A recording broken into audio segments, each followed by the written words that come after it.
5-hour race today, so there's going to be some safety cars. There's also going to be some bribes, so we have a bribe list up in our bribes chat.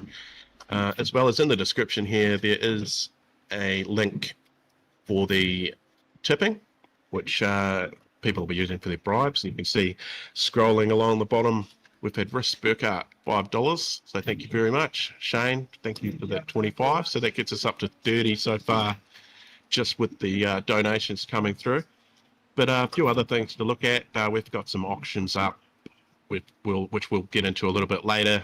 They are running out later on in the race. 2 auctions, one for Bill Kilgore's Supercars NZ hat, and another one for a awesome little sim rig that we've pieced together with help from sponsors Speed Nation and Simblax, which is pretty cool. TSPC wheel, Lodesdale Thrustmaster pedals, a cool little track racer frame, and yeah, it's pretty cool. Yeah, the tree's there for Dougie. He is a fan of foliage around the tracks, so we placed a camera in there for Dougie today. Here we are. We just have a look at. Oh look, he's gone straight into it, and Christoph Olsniak is how you say that name, and he is either from Sweden or Poland. I'm not sure which one, but yeah, part of our. It says they get mugged on the back of that. That did too. I think it says, it does say get mugged on the back. It says one mug on the front and get mugged on the back. That's awesome. And I'm pretty sure I can manage to say Christoph. So I might just, when we see him on track, I might just say Christoph. Yeah, I'll need that.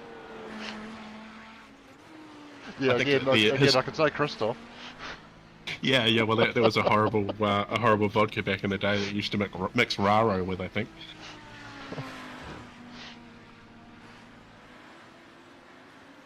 And apologies for the delay getting out onto NZ Sim Racing TV. That should be all sorted now. But right, there was one little process that I didn't quite follow there, so apologies for that one.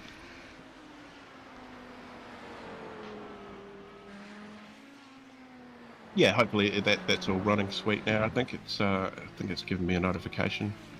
It has, yes. So NZ Sim Racing TV is live now. Mr. Pluck, you'll be happy about that.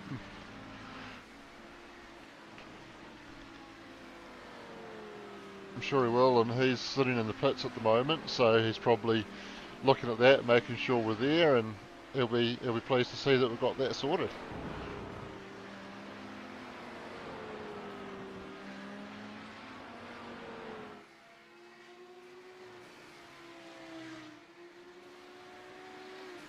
I'm making my way back to broadcasting tent.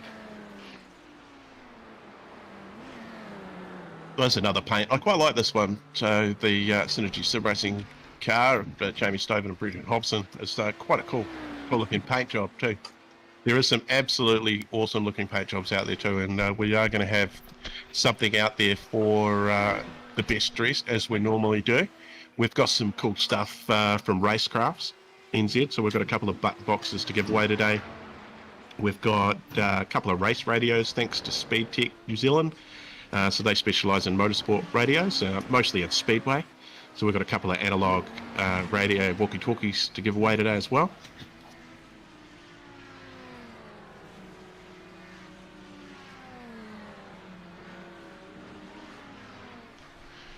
Yeah, I've just stepped away to tend to the fire, so making sure that's all sorted.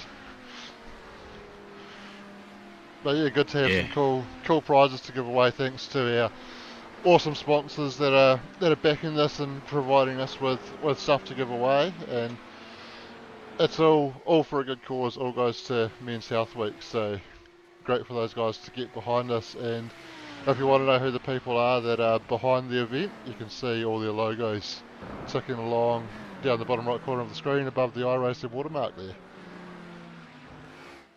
Yeah, it's always good to get the support, and a shout out to the boys at Hoss too for giving myself and Ash somewhere to sit today. You'll see us up on camera in a little bit later. We've got the Hoss team in the back of the shot, and we're going to be gridding up, and I'm guessing it's probably going to be a full lap full lap behind the safety car, because setting up the server didn't exactly go well for me today. But we'll take that. We're here now. So unfortunately, everybody's got 60 incident points before they're going to get disqualified. We'll just waive their. They get a drive through after 20 incident points. It's just because their black flag will just get cleared. So that was just a bit of a stuff up, but it's all right. We'll we'll get there. So we're gonna be rocking and rolling very, very shortly. Yeah, there's always something that goes wrong with setting up a server, especially it always happens on the races that you put months and months of planning into, like these ones. So at least we've got a race, we've got a server to go racing on. We did have to load a second one after the first one wasn't password protected, so anybody on iRacing could have jumped in. But yeah, good to see that we've got a race, we've got cars on the grid, and we're getting ready to go. Yeah, shout out Monkey Matt. There's a $50 donation through. So thank you very much, Matt. Appreciate that. So that takes us up to 70, doesn't it? 80. 80, it does too. My maths is crap. And right, we're going to be rolling away. So they're going to do a full parade lap for everybody at the circuit live to get a look at all those flames coming out the side of these 35 Audi GTOs. Yeah, this is a very cool car, and great choice, I think, Corey, because we've had both generations of V8s over the years in this. We've had the NASCAR, we've had the GT3 cars. This is something completely different again, and great to see them getting out and so many people keen to get behind it.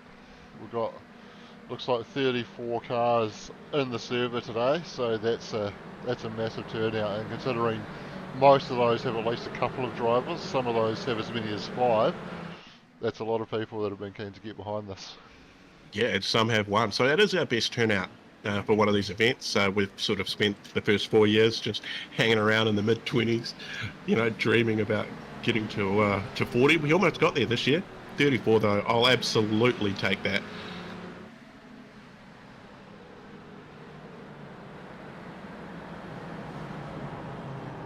Yeah, always good to see the high numbers, and we're getting ready to go. We've got all 34 of those cars on track, a safety truck leading them around on the formation lap. They're making their way up the back straight now, so not too long to go before we're going to get the green flag.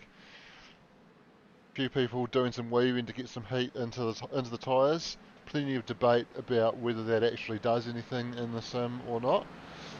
That's a funny one, actually, because I did read that these cars actually have tyre warmers. So, yeah, I was unaware of that until maybe a couple of days ago. So I wonder how many other drivers know about that. They can actually have their tyres already pre-warmed before they chuck them on the car. Yeah, that's interesting. So is that an option that you actually have to turn on within the sim? I'm not too sure. I haven't been able to get in the sim and check it out because I haven't had iRacing running. So that's kind of what I'm blaming all these issues this morning on. The fact that my PC gave up about a month ago, and I'm running on a little box thing that's not that great, but it's doing its job right now. And we're underway. We've got the green flag, and Benjamin Roberts went early as the pole sitter. He gassed it out of turn 1 and jumps out to the early race lead. Everybody making their way down through turn 1.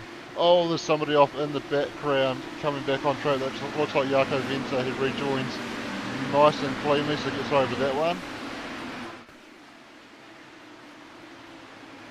Yeah, that first corner, that's the place where you don't really want to go off to. And the second corner is also another one. Oh, someone's sideways there. Got another Kiwi KSR car 323. It's at the fence. Looks like he possibly towed straight away.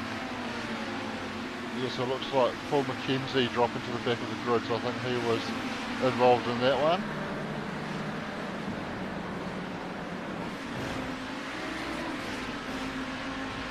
Everybody making their way through this tricky double apex tight right-hander. Somebody cutting across the grass there. We've got a car going sideways, another Misfits car cutting across the grass.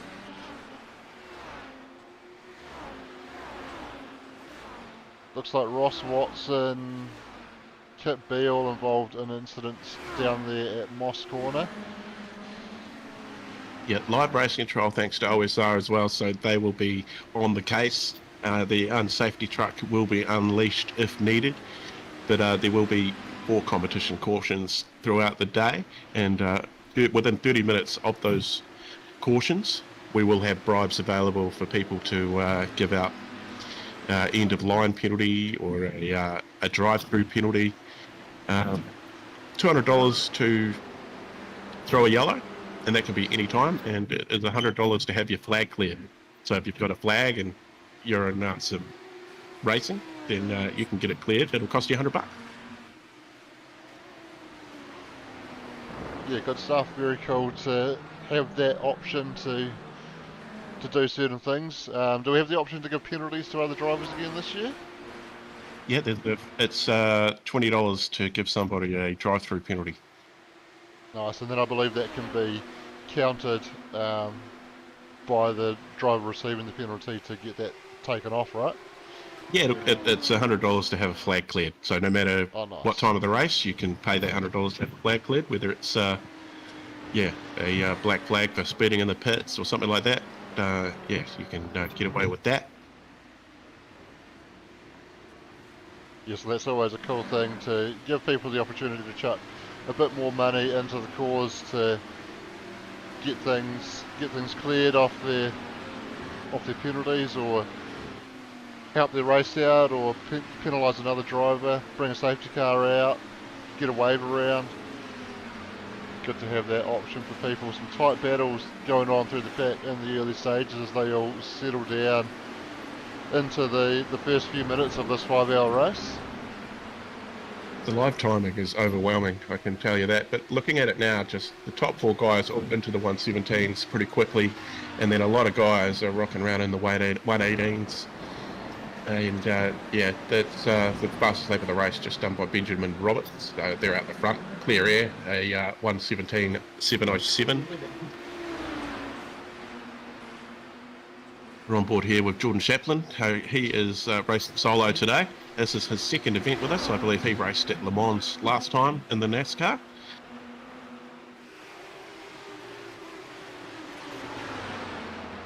Yeah, that was a very cool event, inspired by NASCAR sending a Chevy Camaro to Le Mans to do the 24-hour, as Jordan dived into the pits early on in this one. So that's interesting. Very early to be coming to the pits in a 5-hour race. I wonder if he's got some damage there. Yeah, he's got a black flag or something, so I'm not too sure what. He has. So he's been given a black flag. Was he involved? Okay. Contact lap 1.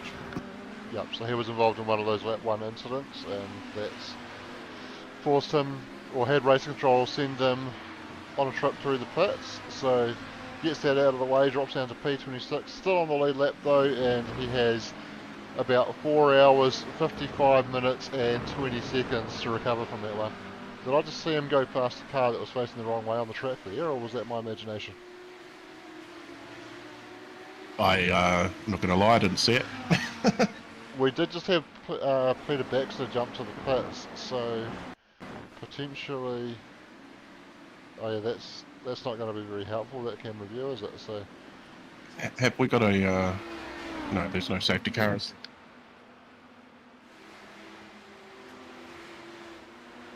Right, Peter Baxter is one of the safety cars, so he was probably sitting in pit lane and just escaped out of his car there. That's probably what happened there. Dan Stevens also coming to the lane early on, potentially another penalty. Yes, so safety car is out. So safety right. car is out, yes. So there's nothing there for Dan Stevens, so maybe it's just a scheduled stop, a really early scheduled stop, but that's going to throw everybody out of sync, so the ones that have stayed out. So that's could be a good thing towards the end of the race. If you take a little splash now, it might make a difference at the end, I guess. Oh, he's stopped on the way out. His pit exit closed. I think that's the case. I think Race Control just told him that pit exit's closed, so he's just had to hold there and wait for the pack to go past, and he comes back out now. Yeah, I think a few people just choosing to take the opportunity to get in and get some more fuel in the car under yellow. It is early on, but it means that he will be able to stop, or that team will be able to stop in the lane a little bit less time later on in the race somewhere. of Andrew Dyson. He says he's all cashed up. I did read that he's been saving his money, his lunch money, to throw it at a bribe for somebody. So good on you, Dyso. That's it's awesome, mate, and it's good to have you back.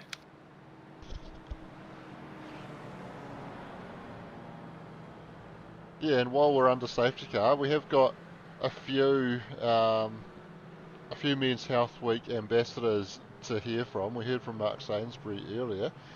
I think now's a good time to hear from Jeremy Wells. Hello, it's Men's Health Week this week, so go to menshealthweek.co.nz and fill out the What's Your Score form. You might be surprised how well you do.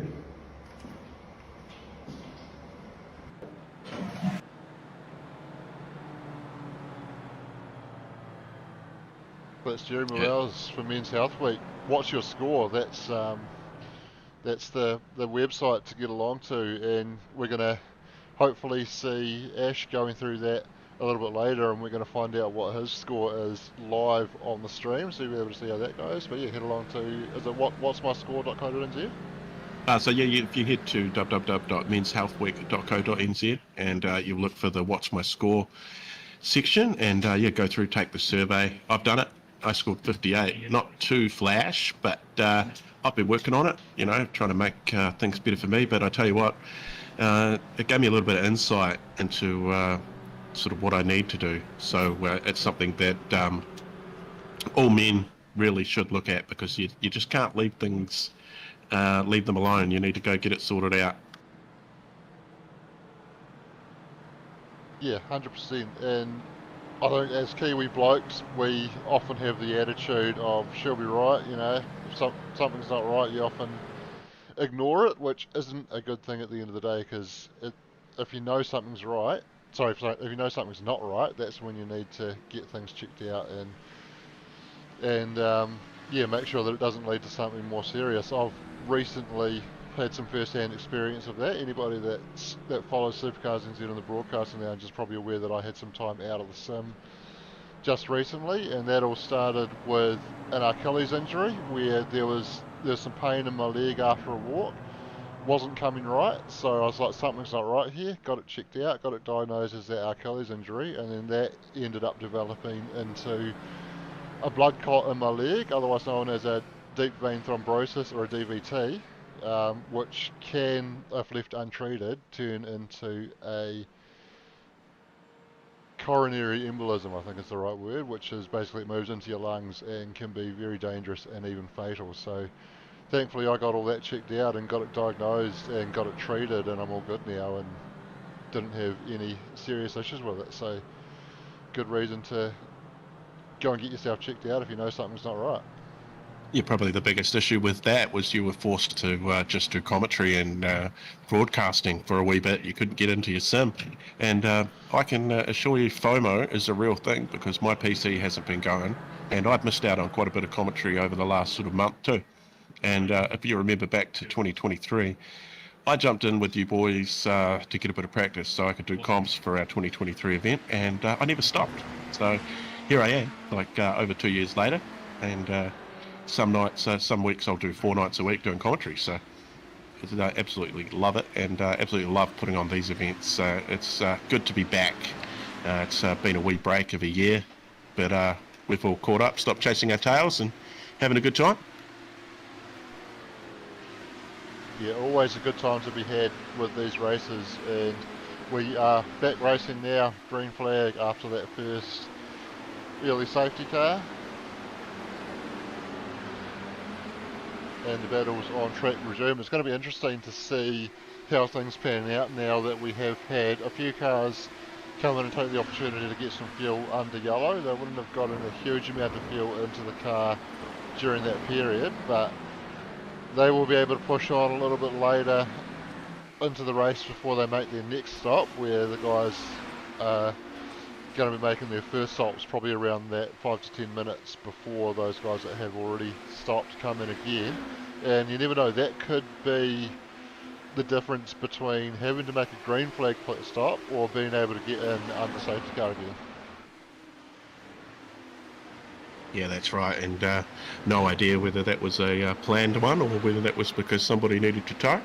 I've got no comps going for iRacing at the moment, so that's all right. Just a little bit blind. Looks like another black flag. Kiwi Sim Racing green and gold. Have been black flag. Contact with 901 lap 1. Oh, 905, sorry. So another car to take a tour of the lane early.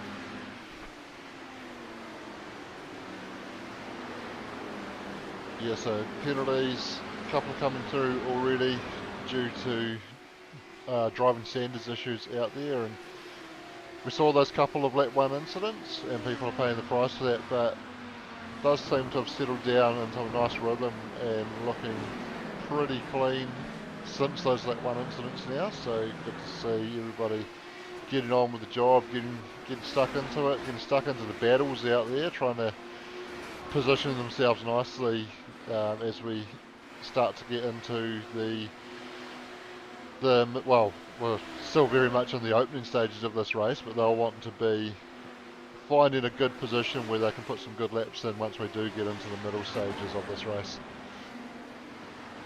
Yeah, that's right, Shano, and everybody at the moment, they're just sort of trying to get into a bit of flow, which is one of those tracks where you've got to do that. You've got to get in a flow. There's a few corners of this track you just need to get right every time. Especially that hairpin, come down the hill into that hairpin right-hander, and even this turn 1, that's not too bad. Turn 2, this one here, you can end up going off on the right-hand side of the track, and then you've just got grass down to a wall, and it used to be really hard to stop. But now they've changed the physics of what happens on the grass. It's sort of made it a little bit better. Has made it better, but still very rare that you have a small off at turn 2. Normally, once you do drop a wheel into the grass, you just keep going and keep going and keep going, and then you can now stop it before you get into the wall, which didn't used to be the case, but you do normally end up a long way off the track there if you go off by a little bit.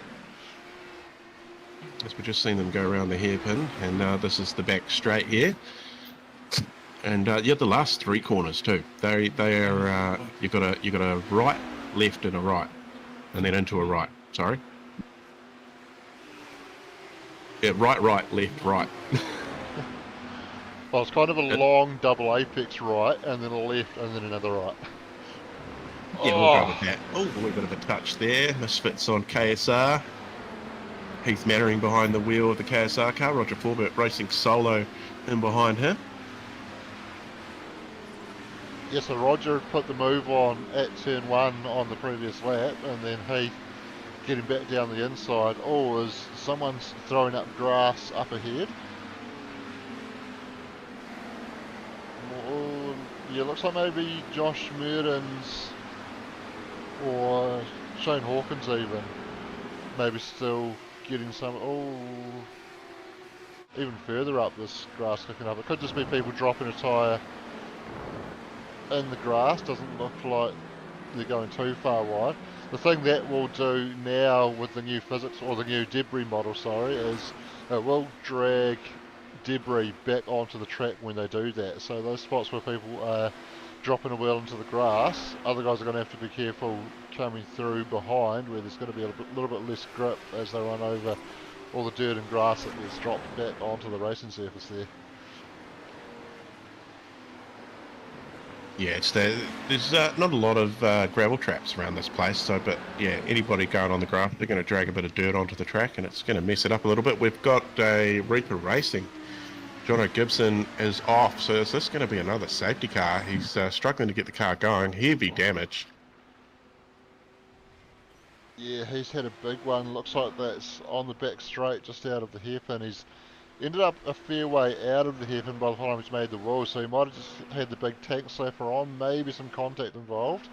You can see there what we're talking about with the dirt being dragged back onto the track as he comes back onto the racing surface there. Looks like he is going to be able to limp it back, but it will be interesting to see what has transpired there for him to end up in that position. Thank God for replays, Shano. Absolutely, and I'm just going back through my data to make sure I get the right piece of action. I think it's going to be this one here. Should tell the story. Also, they're in a 3-wide battle. So it's actually, oh, so he's had a hit from behind. That's just unsettled the car and put him into the Misfits Racing car 1, which is Roger Forbert. So we had been following Roger a little bit earlier, and he's been caught up in that, and looked like he had picked up quite a bit of damage as well in that moment. So I would imagine he might have had to make a trip to the pits. Jono's making his way back out now. Roger Forbert still going, but the car does look pretty clean, so I think he has been to the pits to get a fast repair after that one, because he looked to have made heavy contact with the ball as well in that incident. I've just seen another incident. Yeah, I've got Jono Gibson crashing again on my data, so he had a moment out of the pits. Oh!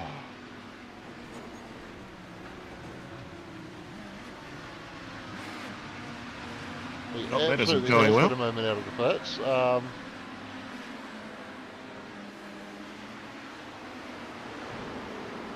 think the chopper cam might tell a bit more of the story there, because that was an interesting one. So he rejoins. He's, wow, car 69 looked like that was, which is Blaine Inglis. It looks like Blaine just didn't know he had a car to his right there and tried to take the normal racing line and made contact. Yeah, that'll be. That looks like they've got a meatball flag as well. Gamma Flare, they've got a black flag out at the moment, so I believe they have been given a drive-through as well.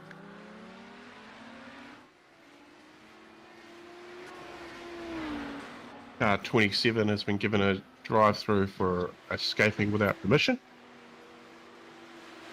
Ooh, naughty, naughty. Oh, that's both of them. Yeah, so both of those cars, 714 and 25. 27. Yeah, that's the same issue. So we have got the request to tow rule in effect. So if drivers have damage and can't drive it back to the pits and they need to tow, they do need to request race control, and then race control will assess whether that requires a safety car. If it does, I'll throw the safety car out and then give them permission to tow.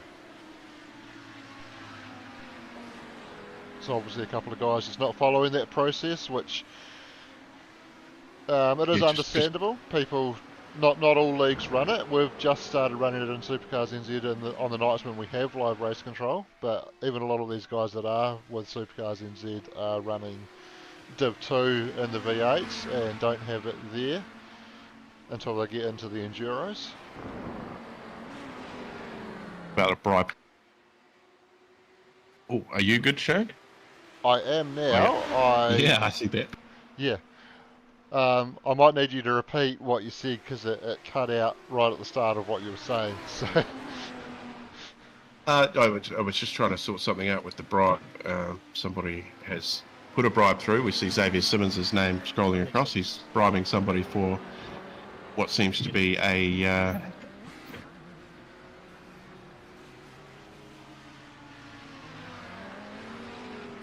hey, you just carry on for a second. I need to sort something out. Okay. Meanwhile, I've noticed that the donations are scrolling across a little bit quickly now. There's a few more in there, so I've just slowed that down so we can actually get time to read that information coming across. Battle going on here between Scott McKenzie and Andrew Bruce. Andrew getting very close in behind the Misfits car.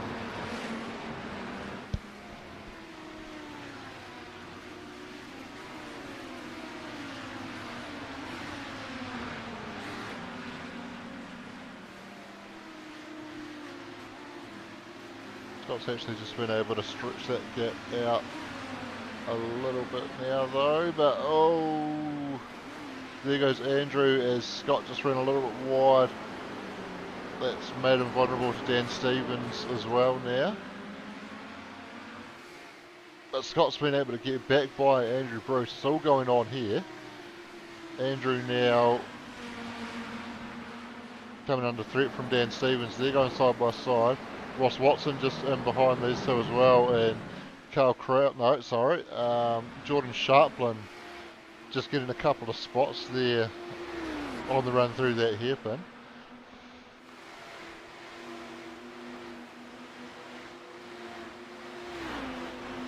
That was so much action going on in one spot, I couldn't keep up with it all.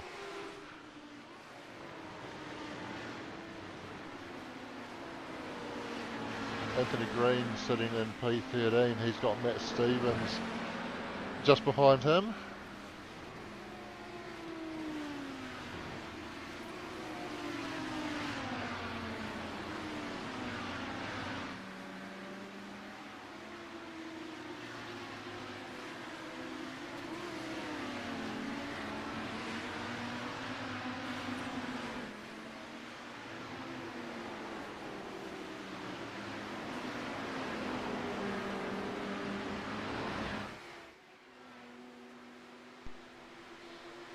Battle going on for the podium positions at the moment. Matthew Pluck holding on to P3. He's got Christoph just ahead of him in P2. Meanwhile, also taking pressure from behind from Kevin West and Brenton Hobson just hanging around there at the back of this little battle pack as well. So good little four-way battle for P2. Benjamin Roberts has absolutely cleared out in front for the time being. He's got 4.3 seconds over Christoph at the moment.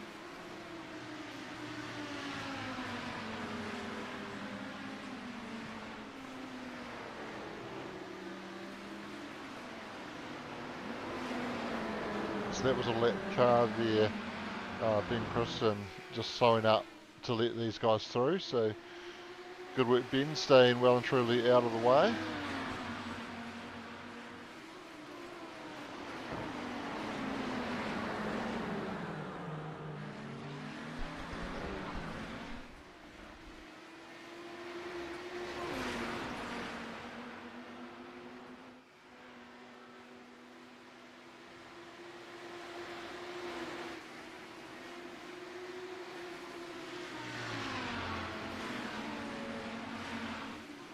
So Matt Stevens has managed to put the pass on Anthony Green here.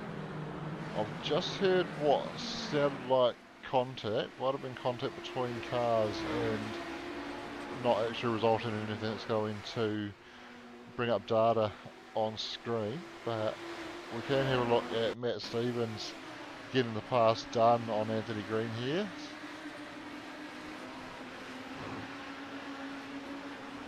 Oh, it's a nice move down into turn 3. Outbraked him, got down the inside and got the job done very cleanly.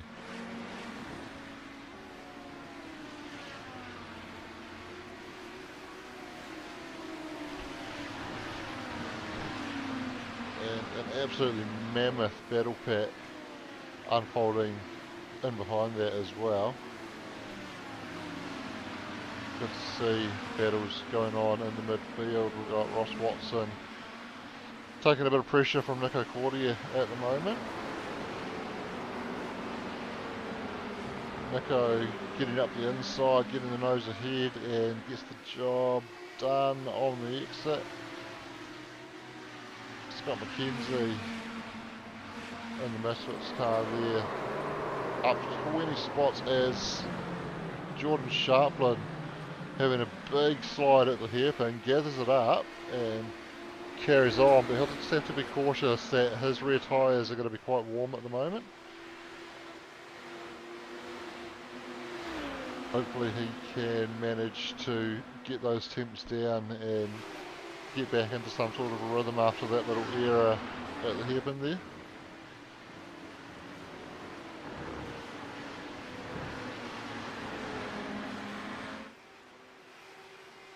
Rodolph Jenkins getting very close in behind Carl Kraus here.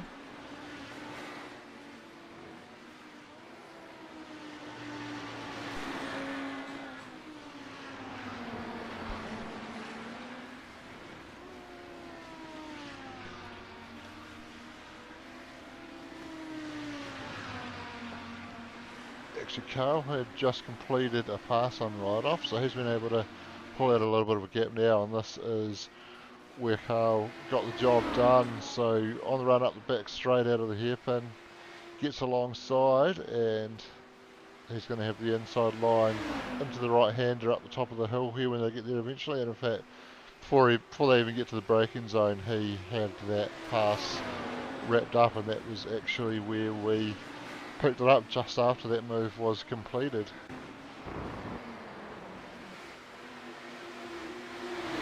Steve Darren in the thick of it here. He's got Ronald Allen alongside, Jordan Sharplin just in behind.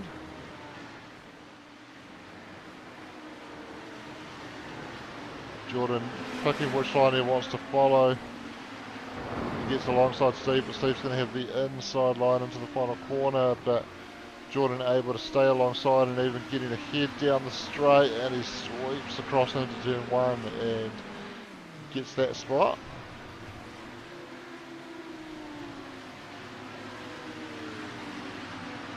Nico Cordier going side by side with Andrew Bruce and getting the nose ahead through turn 2, and it was just about 5 wide through there, and there's an incident. Steve Darren caught up, looks like Ross Watson as well. Damage on the front of that Misfits car, but that was, well, there was plenty going on in that pack, and it was probably just a matter of time before something popped off with that one.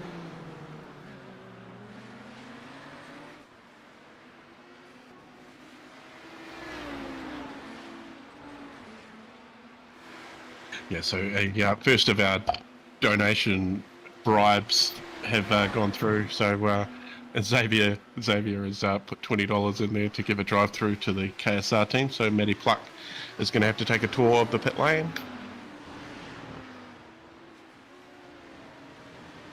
Always get them back. Always get them back.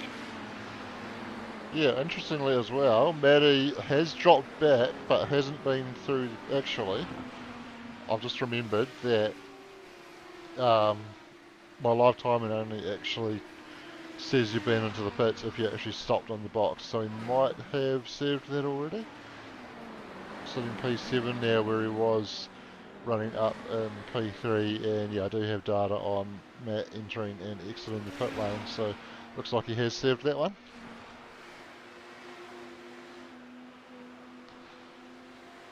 A little bit of a shame, because that was looking like a very spicy little battle up towards the front of the field, and now with Matt having been taken out of that, it's spread out a little bit, although Brenton Hobson continuing to stay close to Kevin West at the moment for what is now P3.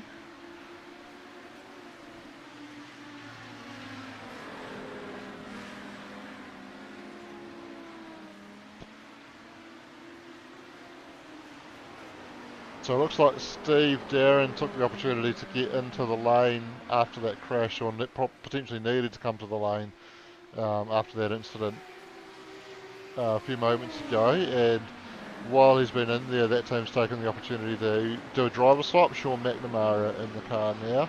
He's come out of the pits down in P30, and if I know Sean, he's going to be keen to get his head down and get some good laps in and make up some spots now.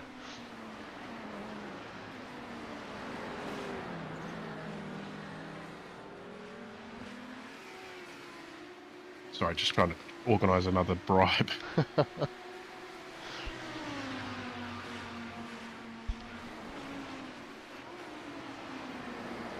Oh, there's no message on that bribe, so I will just screenshot that.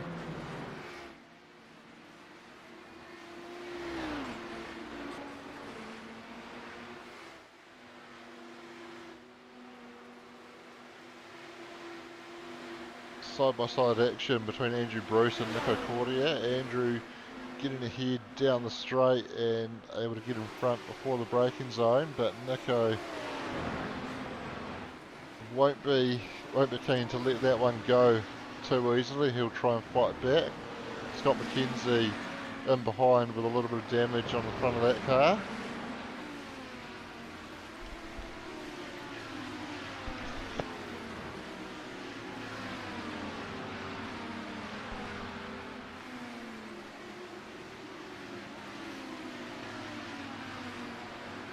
So just over half an hour into the race, so only 4.5 hours to go, Shane. But there's another few bribes coming through for Racing Control to look at, so that is pretty cool.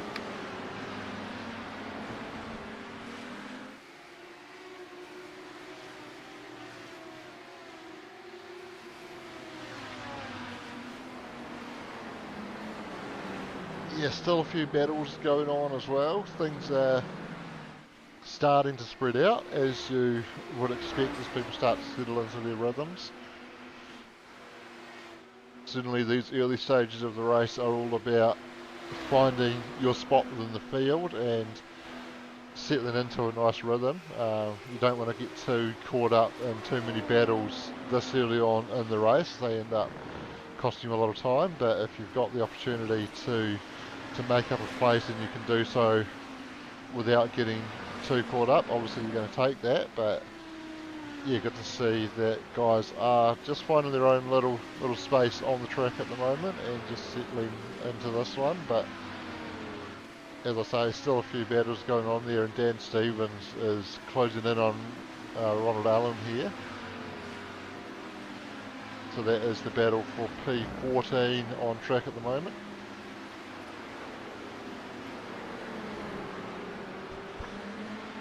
Running out of screens here.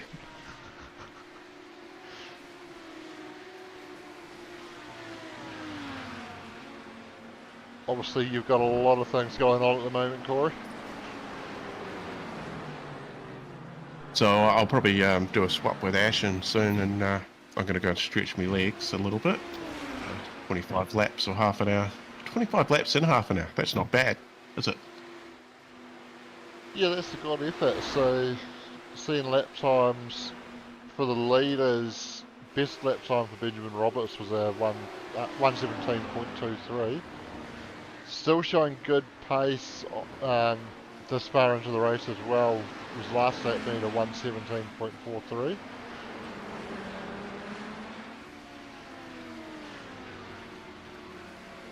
So sitting just over that minute mark. So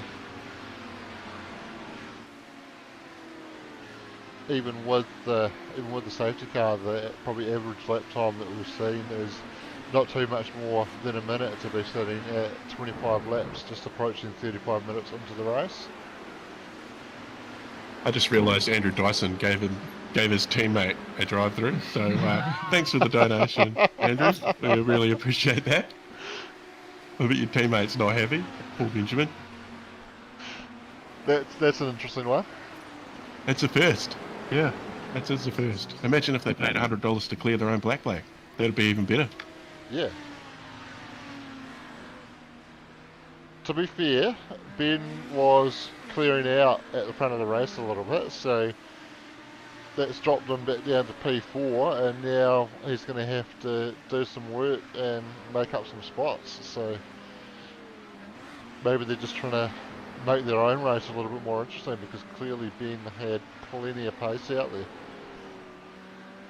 So there's a message through from Race Control. So they've just given us a list of everybody that's had a drive-through so far. It's not including the donation drive-throughs. So car 35, car 905. Oh, sorry, hang on. Anyway, we'll just carry on. Anyway. Quite a few, though. The first 20 laps. 11 people have taken a tour of the lane already. Wow.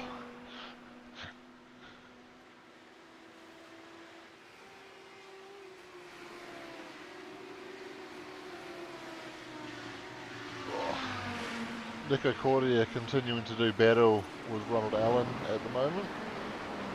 So yeah, Andrew's just jumped in the chat and he said he did a wheel spin and it come up with P1, so wouldn't have been fair to respin it. So on you, mate. That lunch money going to good use anyway, helping men sell.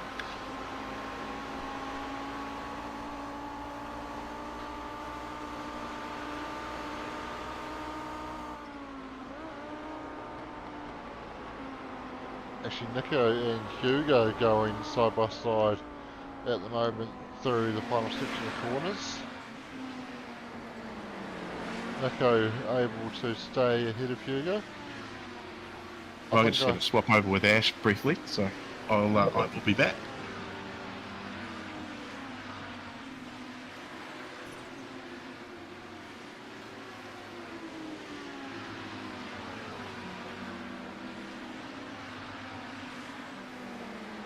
How are you, Shane? I'm good. How are you? Very good, mate. We're having a bit of fun here. Yeah, plenty of stuff going on. We've seen someone give his own teammate a drive-through. Plenty of battles. We've seen drive-throughs coming for on-track incidents, and we are going to see Benjamin Roberts have to use that pace that he's been shown early in the race to first of all catch up to the top three and then put some moves on. I'm excited to see how that goes. Yeah, that's what it's about, isn't it? Buddy, give yourself more of a challenge. It's awesome.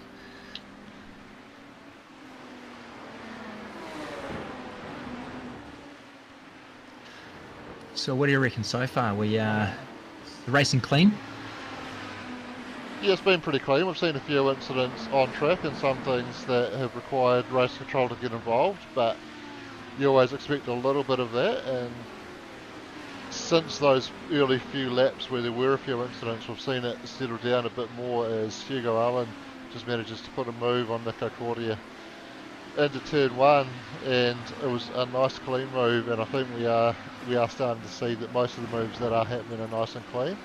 We did see that big incident a little bit earlier take place that involved Steve Darren, and I think one of the Misfits cars got caught up in that as well, when we had basically 2x2 and then a lapped car I think getting involved as well, and just people running out of room. It's good to see a lot of the racing is still in the packs though, isn't it? We've got Andrew Bruce here behind us on a simulator, so he's having a good battle with the mob in front of him. He's in the Haas Motorsport car. It's good to see him kind of slowly chipping his way through the cars, but then obviously a fast car shows up, so he's just got to stay away from them and let them do their thing as well. Yeah, looks like he's got a little bit of damage to the rear wing on that car too. Yeah, there is. Look at the wobble on that. Yeah, not nice. So he's obviously taken an impact from behind. Good for cornering or something, yeah. No, it's been a pretty good track to watch so far. Obviously not too much in the way of niggly corners. It's all reasonably fast, and yeah, it's been an enjoyable watch, kind of watching the guys chip away at each other, and there's plenty of space, which is great. Yeah, it is a cool track, and I think it promotes good racing as well, because while it's not that easy to pass on, when you do get alongside, you do get a few of those sections where it's quite easy to be able to stay side by side for a few corners if both guys give respect, and I think we are seeing plenty of good respectful racing going on out there at the moment. Things might change when we get into hour 5 and people are racing for race results rather than just early track position.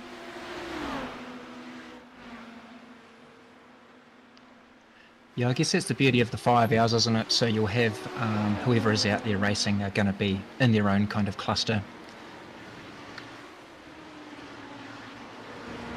And they'll be dealing with traffic, more than likely.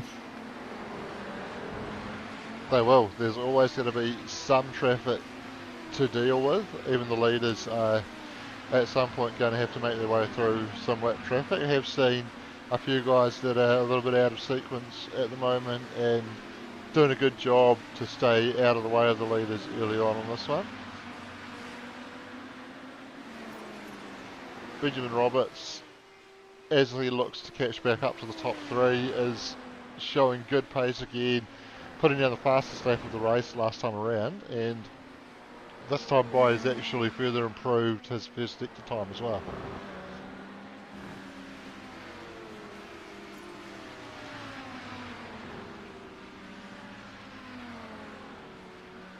And does further improve that best lap time to go 1:17.11 now. So obviously a good tyre on this car that's holding down as the fuel load holding on as the fuel load comes down and allowing those lap times to come down. And we should see more improvement on that as well. Obviously, as these boys start to kind of get in the zone, start to learn the car and the track a bit more, those that are just kind of jumped on in the last fortnight to get ready for this race. So it'd be good to see the improvements over the day as well.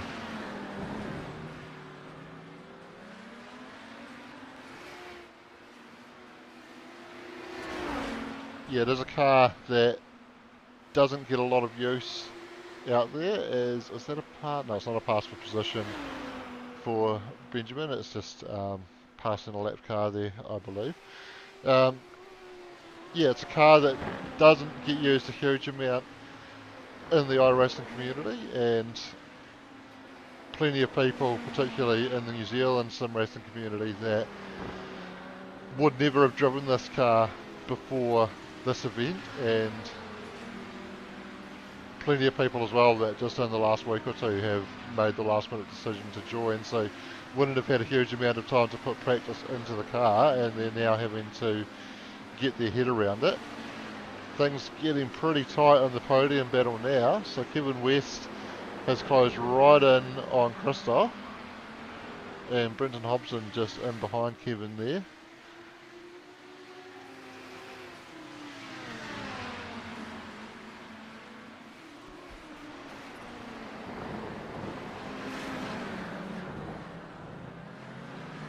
Christoph driving a good defensive line there to keep Kevin behind. What they do need to be careful of is while they fight, this guy who already isn't too far behind is going to be able to get closer and closer, taking advantage of these guys slowing themselves down while they're fighting amongst each other.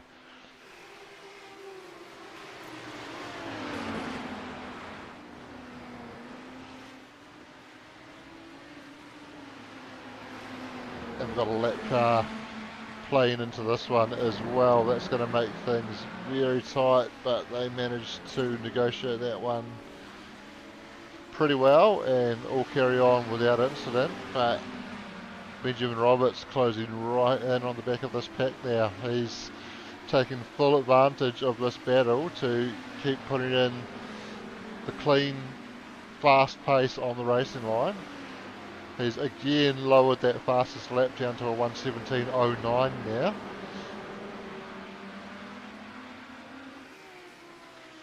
And this is hopefully what we see for the next 4 hours. Yeah, it's very exciting at the moment, and as you say, hopefully that continues over the next 4 hours.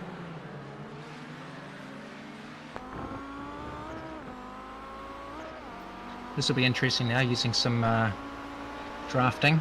Be interesting to see what we get to at this end corner here. Oh, no space there. Yeah, there was a bit of contact between Brenton and Kevin. They both survive and carry on, but put Kevin onto the grass.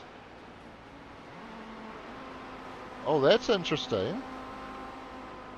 That sounded like Ben had a big clutch in coast into the end of the back straight there, so potentially looking to save some fuel out there.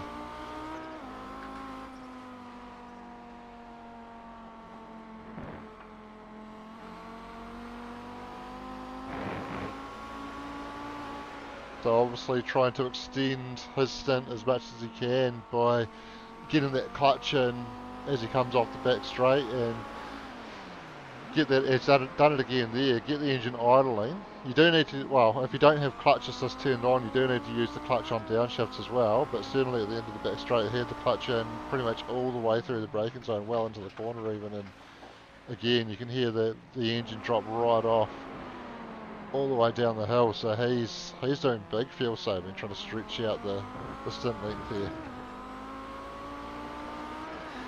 Suspect he must be due for fuel then. Is he pitted yet? And how many laps are we getting off a full tank? He has not pitted yet. I believe the only stops we've seen so far, aside from stops for damage, were under the safety car, so I don't think we actually know what a stint length is. If anybody out there has done some testing and can tell us, that'd be great.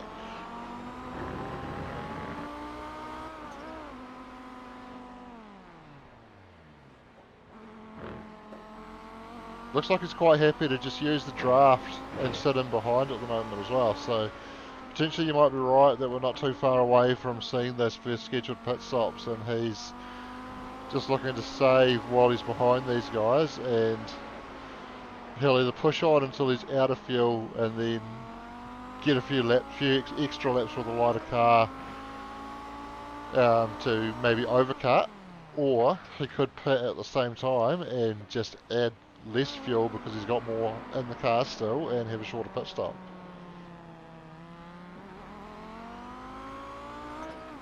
Lap car going onto the grass to get out of the way there. Yeah, the lap cars have been pretty respectful so far since I've joined you there, Shane. Particularly that last same spot on the track, or just up at this corner. It was pretty obviously the nice and respectful drivers out there, so letting these boys do their thing. Yeah, interesting. Kevin West just slowed up quite significantly down the back straight. I didn't see him do anything that I would have expected to result in a slowdown penalty, so maybe a missed gear.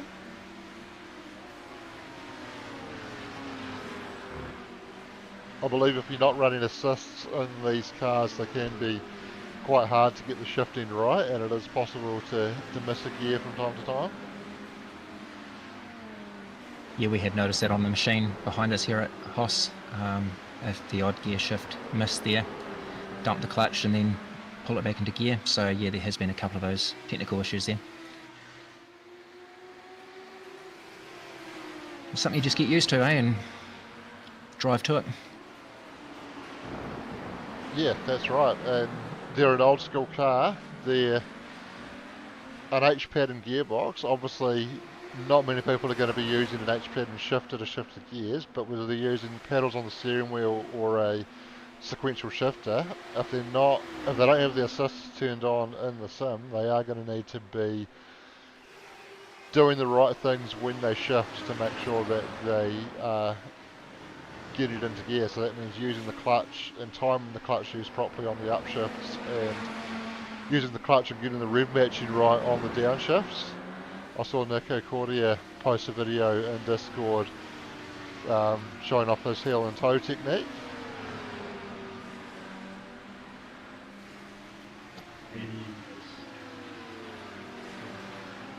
Yeah, there'll be a lot of different approaches, won't there, when we're talking about the boys sitting at home on their own simulator.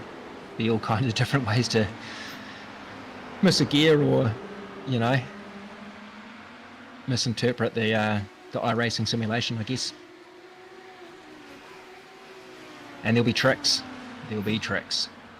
There will absolutely be tricks, and the advantage that these guys have sitting in their own sims, as opposed to if the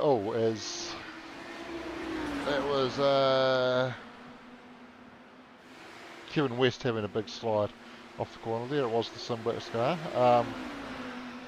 But the great thing is you can set your sim up exactly how you want it, where if you're sitting in these cars in a team race, sharing the car with a couple of other drivers in real life, you have to make some compromises about how your car's set up, and that's really important when it comes to things like heel and towing, because you have to have the pedals set up exactly right to be able to effectively heel and tow. It's not an easy technique to do, and if your pedals aren't set up correctly, it's even harder.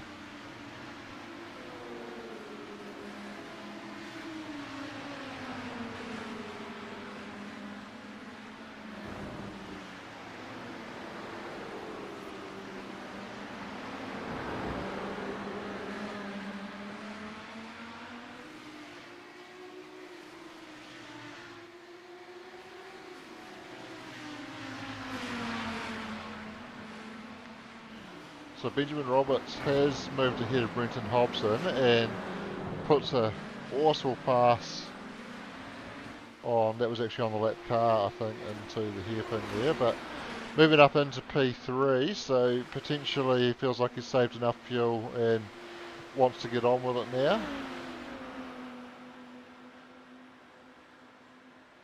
Could be that he and his teammate teammates have done their homework and know where they need to get to make their ideal strategy work, and he's just been needing to save a bit of fuel to hit that ideal number.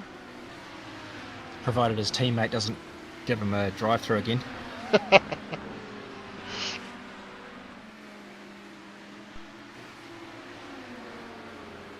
But anybody could do that too, by the way. Anybody listening? Yeah, absolutely. And when he gets out of the car and hands it over, he could even return the favour. He could indeed, and I'm sure he will.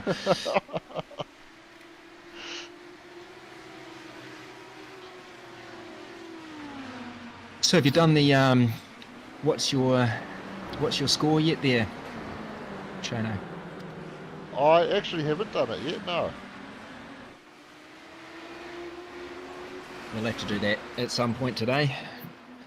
Check out how we're looking, Yeah, absolutely. where to improve. We've had some really great chats with the Men's Health Week guys. Obviously, they just, a lot of what they're doing is not only, you know, getting the finger check or anything like that. It's the just checking in and spending time with your mates. You know, we can often get stuck in the day to day. I mean, it's lovely going home to the family with the kids and all the rest of it, but really you do need some time. Make yourself some time to hang out with the mates, and I think they really appreciated the whole sim racing community for that, because you can do that from the comfort of your own home and still keep an eye on the family, you know. So they were pretty chuffed about that. Yeah, so they're pretty pumped for what we're doing here, and they think that they can see huge benefits in what it is that we do, and how we've had even successes over the years with guys being able to connect with each other. So yeah, lots of positive optimism from Men's Health Week. So, and good roosters to boot. Yeah, absolutely. And what you touch on there with people making those connections through sim racing, you do make lasting connections, as Matt Stevens just runs wide as Hugo Allen goes up the inside there, so Matt catching a bit of grass, but yeah, you do make lasting connections through sim racing. We often see people get involved in it and make really strong connections with other guys that they talk to in Discord or through the sim, and they end up going off and forming teams together. We've seen Misfits Racing team form out of a bunch of guys that were just basically getting involved with Supercars NZ and form their own team. And there's plenty of stories out there where people group together, and a lot of the time you end up even actually meeting these people in person that you've made these great connections with through the sim, and that's always a great thing, and good to make connections with people that you wouldn't otherwise if you didn't get that opportunity to jump into this little world that we've got going on. No, you're right. I've actually had guys come and catch up with me here in Timaru before, which has been really cool. You know, just reached out and, you know, we're travelling through, what are you up to? And just kind of catch up and have a yarn, and yeah, it's brilliant. I mean, you kind of, some of these people you've known for sometimes up to a decade, some of these guys have been doing this, you know, if not more. So yeah, they're definitely long-term relationships.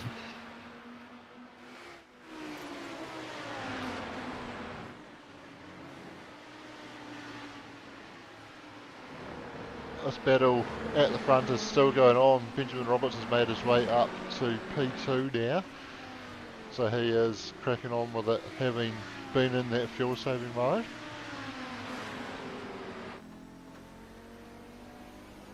Interesting to hear from the onboard if there is still some fuel saving going on, or if he's full attack now. There's a lapped car off the road just at turn 2 there.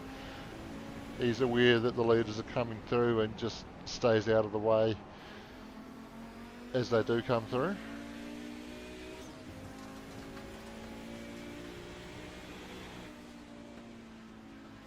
Does sound like Benjamin is staying in the throttle and keeping that clutch out as much as he can at the moment, so he's saved the fuel that he wants to save, and he is cracking on with it now, although we'll still be getting some benefit out of being in the draft.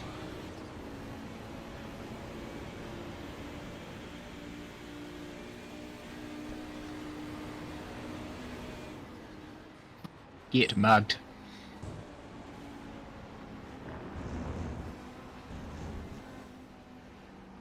Is Christoph famous for get mugged, or as a co-driver?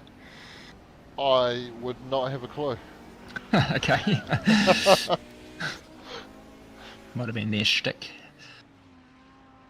We haven't seen any not safe for work liveries today. No, we haven't, have we?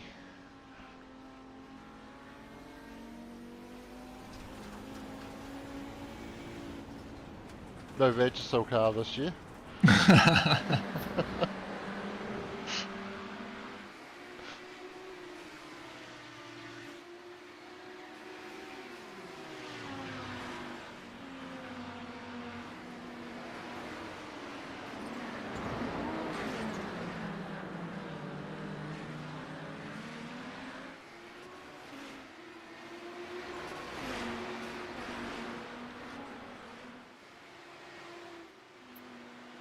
Wonder if his intention is to pass at all and maybe just sit there for a while.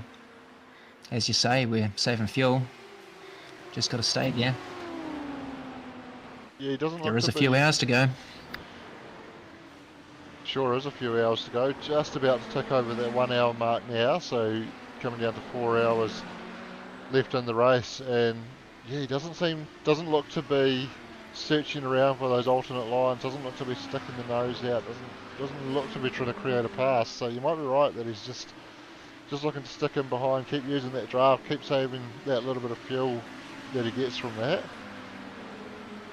And also having someone in your mirror is a bit of a nuisance, isn't it? So better off being there. Yeah, that's right. Cars moving around in the mirror is always a distraction, and he doesn't have that at the moment because these guys have been able to open up just a little bit of a gap over Kevin West sitting in third position at the moment, and he can work on being the guy that's in the mirror, putting the pressure on. Looked like Christoph might have just missed a gear or had a slightly sluggish shift out of the hairpin there as the gap closed up pretty rapidly, and even then Benjamin responding by just potentially lifting out of the throttle and not taking the opportunity to get the overlap. So I think that would support the theory that he is just looking to sit in behind there and continue using that draft to save a little bit of fuel.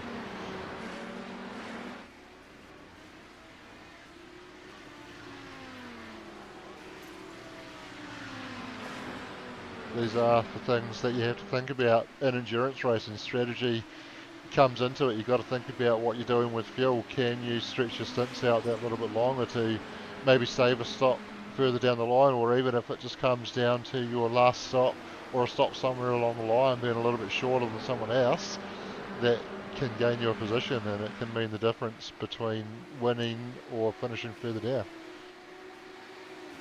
And I'd say that these strategies are not just happening right now in the race. These guys are well versed in this, and this is something that they've been talking about for a good while, I would say.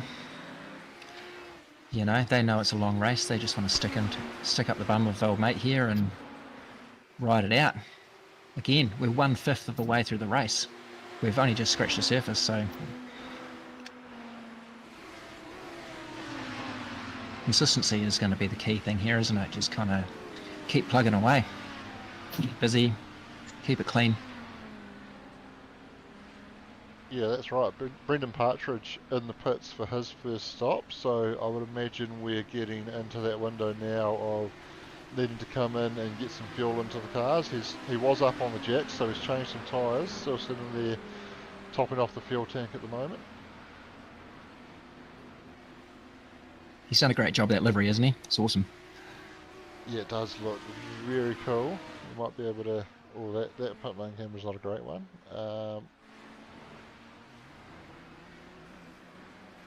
There we go. The TV3 is going to give us a nice close-up as he comes out of that.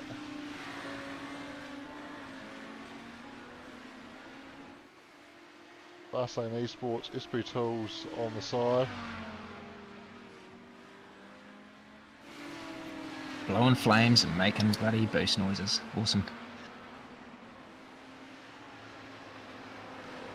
Yeah, great stuff. Back when the GT class at Le Mans was very cool cars. not that the GT3 cars nowadays aren't cool, but you know, there's just something about a car that's spitting flames and, as you say, making turbo noises that it's just amazing, isn't it?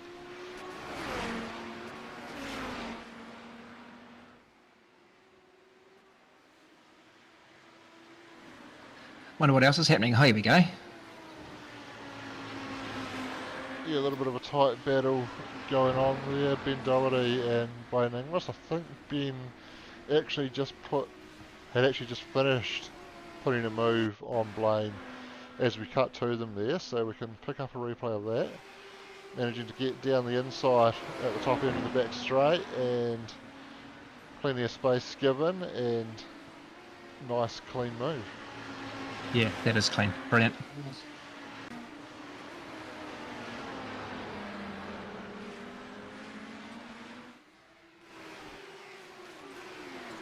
Oh, is that our Hoss car, is it? 905?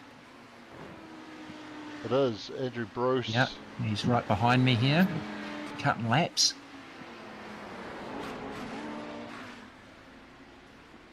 And he's just picked off Shane Hawkins there. And after they've both made their way past a couple of cars in the pits, they are now P12 and P13. Well, as you know, Andrew had a bit of not a great start, so he's come up from 30, so he's done very well to race through the pack to get to here. So it's a lot of movement on the leaderboard there. Race leader has come to the pits. Christoph in the box now, and if you're wondering why I'm not saying his last name, Corey told me how to pronounce it, and I said I can say Christoph. Yeah, Christoph is good. I thought the same.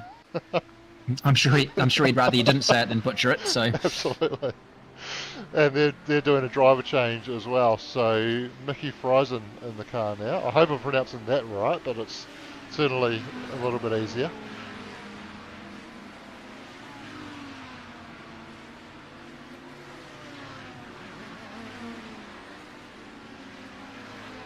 Looks to take a long time to get the fuel into these cars, so obviously quite a big tank. They are an endurance racing car, and I guess quite a slow fuel flow on them as Mickey makes his way out. I do wonder as well if they are set up for the pit stops to only be able to do tyres and then fuel, and not both at the same time. yeah, I don't know, but now obviously this changes things. We've got Benjamin, Brendan and Kevin out there doing their thing still.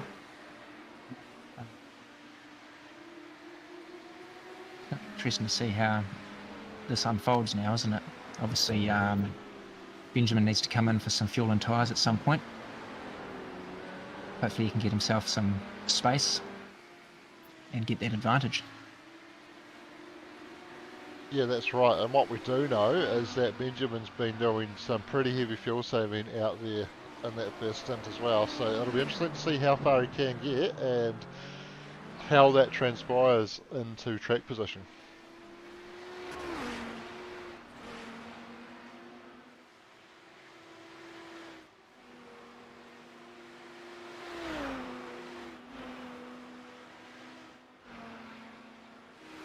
I would assume that obviously no assumption, I'd say it's obvious that when they do go into pits and they start making changes, each change kind of has a time effect, and pit changes are going to be definitely a calculated part of their strategy, hence why he's trying to get the most out of his fuel. He can get more time on track, less time in pit, but tyre wise, obviously I would say by the time you pit you're going for a fresh set, so do we have an idea of how long? It looks like about a minute in the pit, doesn't it? Yeah, looks as though... Well, looks like from entering the pit lane to exiting is about a minute. Around about that 40 to 50 second mark stopped in the box there. So that is a significant stop time compared to some of the more modern cars that we've got on the service.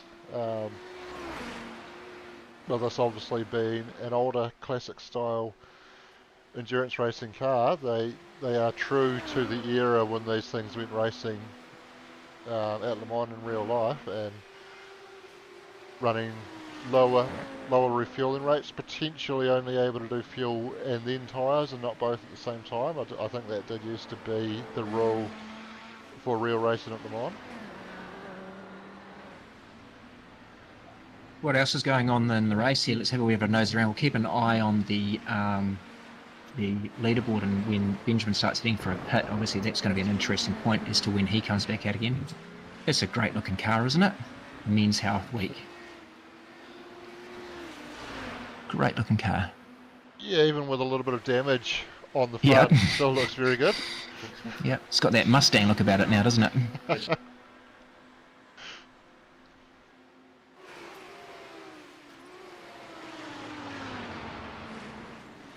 We've got the old ship round, which is great to see. We do.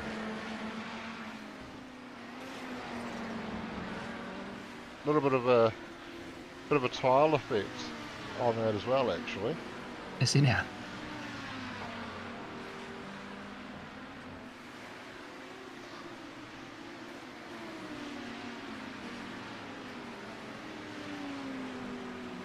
Almost like those ugly brown tiles that were, for some reason, very popular in the 70s. Get the old shovel out and peel them off. First thing you do when you move in. Absolutely.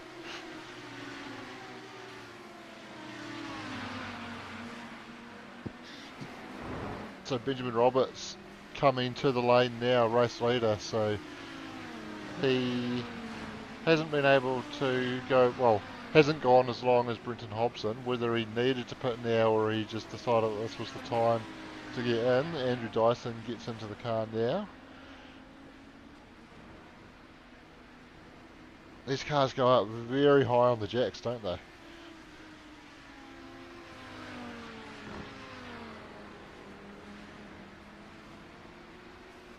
Drops down now with the tyres done, and he'll be getting some fuel. Mackie Friesen, sorry, is the guy we need to watch here as to where Andrew is going to rejoin relative to Mackie. Yeah. If he can get around this lap car, yep. Give himself some space and just go flat out. Here we go. So Andrew emerges from the lane now, We're going. and Let's go. still getting up to speed, but he's got a little bit of a gap back to Mickey now. So Oh, well, that strategy's paid off, hasn't it? it has, obviously able to put a couple of laps in on fresh tyres, and able to continue on with lower fuel and put some good laps on, and that low fuel light car has resulted in him able to stretch out that lead out to just shy of 5 seconds now. He will be a little bit slow on this initial lap while he gets the tyres up to temperature, although Corey pointed out earlier that they do have tyre warmers, so he will have some heat in the tyres already. That will help him. See in chat, Answers chimed in with he's got 48 seconds for fuel and about and 14 seconds for 4 tyres changed. So there we go. Yeah, we're about the minute mark, aren't we? 50:62. Yeah, good information there. Thanks, Ants. Fred's asked how the Handsome Rascals in 672 are going as well. 672. Just for you, Fred.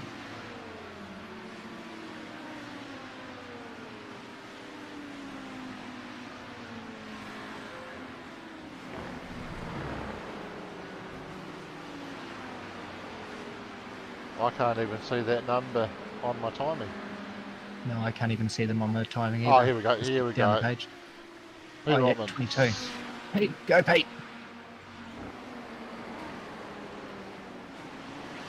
So he is sitting in P22 at the moment.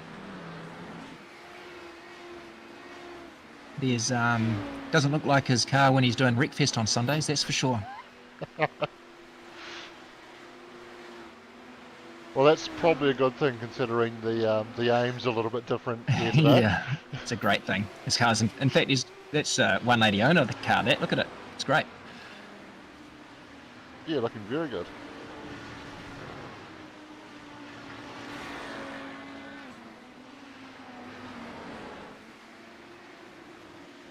Tight battle going on here between Peter Vandenberg and Sean McNamara.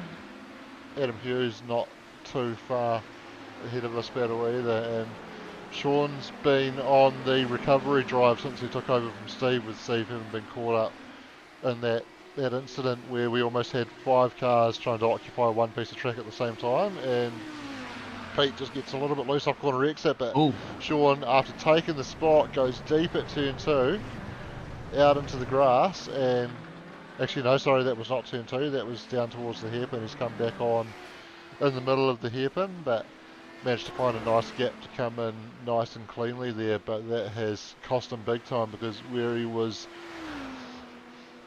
he had the opportunity to pick off Peter Vandenberg, he's now nearly 2.5 seconds behind Pete.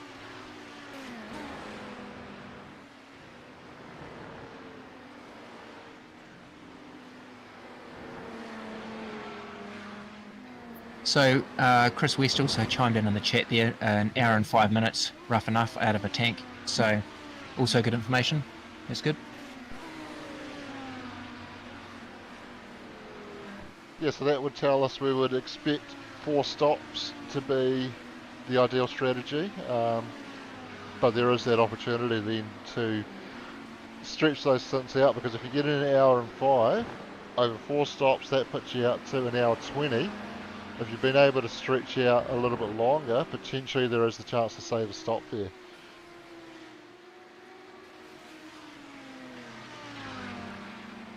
Yeah, and if you are out in front and you've got a bit of clear, or even, as you say, like drafting, you're saving fuel, but also you don't need to give it everything for a while either. So you could get a couple of laps in up the sleeve if you've got put yourself between traffic and your second guy. You know, you don't need to be necessarily trying to put lots of seconds on, but saving that fuel, because the seconds count at the end, don't they, when you cross the line? So yeah, exactly. Any chance to spend less time in the lane is going to be a benefit. huge. The other place that's going to be a benefit, if you can stretch those stops out as long as possible, is timing with the safety car.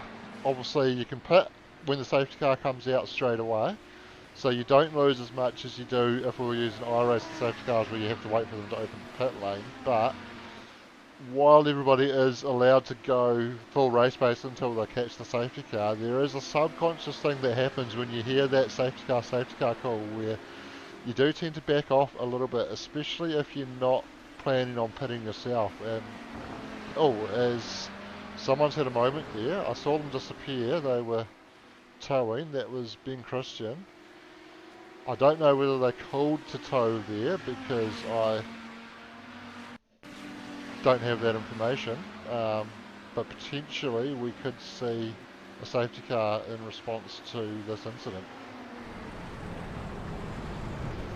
Oh, ouch. So that just looked like maybe equipment failure. He had no, and the way he's rolling back onto the track, although he does eventually manage to grab the brake to get it stopped before he rolls into another car. How's your timing page looking? There's a lot of red text.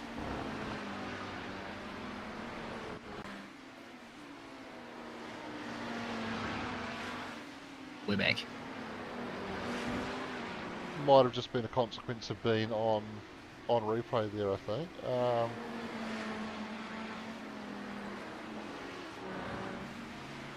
We don't appear to have had a safety car at this stage, so I have a feeling that may have been an unauthorised tow that we saw there, because I would imagine if that had been a tow requested, that race control would have responded with a safety car.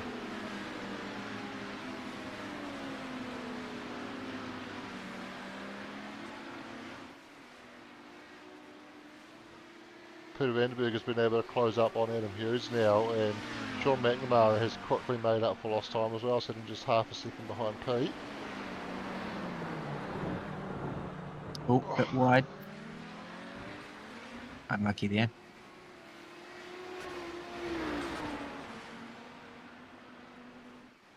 what I might do, Ash, is leave you to call this section for a few moments while I go and take a comfort break. Yep, no worries. I'm going to chuck Corey on anyway, so you'll be talking to Corey very soon. Good stuff.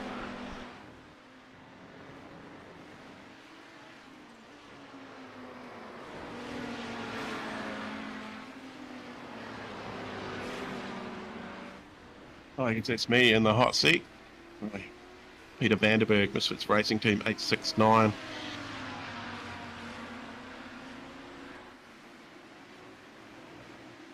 He's up 12 spots, Peter Vanderberg too, into P15, so absolute good effort there. Sitting in behind Sean McNamara. Brought the car this morning, and it hasn't turned a single lap until race day, but that's pretty standard for Mr. Plough himself. In familiar ground, these three guys here all race regularly together in Supercars NZ, so they'll know each other's racing pretty well. Everybody knows Sean likes to give you a plough, hence the name Mr. Plough.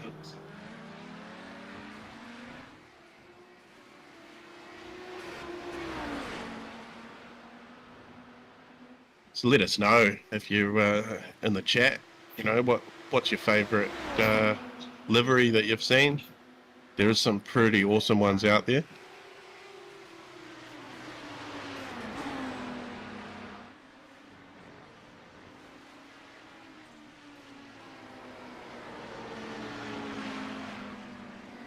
Just over behind me at the moment, there's a motion simulator going that is vibrating every bone in my body. How's that? The first hour and 18 minutes down. There's been, one safety car that I seen while I was in there. I don't think we've had another one. Everybody would have cycled through for some fuel, maybe changed some tyres, maybe some driver changes going on. Scott McKenzie is in 17th, up 19 spots too, so absolutely flying the solo misfit.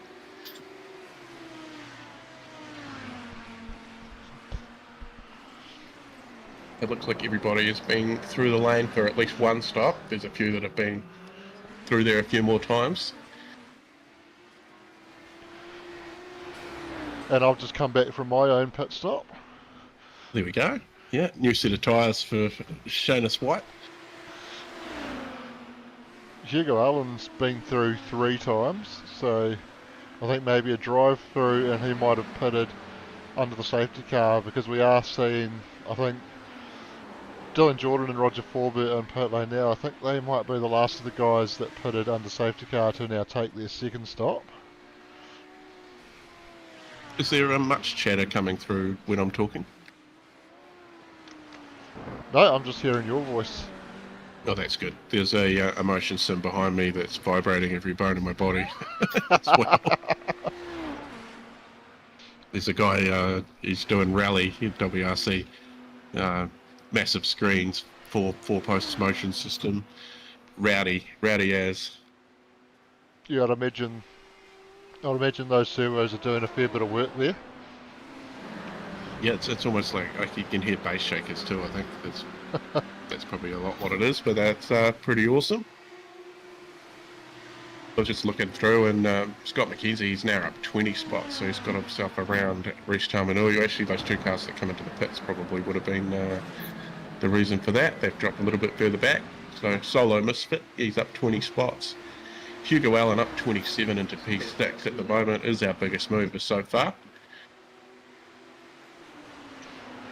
Yeah, that's a huge gain for Hugo, up 27 spots into P6. So, well, he started.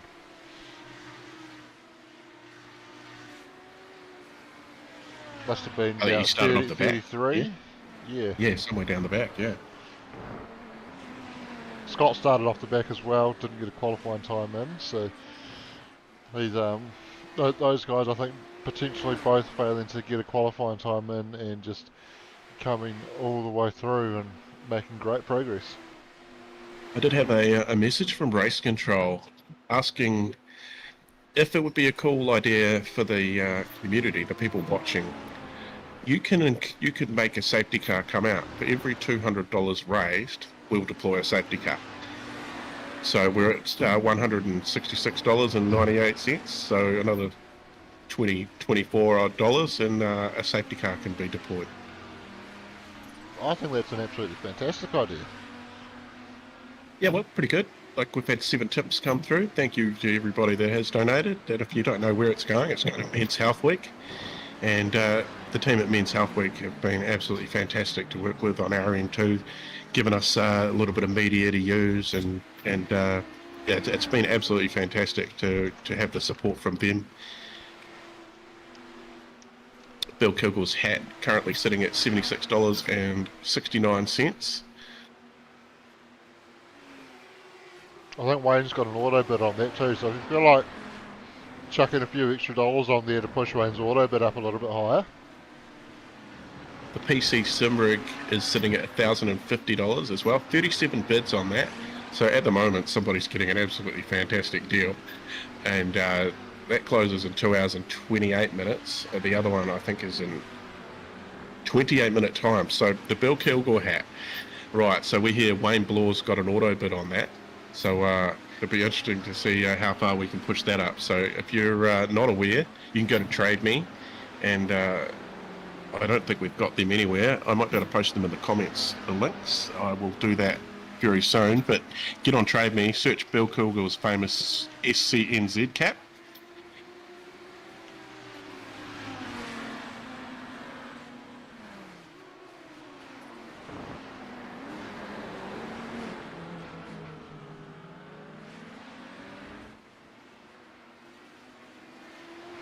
I'm just going to, I might be a little bit quiet, I'm going to just sign in as the Broadcasting Lounge and post those links to the auctions in the chat.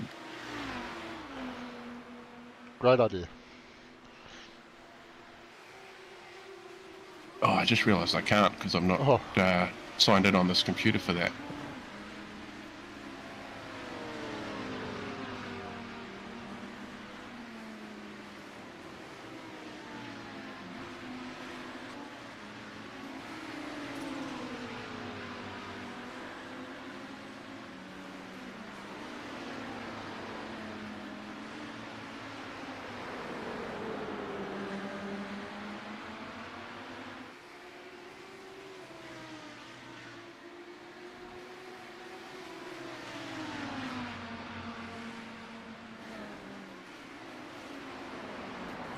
Anyway, we'll figure that out.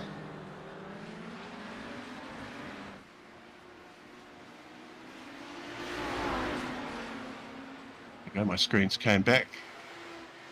So that's Andrew out of the Hoss car, and we've got Morgan in the car at the moment. So that's the driver change here at Hoss, which we can see out the back of my head. So that's all good. Got a bit of a battle pack here going on. Got the Pookie boys. Who else we got in there? Oh, the one mug team, Team International, who we've got on screen here as we see Matt Stevens in the Pookie boy car, we'll call it, because he's missing his mate Matt Payne today. He's into the pits to take a pit stop. Mickey Friesen is sitting in third spot. So this is the top 3, isn't it? We've got on screen at the moment. Yeah, it is. Andrew Dyson, Jamie Stover, and Mickey Friesen is our top 3, and they are pretty close together at the moment, making a bit of a race of it. Hour 25 in. Yeah, it's looking like a pretty tight battle out there at the moment.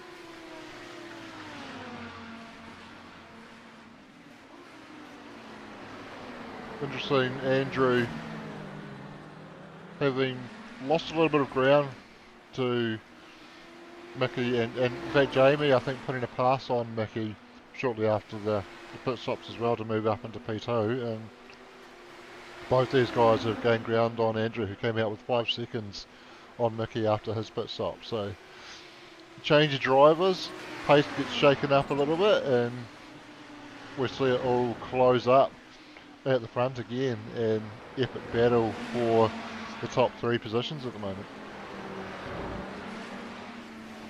Yeah, Andrew Dyson is out in the car at the moment. So I wonder if Benjamin Roberts wants to give him a drive through. After the next safety car, it'd be interesting to see what happens.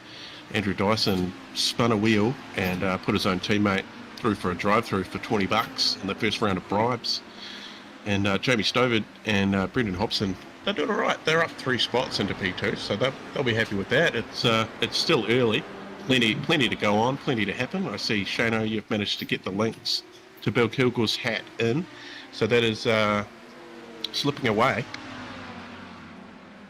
Yeah, I have managed to get that one in. What I'm looking for now is the other auction.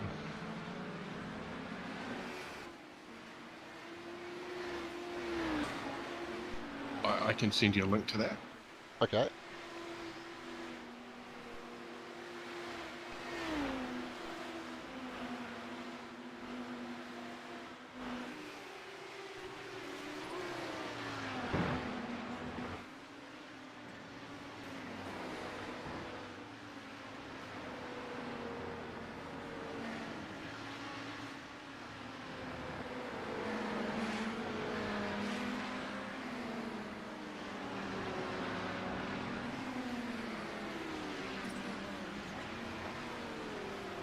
So Carl Sampson in a battle at the moment with Wes Tamanui.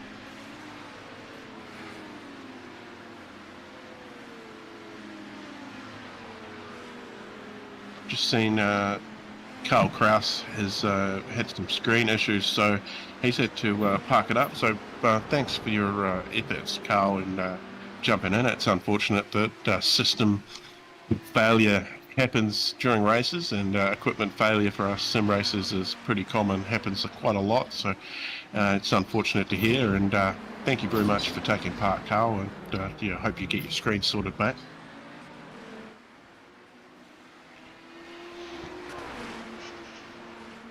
Yeah, that's always very disappointing when someone has something like that happen. Especially in a race like this where there are people that, or a lot of these guys do put a lot of preparation into it as well. Obviously we've got a few guys that have joined pretty late on the piece, but there are guys that were very excited about this as soon as the announcement came out and signed up as soon as they could, and have been preparing for this for quite a while, put a lot of preparation into it, and when it all goes wrong on race day, that's the worst feeling.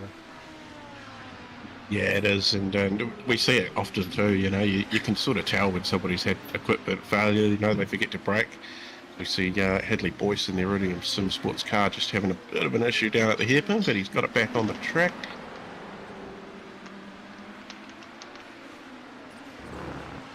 Board here, Carl Sampson, Kiwi Sim Racing, Speed Nation. They've had a trip down the lane thanks to Xavier Simmons. I don't know if he wanted me to tell everybody that he did it, but he did. You know, if you want to pay him back, you know who it was. And Nico in the comments. G'day, Nico. Yeah, you're out of the car. Put your feet up, mate. Thank you very much. Doing a great job.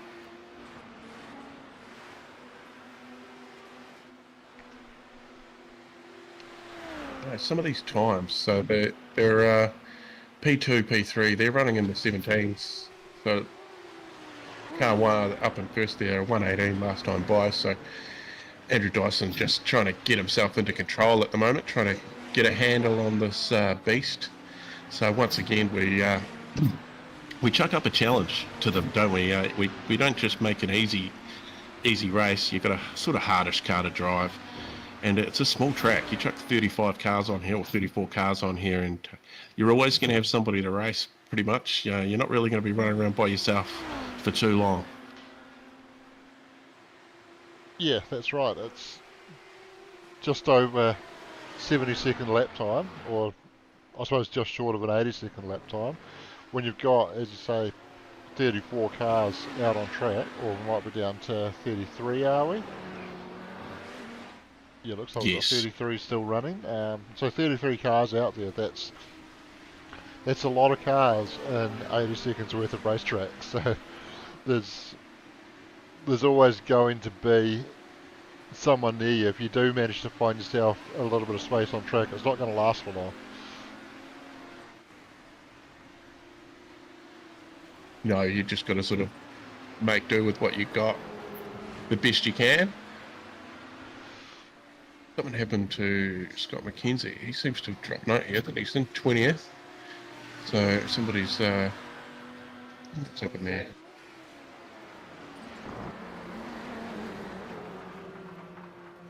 So look at 22 cars on the lead lap at the moment. So Andrew Bruce, well actually Morgan Dorr, who's in the car at the moment, they're the first of the cars that are a lap down. So there should be some cars get a wave around at the next one, the next safety car. I think you were probably looking at data that was based on a lap down on the car that I had selected there at that point. Is actually only 12 cars on the lead lap. I see that's just changed now. Yes. Because I clicked on Andrew. Unfortunately, that's probably one of the downfalls of SDK, is you think you're looking at who's on the lead lap when it's all lit up, but it's relative to the driver that's selected at the time. All right, well that's good to know. I see the track temperature is staying sort of stagnant at 43.89 degrees. So that's still a hot track. It's not going to get any cooler, of course, because it's partly cloudy and 0x on time. So time doesn't move in this race. The race still moves, but time doesn't go anywhere. Doug's foliage just stays exactly how it was when we started. Right here. Oh, there's a wee sway. We need a picture of Doug to put in there when we put that up. Just Doug with some binoculars. Doing some bird watching. Yeah, it's something like that. So yeah, so we'll jump back to the hat. I'm going to give it a refresh and see if it's changed. No, 17 minutes to go, $76.69. So if you're not familiar with what the Bill Kilgore hat is, so that is something we started, I think it started in the second year. And it has been passed around now 5 times. So 5 people have signed the hat on the underside of it. And then it goes up for the next charity auction. And I don't know how much it's made, but at a rough guess, it's easily brought in over $1,000 to our charity events, which is absolutely wicked. So I'd like to see it go for a little more than $76.69. So yeah, get on there, get a bid on. 17 minutes to go. The auctions have been put in our chat here. So the first one up there is the Bill Kilgore hat, and the second one will be the Simrig, the PC Simrig, thanks to Simblax and Speed Nation. Absolutely awesome. $1,050 that's up to, but at the moment, 17 minutes to go on the Bill Kilgore hat. So if you want to help us out, then there's a hat there to buy. It comes with a stand, and you can display it at your house for a year, and then give it back, and we'll sell it again or something like that. We sort of come up with something awesome, but that's just an awesome way for the Supercars NZ community to contribute to our event, and it's great. You get a bit of Bill Kilgore action. No racing with Bill Kilgore this year, but his hat still lives on. $76.69. So let's get that. Let's bump it up. Somebody's got to be watching. Get on that Trade Me link. Bump it up. It might have just been bumped up a bit more.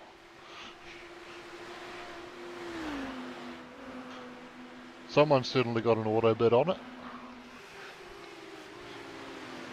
Yes, Wayne Blore still leading. So I see you tried, but yeah, 80, I wonder if it's at $100. I reckon it's at $100, Shane. You should do $99. The trouble is, if he's then got it set lower than that, then I have to pay that much. Yeah, but we'll blame Wayne.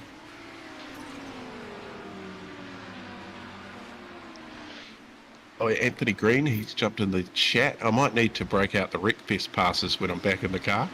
Well, I don't know, Race Control might not like that, mate. Yeah, but he can always bribe to have his penalties cleared. Some expensive Wreckfest passing there.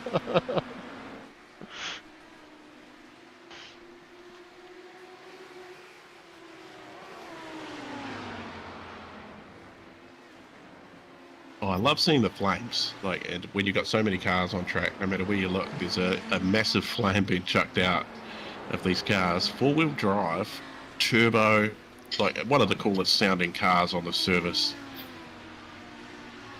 Should we maybe have an onboard with the leader, maybe? See how they track when they get round to the start of their next lap. Oh, I see there's been a tell change you. for the league. Yeah, Mickey Friesen has managed to get around Andrew Dyson. So before we do, we'll give it another lap to go to the onboard, and we'll see if we can pick up the replay of that pass.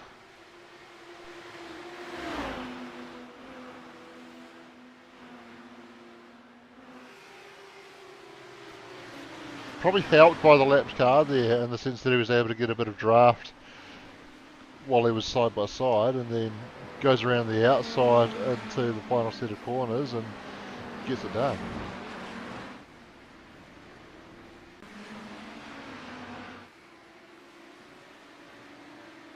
Yeah, just hanging in there though, aren't they?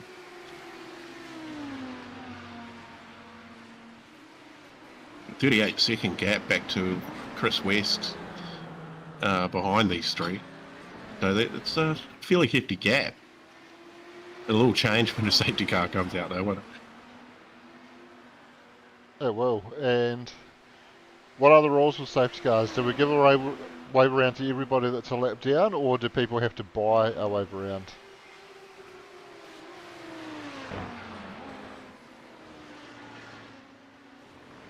What was that? Buy a wave around? Yeah, like Keeping them sort of free. keeping them free at this point? Okay. Yeah, wave arounds, like, that's yeah, it's like this is, let's try and get as many cars back on the lead lap, I reckon. So at least, up to 25th, they seem to be one lap down, and there's a few 2 laps down, so they might get one of their laps back, maybe. We'll see what happens for the next safety car. Yeah, so when we do see a safety car, we are going to see a few cars come back onto the lead lap, and then potentially, we might be seeing a safety car soon, because that was a KSR car parked very awkwardly on track. Looks like it was Craig Brock, so yeah, he's still parked there. I would assume he's requested a tow. Yeah, it's just waiting. That was close. He has now towed, and we do have a safety car. We've got safety car coming out on track now. Yeah, the unsafety truck is back out on track.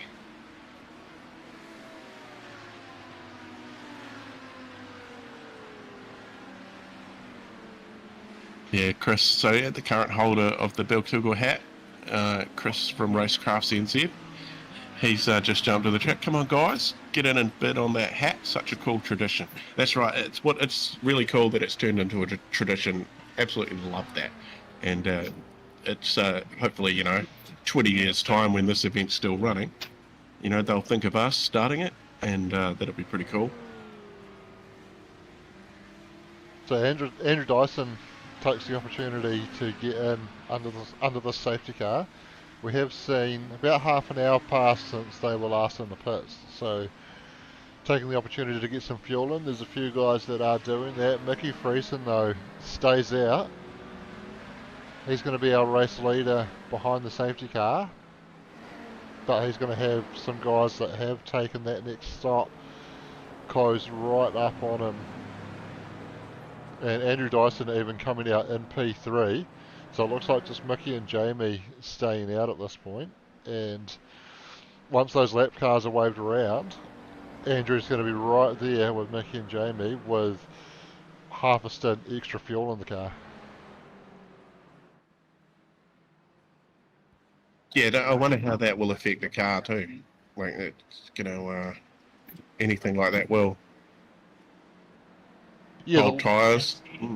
The lighter car, even on older tyres, seems to be faster at this stage. We saw the guys were able to overcut at the end of the first stint by going a little bit longer and pulling out a bit of extra gap by putting better laps in on a lighter car. So that does seem to make a difference. The tyre's obviously holding on well enough to be able to do that. So that will have an effect, but we're probably in quite an awkward space now where I don't know that this is necessarily going to save anyone a pit stop. I think everybody's still going to have to make about 3 more pit stops from here. But those guys that have taken the opportunity to get in under the safety car will be able to spend less time stopped at their last stop.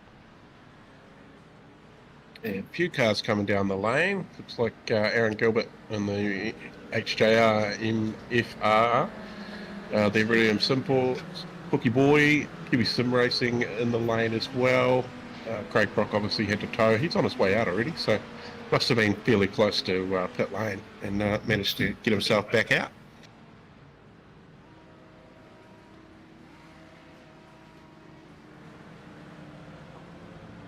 So No driver changes there, I don't think.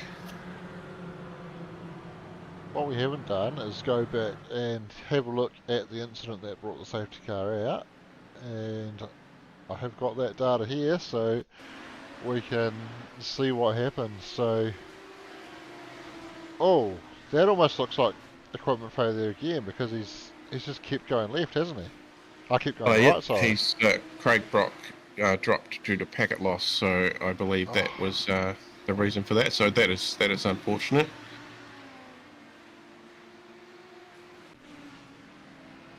Yeah, that's very unfortunate. Did a good job though to be able to hold his position on track after that happened. And we are seeing those lap cars get the wave around now, so we shouldn't be too far away from going green. Before we do go green again, we can hear from another Men's Health Week ambassador, Mike Minogue. G'day there, Mike Minogue here, just giving you a shout out. Men's Health Week. Jump on the old computer there, go to menshealthweek.co.nz and get your score. I've just done mine, coming in about 45, so not too bad. But jump on there, do it with you, do it with your mates, and make sure you're looking after yourselves. Good on ya. G'day there, Mike.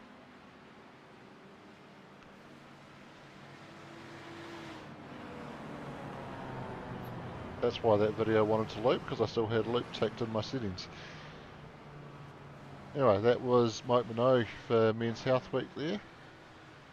Yeah, isn't it awesome to have the ambassadors? You know, like some of the media we get to play. Mark Sainsbury and Tim Green went and found a simulator place in Auckland the other day and jumped on, and obviously there's a video you'll see coming up of Mark Sainsbury in the sim. Murdering someone, turn one by the looks of it. Yeah, we saw one of those videos at the start of the stream. I don't think that was the one where he does murder someone.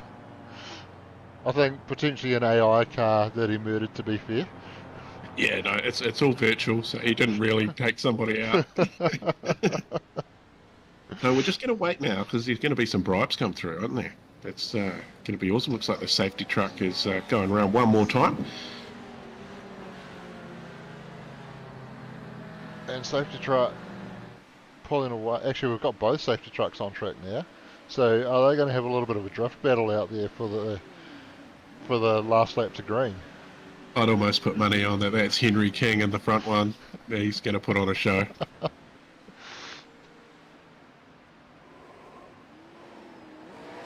These trucks are great fun, aren't they? They are. It's Billy was saying to me before, it was one of the coolest parts about the stream we were doing when we had the unsafety truck race during the warm-up. I have to say that was my fun time too, because you don't really have to have lots of skill to drive it. You just got to go out there and rip it.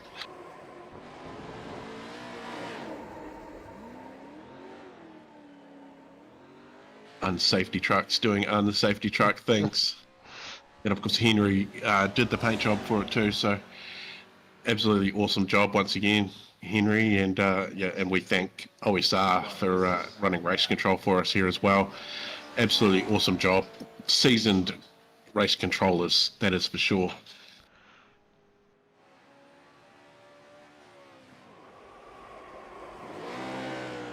And am I right in thinking that they've been behind race control for every single one of these races? They have, yes. They've taken part right from the first one at Spa in 2020. And if you remember back then, we used the Toyota NAS truck as the safety car. The second year, we used the Audi TCR was the safety car for the GT3s at Watkins Glen. And then the unsafety truck was unleashed the old school V8s, the legacy V8s at Chicago, where Shane Van Gisbergen won, and then NASCAR at Le Mans was an unsafety truck as well, and it came back for its third run in a row with the unsafety truck.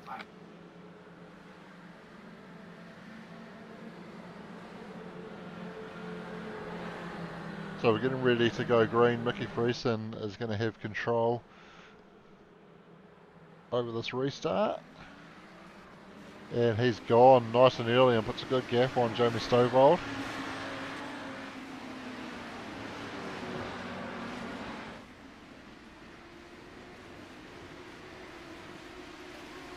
Good restart there for Mickey. It looks like Peter Otmits might have jumped to the pits at the green flag, so potentially an issue there for Pete.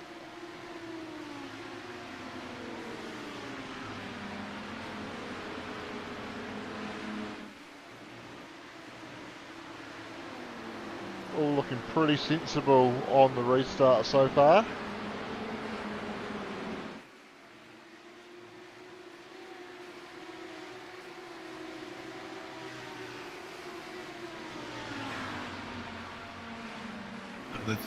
The true story, isn't it? Safety cars breed safety cars. Everybody's all bunched up again and rubbing shoulders with everybody. Or bumpers, is it? Yeah, look at that, flames.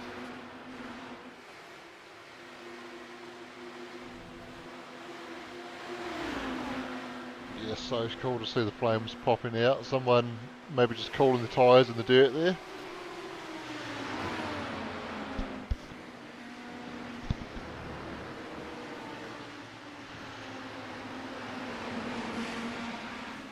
So well, don't be closed. 2 minutes to go on the Bill Kilgore hat, $84.69. Wayne Bloor seems to be leading that one, so somebody bump it up. Make him pay more. I reckon he's got $100. Oh! Oh, that was big. Oh, everybody sort of managed to save it. Somehow, I think it was Reese was big time sideways. I think he was doing a bit of weaving down the straight to feel out the damage, but we got away pretty lightly with that one because that looked like it was going to be massive.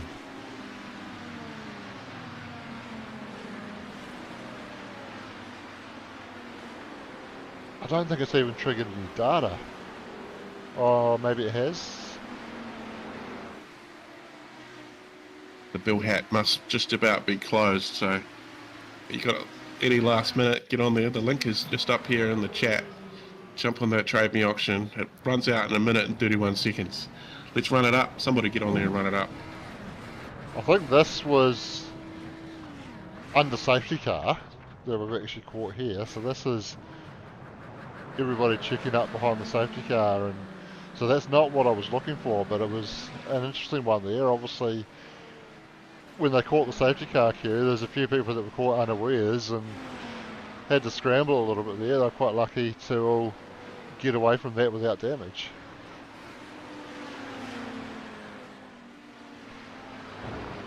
So that would tell me that no, I don't think we did get any data on what took place at the final corner on the first lap after the restart. No, everybody managed to get through it okay though, so we'll just keep running. 35 seconds left on the Bill Kilgore hat. Last chance to bump it up.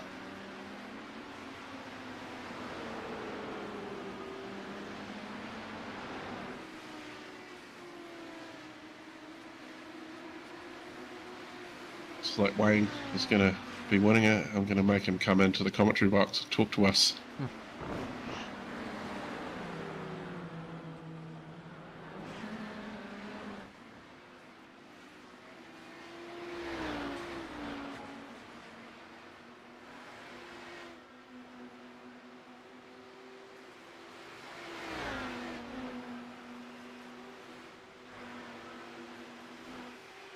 So yes, the Bill Kilgore hat has sold. So it's sold for $84.69. So that's another $84.69 towards our... Ash is laughing at me, sorry.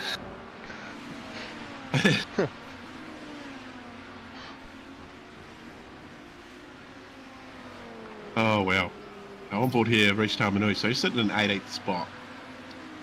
Matt Clark in front of him, 1.5 seconds in front, so he's in a little bit of no man's land, isn't he? There's some big gaps through the middle of that pack now. Yeah, things have started to spread out quite quickly after the safety car, so I think that probably tells us that people have found their place within the pack, and even when we get the safety car bunching everybody up, it's certainly resulting in people getting some space again pretty quickly. But we do have a few close battles going on, including this one. Trent Bennett going side by side with Harry Edwards. Harry getting the nose in front on the run up the straight, but Trent looks like he's managing to hold on there pretty well. We know Ben Trent quite well. He doesn't give up that easily, does he? He does not give up easily at all. And he's got Matt Stevens behind him, and he's a very seasoned iRacer too. And turn one, the turn one danger, isn't it? Yeah, it's a fast corner. The second corner is fast too, and too wide through here causes issues, doesn't it? Yeah, it does. As soon as you get offline there, it's very hard to keep it off track. And we talked about how far you normally end up going off track if you do go off track there earlier on. But there was Aaron Gilbert looking for a pass on Christian Hermansen into turn one, and there's a little bit of a touch there as Christian closed down, but both guys able to give each other just enough room to get through there unscathed. Yeah, I'll just say, go fish, go fish.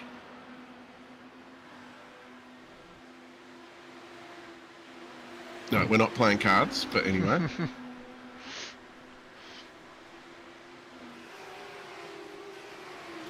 So just the auction for the Simrig up to $1,070 now. So just under 2 hours to go for that. That's going to shut at 6 p.m. and it is $2,973 in total value. We might as well say 3K.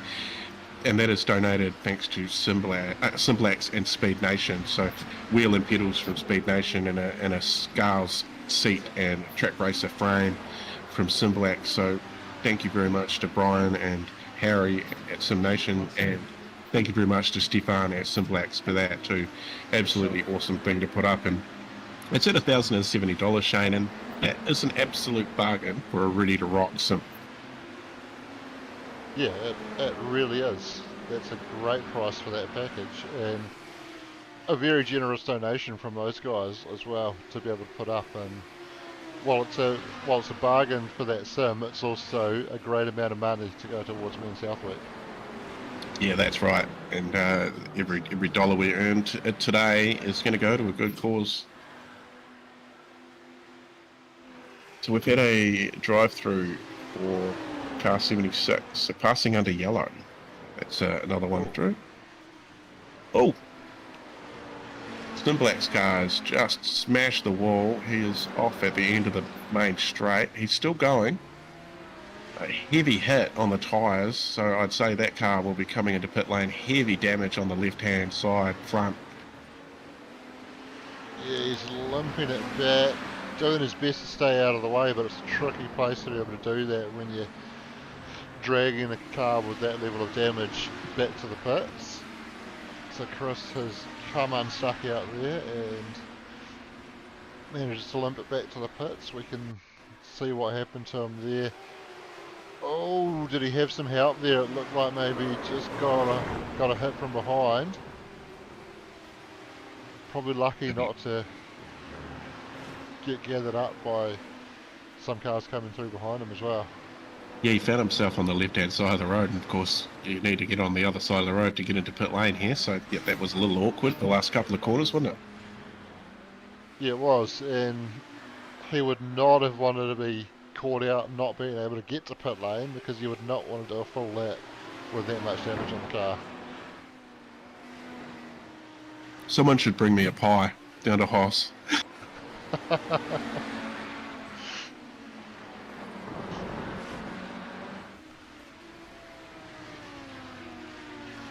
So we've got Nicky Friesen has checked out a little bit out front now, and up to just short of 5 seconds, but the battle for second, third and fourth is all on at the moment.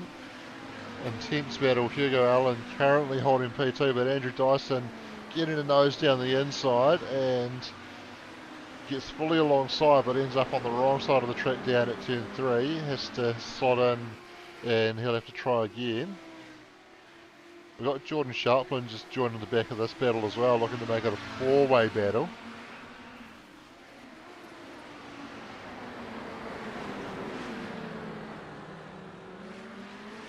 Good to see great intense racing at the pointy end of the field.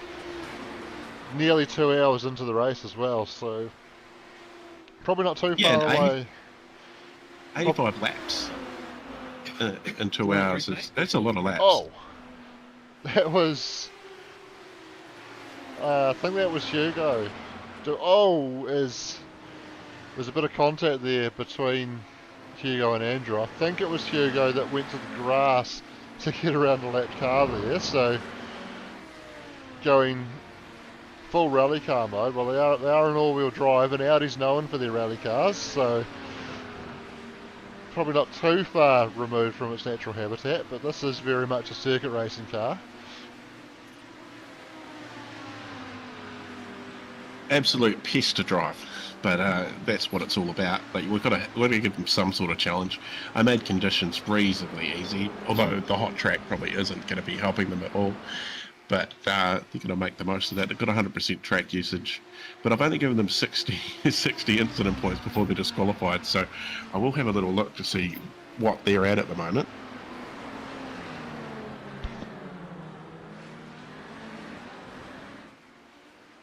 Yeah, the Speed Tech team's sitting on 42, so they're dangerously close. 12 points left with just over 3 hours still to run. That's not a comfortable position to be in. No, definitely not. No, they'll be wanting to but it's my fault that it's like that. The setting up of the server, I bug it up twice.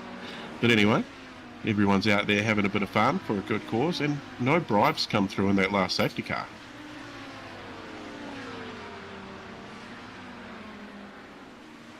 Yeah, interesting. So nobody in a position where they're wanting to have anybody penalised at this point.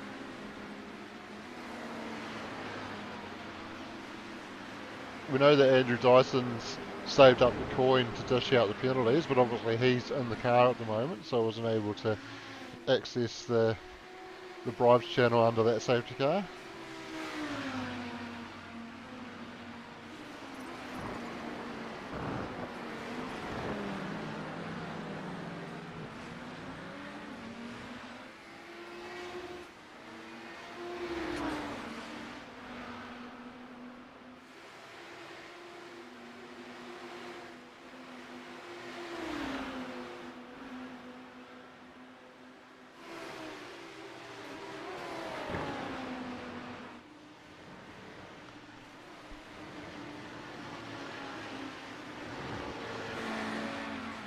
So Andrew Dyson getting very close to the back of Hugo Allen on the run up the back straight, not able to get past though. Oh, they're having to deal with some lap traffic here, and it's just looking a little bit tight at the moment.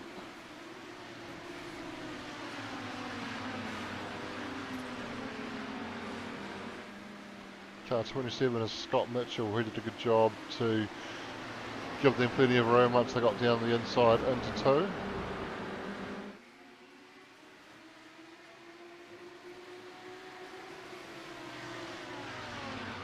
I just got a message race control.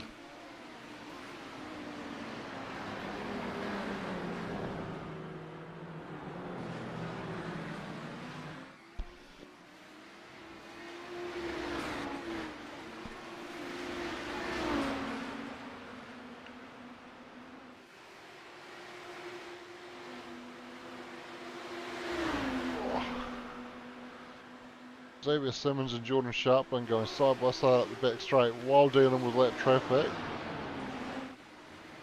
Xavier sweeps across. He's up into P4 now.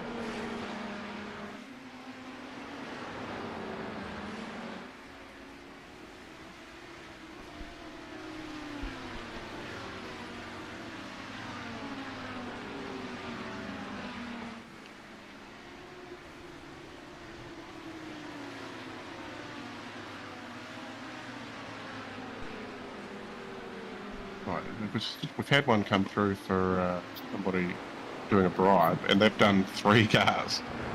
Oh,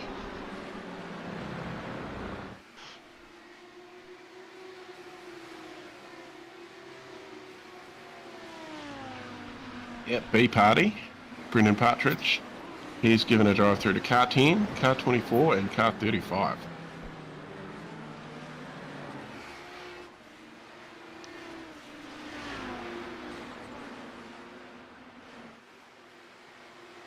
so we're going to see a few cars having to either pay up to get their flag cleared or take a trip through the lane.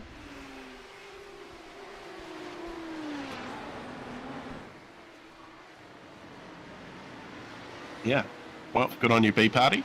We love that. That's a $75 to send a few guys down the lane.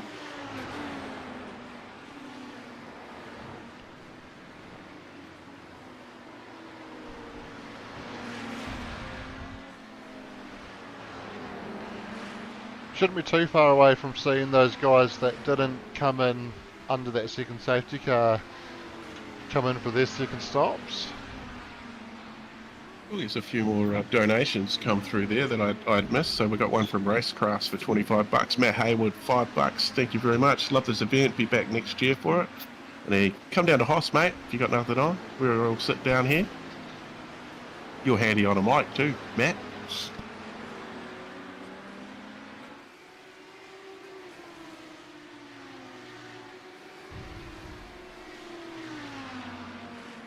Well, I'm glad the tipping thing's working well.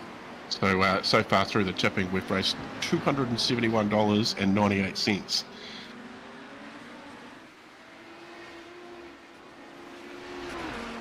So we absolutely love that. That ticker seems to move faster the more donations are in there, so I'm just going to have to slow it down a little bit again.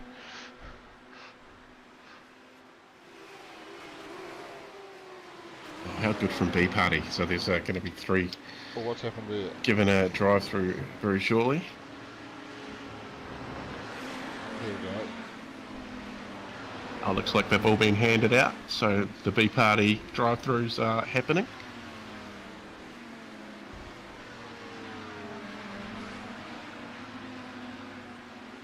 And of course, if they want to get off that flag, they can donate $100 to get their flag cleared. That is one way to get out of it. It is. Jordan Sharpman was right into the rear bumper on Jamie Stovall there, so he's putting the pressure on and takes a wider line through the middle of that double apex hairpin, and we'll get the power down and see if we can pick up some draft now up the straight and potentially could put a move on into the final section of corners. Jamie goes defensive, Jordan goes left, he's got the nose in front into the braking zone and manages to sweep across, although just leaves a little bit of a gap, but manages to get down to the second apex there and takes over P5 in this race, and then comes straight to the pits, and there's some congestion on pit entry. Car 49 was coming in quite slowly, that was Ben Christian. With damage. A little bit of damage on the front, yeah. Yeah, potentially had an incident out there and was just limping it back to the pits as a result, so that might have been why he was going so slowly there. And actually Jordan was one of those drive-throughs, so he's just served that and gets back out there now. But that was very tight on the pit entry.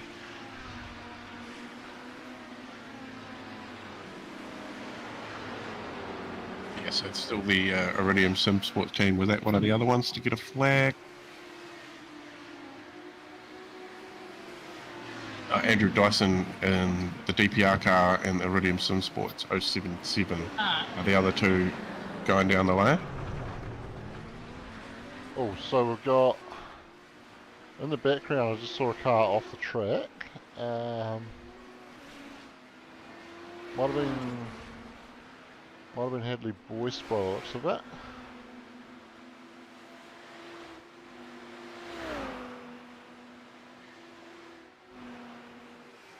He has got back going again. We can catch the replay of that because I just caught that on the background.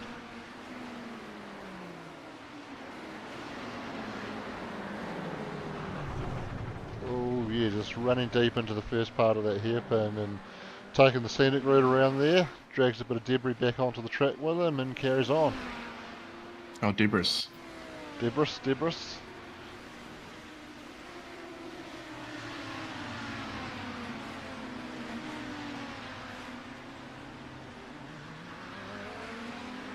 Just trying to see if any more bribes coming through.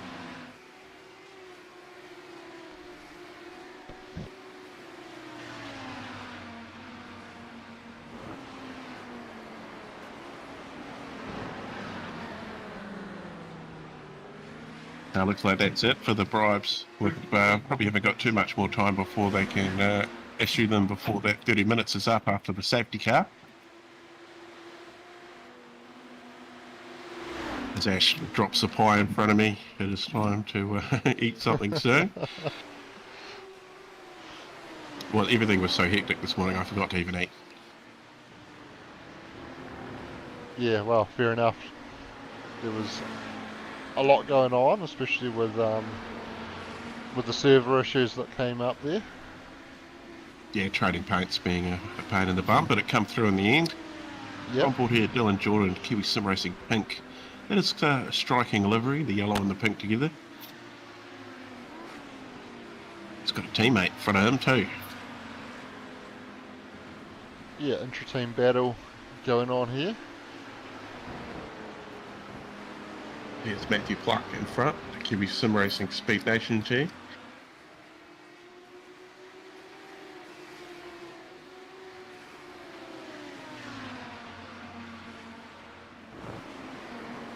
Yeah, so we are actually getting close to the halfway point, Shane. We've almost done half of it. Yeah, we're about just over 20 minutes away from that marker, so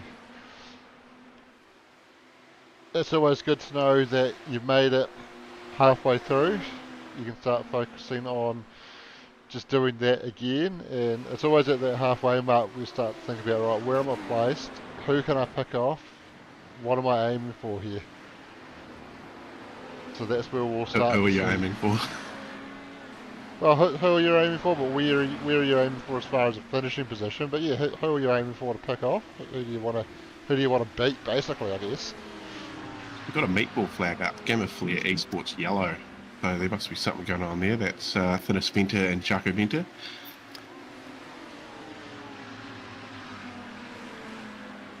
Black flag for the MF, the Henry James Middle Finger Racing Cup too. So I think maybe they've been given a flag for the incident we've seen. Which car was that hit the fence before? That is a very good question.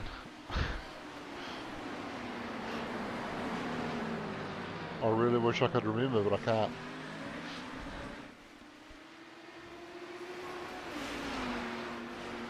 So Jaco Venter might have some connection issues going on as well, because that's when I clicked on his name to try and see what was going on with their car, it looked like he wasn't on track at that point.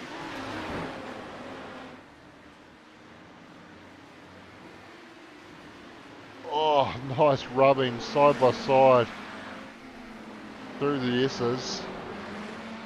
Good hard racing. Oh, Andrew going no, sorry, that was Dylan Jordan going through the grass.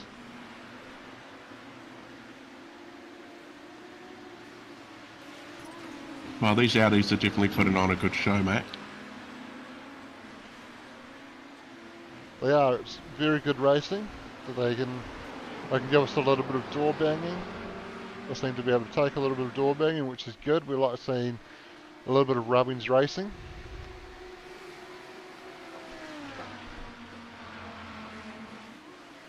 You just don't want to hit the grass too fast.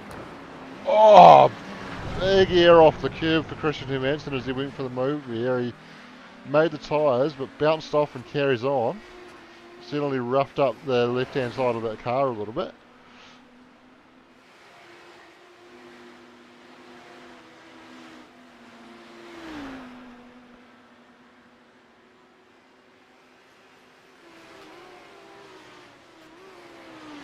I see Billy Rowley in the sim now, getting a little bit of practice before he's going to jump in the car.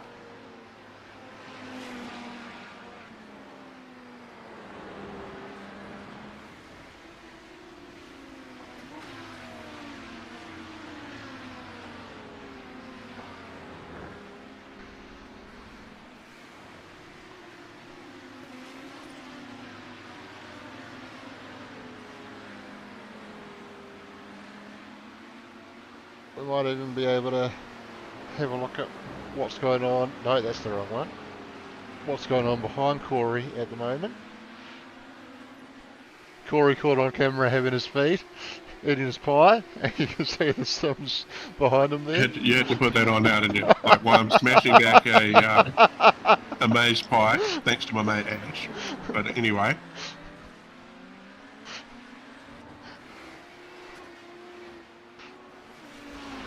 Supercars NZ.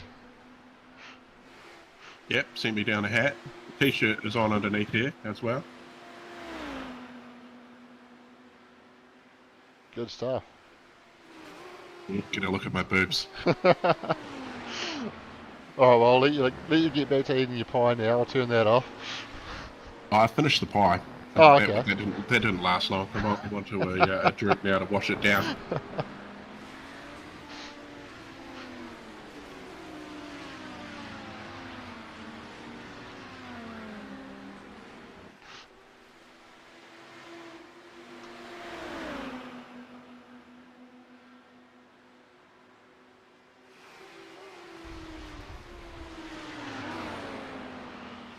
Well, so you've got access to that camera all the time, Shane.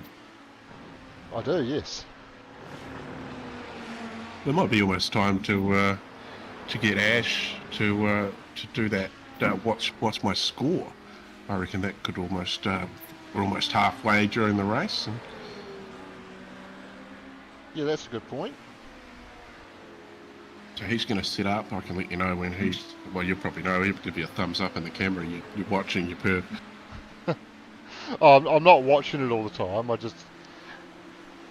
could be, but I don't have enough screens to have it up all the time. But I just turned it on there because you were talking about Billy being in the Sims. I thought it was a good chance to show the Sims in behind you there.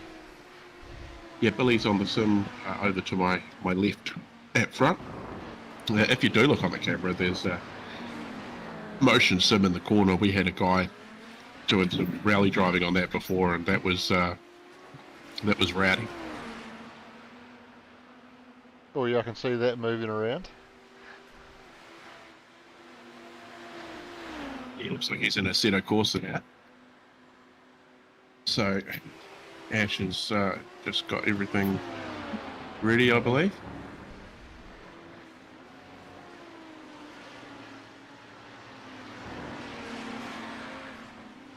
Yeah. Oh, look at this. We're into it.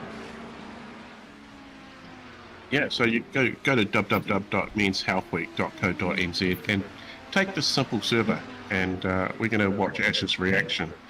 Yeah, so, you know, I did it, I scored 58, so let's just keep that as a reference. Righto, guys. I know you wouldn't guess that I was not under 35, but have you had a blood pressure checked in the last 6 months? Has anybody racing had a blood pressure check in the last 6 months? That's all you need to know. Probably a good time to do blood pressure, isn't it? If you're out the front, you've got someone up your date, fighting for first. That's a no. Have you had your cholesterol checked in the last year? No, just had myself a nice Jimmy's mince and cheese pie as well. Not sponsored, by the way. Have you had your blood sugar checked in the last year? No, that's not a no. Have you spoken to your doctor about your prostate? Absolutely not. And not because I don't want to. I mean, no, I don't want to, but I probably should. I think, yeah, we need to, there's other things that we can look into. I mean, I think that's like, there's other signs. I think you get that on your blood test as well. So there's flags, I believe. I'm not sure. Yeah, that's right. I don't have it, so, or haven't had any checks, so. Just had the Jimmy's mince pie, so. Yeah, and I've checked my own prostate before I gave Corey his pie. So do you deliberately limit the amount of fats in your diet? Absolutely not. That was a steak and cheese pie, mince and cheese. Oh, most times. I'm okay at it. Have you spoken to your doctor about your bowel cancer risk? Absolutely not. It's not even something I've thought of. So that's an interesting one. Do you get mild pain and inflammation in your joints? I don't know. No. Are you a non-smoker? No. Does the vaping count? Yes, I'm a non-smoker. Do you have a partner, close friend or relative who is there for you in tough times? Yeah, of course, I've got lots of them.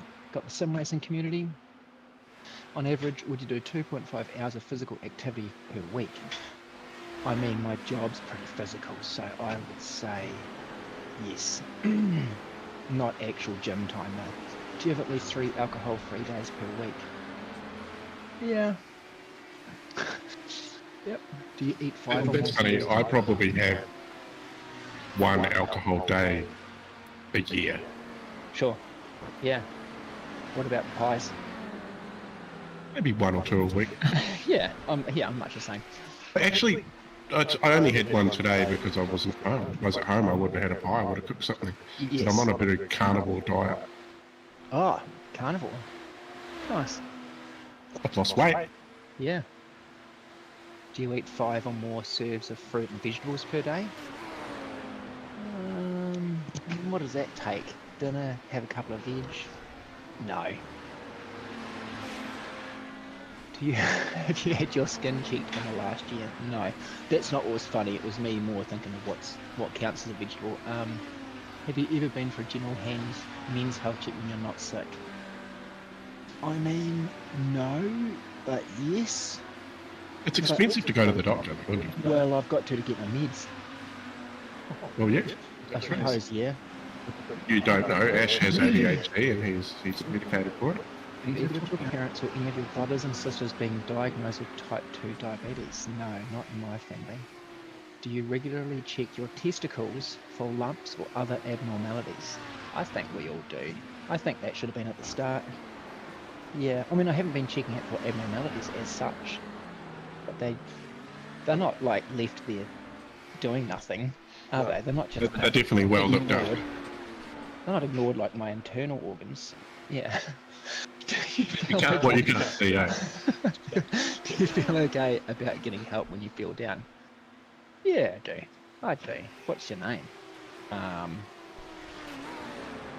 it's Ash, isn't it? What's my score? What did you say your score was? Oh, here we go. 58. It's just making sure Ash is not a robot. Yeah. Are they bicycles? Yeah. See, I fucked that up last time. 58. What'd you get? 58. Oh, bang. There you go.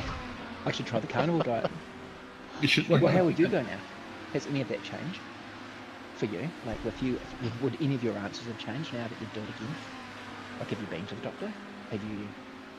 Do you know what I mean? Like, Part of my truck license means that when I renew my license, I've got to go and get a medical, things like that. I think maybe a year ago my score would have been a lot higher than it is now. I think looking after myself is something that I've had to sort of pick up. Those that know me, the change in life sort of happens, and I mean I'm waiting for back surgery. I had blood sucked out of my arm yesterday, and it's still a bit sore today, you know. Yeah, back surgery on Tuesday for me. They're going to fix my loose screw. Hopefully, I won't be walking with a lean anymore. Grip walk. So that's the other thing too, like you've obviously lost a lot of weight, and so it can't be easy coming out, or easy for the surgeons to operate on someone who has got a bit of excess weight, let alone your recovery time after the fact, carrying around extra weight. So losing the weight has increased your chances of a better recovery. It has, and yes. an easier surgery. The recovery time for this surgery is less than this time, but all they're doing is I've got a broken left pedicle screw. So the bottom left screw of my 6 screws I've got on my back. So I've had a double fusion done in 2020. And I jumped off the deck of a truck being a little careless, and that's me. That's my story. But yeah, looking after my health, like I want to be there for my kids, you know, years to come. I don't want to You know, like there's a history in my family of both my grandfathers dying at the age of 50, and this year I turned 42, so that's only 8 years away. So that was the start of my shake-up myself, and I didn't know I was on the carnivore diet until somebody else told me about it, and I was like, I eat that, which consists of a lot of meat, cheese, bacon, lots of bacon. Eggs. And It's eggs. the Yeah. three best things in the world, isn't it? It is, yeah. You can chuck a couple of bits of bacon in an egg and a sandwich, and you're good. Yeah, you're pretty happy. It releases those endorphins, that's for sure. Yeah, dopamine sandwich. Yeah, good shit. What do you reckon, Shane? Have you done it yet? I haven't done it yet. I was actually just sitting here thinking about whether if I hope this is going to work, if I disappear this for a second, and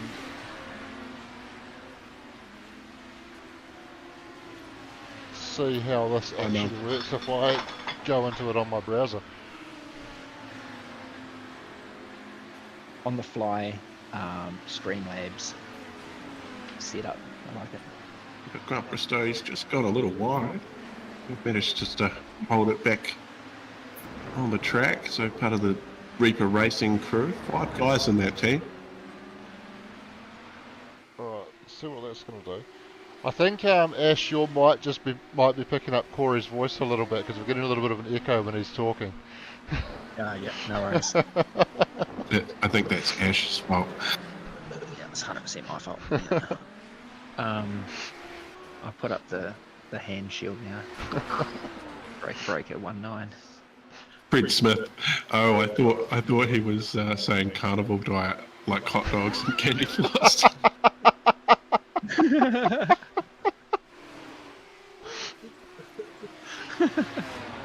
I don't like candy floss. Hot dogs, though. All right, so we got Shane who's going to talk us through. Yeah, it's just not quite fitting at the moment, but if I just zoom that out a touch, there we go. Look at that. Alright, so how old am I? I am just under 35. I've got one more year of that. Have I had my blood pressure checked in the last 6 months? I have. Well done. What was the answer, I guess? Like, it's all hopefully it was a good result. Well, it's high, but I'm on medication for it. So that's Oh, yeah. you know, that's Yep. part of this is that's why you need to get it checked regularly. Is if it's high, you need to get something done about it. Yeah, it's not inflicted by commentary and live streaming sim racing, by any chance. Well, Give could be, yourself high blood could pressure. be. It's a stressful thing. Have I had my Broadcasting cholesterol is stressful, checked isn't it? in the last year? I have had my cholesterol checked in the last year. Blood sugar, yes, I've had that checked in the last year. I cannot say that I've ever spoken to my doctor about my prostate, so that's a no.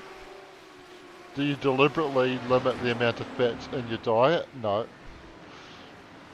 Have I spoken to my doctor about my bowel cancer risk? No. Do you get mild pain and inflammation in your joints? Sometimes. Am I a non-smoker? I hate how they've worded that question. Absolutely hate that. If you are a smoker, you have to answer with a double negative. Yeah. Do you have a partner, close friend or relative who is there for you in tough times? Yes. On average, would you do 2.5 hours of physical activity per week? Yes, I would. Like you, Ash, my job's pretty physical, so I think the amount of physical work I do during my week would add up to at least 2.5 hours. Do I have at least 3 alcohol days per week? Yes, I do, because I don't drink during the week, Yes, so I probably have alcohol-free. about Okay. I probably have about 5 alcohol-free days per week. There you go. Do you eat 5 or more serves of fruit and vegetables per day? Probably not, no. Have you had your skin checked in the last year? No. I did really well at the start, but there's a lot more nose creeping in Didn't now. go off to a good start there. Have you ever been for a general men's health checkup when you were not sick? Yes, I have. be the same as me. You've got a truck license, so that's just going to be part of it for you now. Anytime you renew it, you're going to have to go get a medical done and whatnot. Yeah, that's right. And my employer does annual health checks as well, on top of that. That's good. That's a good Yeah. thing from the employer. They get a tick. Have either of your parents or any of your brothers and sisters been diagnosed with type 2 diabetes? No. Do you regularly check your testicles for lumps or other abnormalities? Well, same as you, Ash. I'm not physically looking for that, but you know, you generally have a feel around. Accustomed to the surface area of them, so if something Absolutely. did pop up, you'd notice. Yeah. Do you feel okay about getting help when you feel down? Absolutely. The community that we're in, isn't it, Shane? Where Discord is quite a safe place, and Yeah. you've got lots of support there. Oh, look at that. It already knows that I'm not a robot. Must be something dodgy about Ash. 44. Really? Nice. Just You're in sneaked in the there. first bracket, yeah. Well done. Well, that's good work, Shane. That is Yeah. good work. Happy with that.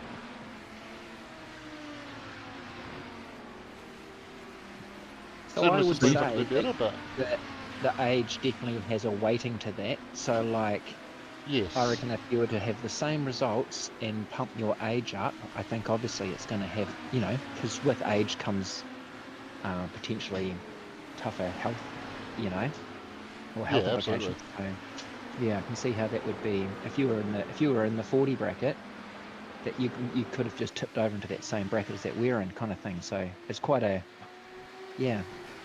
Yeah, and I So guess you're the going fact good. that I'm only just in that under 35 bracket Yeah. tells me that now's probably the time to start thinking about what I do need to be doing better. For sure. Yeah, yeah. No, bloody good. All right. Well, I think that was good exercise. Hopefully Yeah. some people do the same thing and take it, you know, have a bit of fun with it, but take your personal, you know, take your health seriously. And again, as Corey pointed out, I'm a father as well, and it's like you've got to do it for, you know, when you're running around, when the kids need to in the summer when it comes, you want to be there, not be the guy that fucking falls over on the side of the field because your heart gave up. You know, like, yeah, you got to. It's for the wee ones in our scenario. Yeah, well, I don't run very far. I can't run at all actually, because if I do, it gets real uncomfortable real fast. So we'll see what happens. Say you give me another 6 months, I think, and yeah, I'll be up and walking as soon as I can on so the operation on Tuesday, and I'll be walking around the wards at the hospital by Wednesday afternoon, jacked up on some good medication.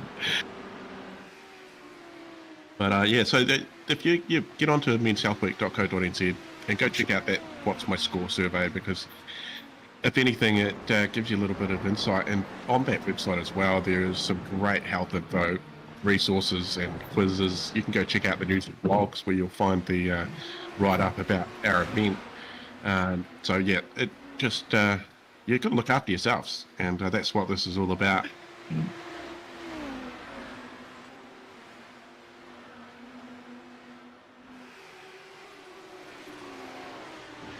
Breaking news, the Men's Health Week fundraiser PC Simbrick up to $1,500. Good stuff. So when that goes, is that going to trigger 7 safety cars? Will that trigger 7 safety cars? I believe it's Steve.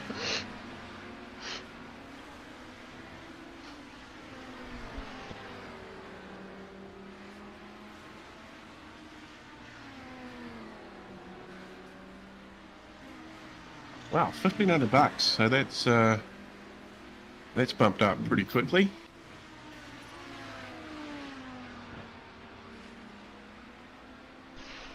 As you 5 say, it riders is, is the Trade Me account, which I think is Steve. Right. even at up to 1,500 now, that's still an absolute bargain. So I can see why that's in demand at the moment. Does he need a third rig? Like, no. Does Steve need a third rig? I don't know. But we'll thank him anyway.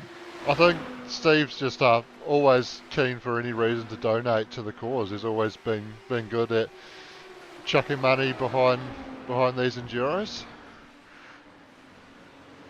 and we very much appreciate that. I think Steve was Steve the first one to win the Bill Kilgour hat? Yeah, I think he was the first signature on there, maybe. Pricey. I can't remember actually. I But yeah, know. Steve's I know name it is went. on there. I know it went twice the first year. I just can't remember whether it was Steve that won it first or not. I know someone.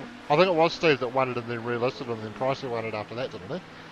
Yeah, I think you're right. Yeah. Yeah, Pricey, and then Jake O'Rourke, and then Chris Saluski.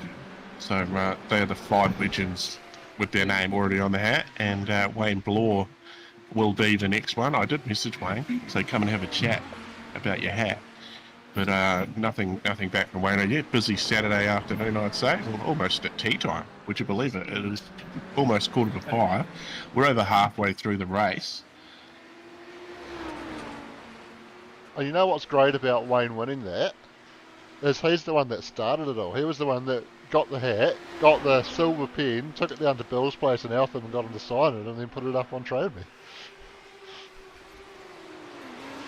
Yeah, that's right. This thing started from a hat out of a pile of hats at Wayne's house, and I believe it's picked up a pen on the way. It also comes with a stand, which thanks to Chris Saluski, that is absolutely fantastic addition. There's a place for the pen to sit in, and the hat sits nice and propped up. I reckon some LED lighting or something in the frame would be the next one. Wayno.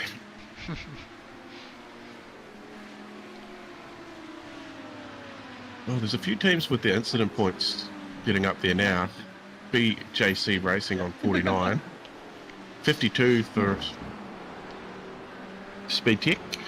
So that is getting up there. 8 more, and they've just got a few cars have gone off here. I think Decking Corner. See there's somebody off on the grass, Shane. 2 cars. Car 27. And 769. Oh, there's a third off. Everybody's going off. Somebody spilt something on the track there. I've got data on Scott McKenzie going off. Looks like he's We've got a back car, in turn there. 2, just sort of half sitting out on the road. I'm thinking there's possibly going to be another safety car here. Yeah, here we go. He's spinning the wheels up, trying to get it back going. He's got it moving, but it's not looking very healthy at the moment. Scott Mitchell out there. Oh, that was awkward. I think they've been... Yes, they have. They've gone over 60.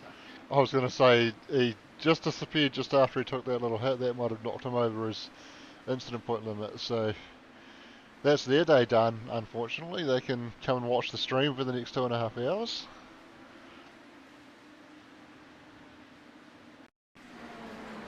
Also, this is very much after the fact. Oh!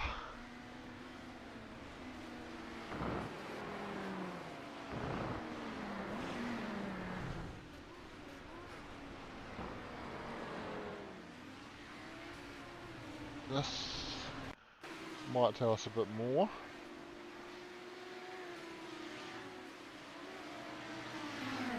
Oh, so they've had contact on the way in there. Yeah, there's a big hit there for the Gamma Flare car, wasn't it? They're struggling to turn around. So we have managed to have their lag, their disqualification. Oh, God.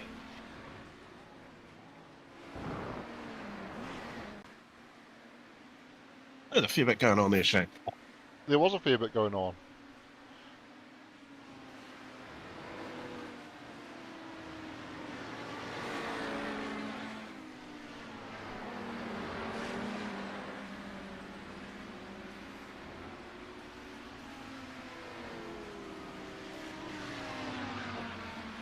Trying to work out whether Speed Tech guys have managed to stay on the server. They've obviously got the disqualified thing up and they've had their flags cleared. So they've been given a flag now for the contact and unsafe rejoin.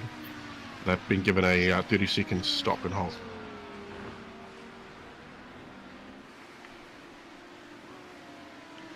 So hopefully clearing that DQ flag will enable them to at least carry on. They will have to serve that penalty before they can do that if that's the case though. Yeah, I wonder what happens when they get to another 20. Many questions, but we've managed to keep them in the server, which is good because then I don't feel so bad about having that 60 limit. Anyway, here we go. We're on board with the Team Jigsaw Racing. Lou Robinson in the car. That was a paint job that I did for them to run for the RA 500. It's got a bit of a tribute on the roof there for Steve's dad. He was a massive Anzac fan, so that's why they're running the Anzac livery today.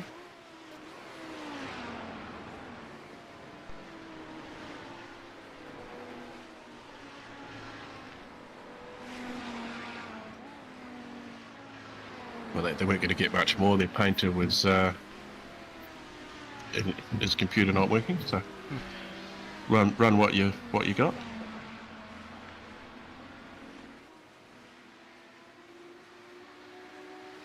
Hugo Allen sitting in second place. Yeah, and Andrew Dyson just in behind him in third.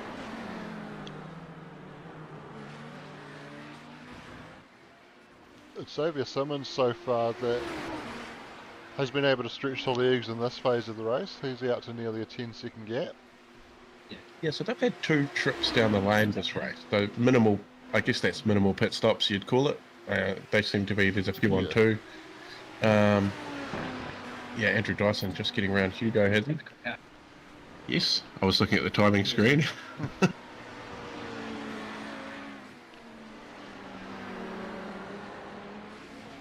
So there's a fair bit of I rating at the top of this, at the top 12. I think the lowest I rating in the top 12 is 1800 at the moment.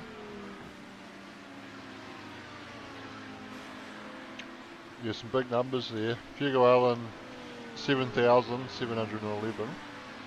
Andrew Dyson 6,555.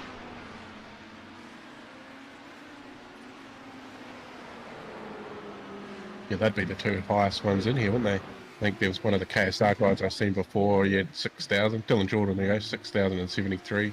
Carl Sampson, 6,703. Yeah, so these guys are putting a lot of time into their racecraft to get their I rating up that high. So you've got to give them a little bit of credit there.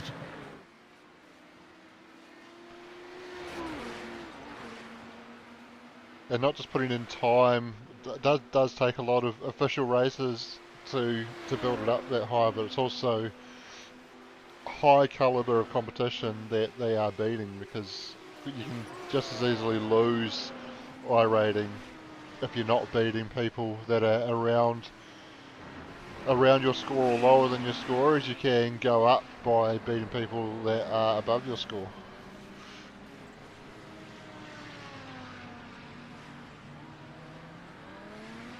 Looks like we're starting to see the next round of pit stops happening. So these will be, I assume, the guys that came in under the previous safety car now getting towards the end of their fuel load and having to get in and take some fuel.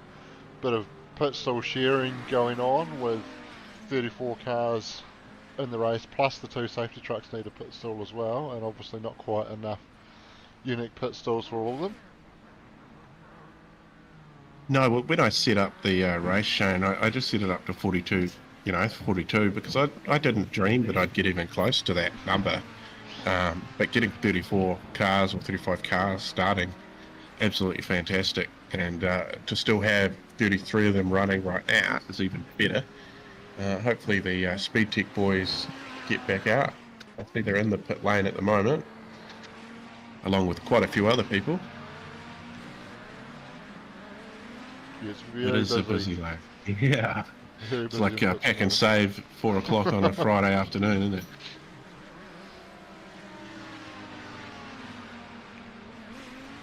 quick panel work by the HJR, MJR team. Car disappearing for a moment is a sure sign that they are doing a driver change there, and Dan Stevens jumps in that car now to take over for the next stint of the race. Yeah, an Aussie out and a Kiwi in.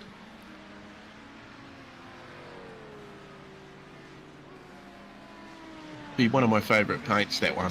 It's just because it sort of represents the cause. Ash was another fan of that one as well. It's got the Men's Health Week up the side, and they did an absolutely great job with that paint. Yeah, it's very cool. I like what they've done, and I like that they have, as you say, the Men's Health Week on the side of the car, promoting what we're going racing here for today. Yeah, it's all for Men's Health Week if you hadn't caught on.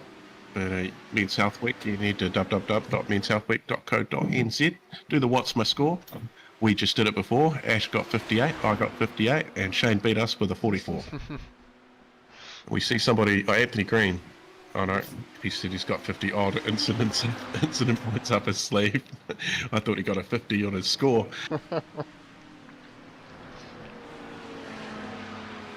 But yes, plenty going on. 24 viewers. Give us a share it around. Get some more people watching. If you look up a little bit further, there's a couple of trading options. One of them is shut. Wayne Bloor won the Belcool hat, but the Speed Nation Sim Blacks PC Sim Rig's still up for grabs, so up to $1,500 at the moment. Let's try and bump that up. Let's get it up. Let's get it up to $2,500. I'd like to get another $1,000 on that before the end of the stream. How about that?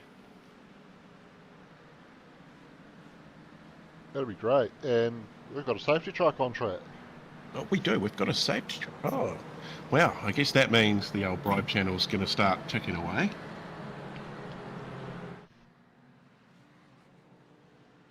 Yep, so open bribes for 30 minutes. Race control. Pretty quick at getting that message out. So this looks like it might be a random scheduled competition caution, because I'm not seeing any data that would have triggered the safety car here. Just over halfway, so there's still going to be another safety car at some point, but we're going to have a wee video, are we, Shona? Yeah, we can hear from Scotty Stevenson. And there we go. 44 for me. I've just been on to menshealthweek.co.nz. I've checked my score. Yeah, I don't have That's any the question. sound like What's for the your stream, which is score? a bit weird. Check it out, get your score, and then do something if you need to.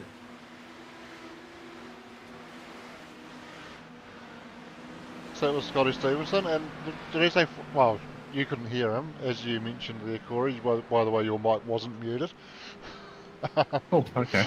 But I think he said 44, which is what I got as well. So he was doing the What's My Score at the start of that video there, and I'm obviously in good company there. Although he's a wee bit older than me, so he's doing well to be at the same score as me. I'm actually not sure Yeah, I how guess old he is. the older you are, is it the higher your score's going to be? Maybe I don't know if that's so. true. I think it's more along the lines of, you know, like, are you getting those regular checks? And I mean, I've had me prostate checked, so I mean, I ticked yes on that one, and you two both ticked no. I also clicked non-smoker. I mean, I don't smoke cigarettes. I use a vape, but I call myself a non-smoker. I think that where the age comes into it is the fact that the older you are, the more you probably should be doing. Yeah, you're 100% The onto it more there. at risk you are at certain things, so you need to do a bit more on certain things than maybe when you're a little bit younger. I mean, we've seen it. You've seen it regularly. 30-odd-year-old person, they get cancer and they're gone. It can happen to anyone. It's a matter of just making sure that you're on top of it and knowing your own body too at the same time. But I mean, if you're unsure of anything, I'm sure that you could head to the Men's Health Week website and take that What's My Score and check out the blogs and check out the resources. I think it's going to be beneficial to your health and and it's that, and in turn is going to benefit your family as well, isn't it? You want to keep your family around too. So I mean, you know, your uncle, your dad, your brother, your nephew, your grandson, your grandfather. They all it all plays out for them too. It's all about yeah.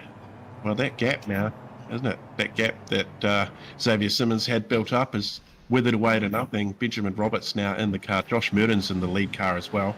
So there's been a driver change there. Hugo Allen, he's weaseled his way up to third spot. So nothing wrong with that. Yeah, So safety car pulling away. I think Benjamin Roberts is going to be my guy to watch early on after this restart, because he had great pace in the first phase of the race and had been able to open up a pretty good gap before safety cars, and he got out of the car, and his teammate not having quite as much pace as he did. So I think as we get back into, or as we get him back into the car now and getting into just coming up to 2 hours to go, I think we're going to see him putting in some pretty strong pace and probably pretty quickly putting a move on Josh and maybe pulling away as well.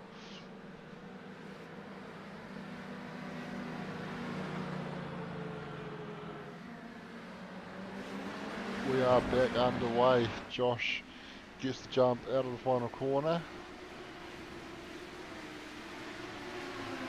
Hugo Allen just having half a look at Benjamin Roberts into turn 1 there, but maintaining the status quo certainly at the front for the time being.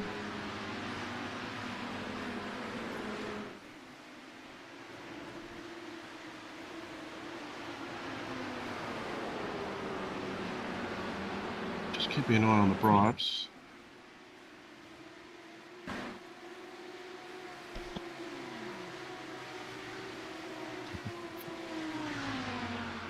Has there been another one come through for Andrew Dyson?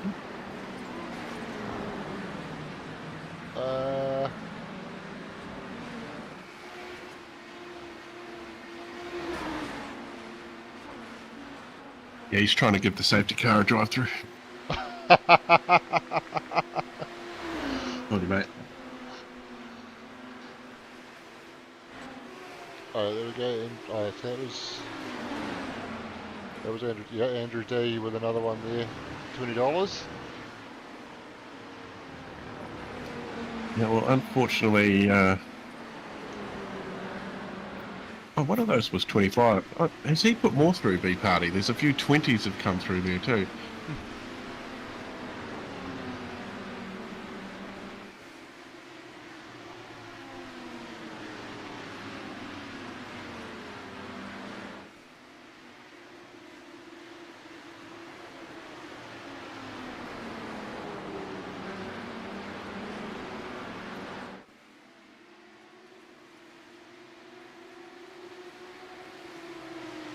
I'll tell you what, I was calling Benjamin Roberts going forward early after the restart, but currently it's Hugo Allen putting all the pressure on him. We do know that Hugo Allen is a very quick driver as well, so I probably should have picked that he would be strong on the restart, but after seeing Benjamin's pace in the opening stint, I did think that he would be pretty quick to get ahead and get clear, but Hugo looking like he's going to be able to give him a run for his money, and we might see a pretty good battle between the two of them for this next phase of the race.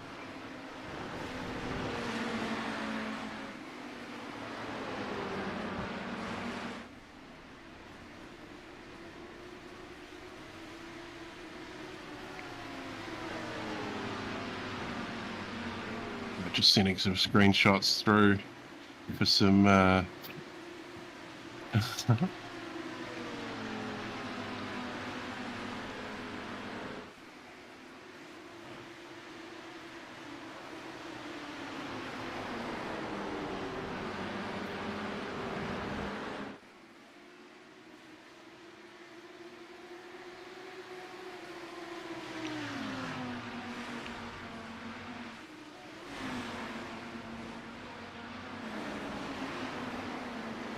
Good battle going on for P8 at the moment as well, but Brenton just runs a little bit wide out into the dirt, drags some junk back onto the track.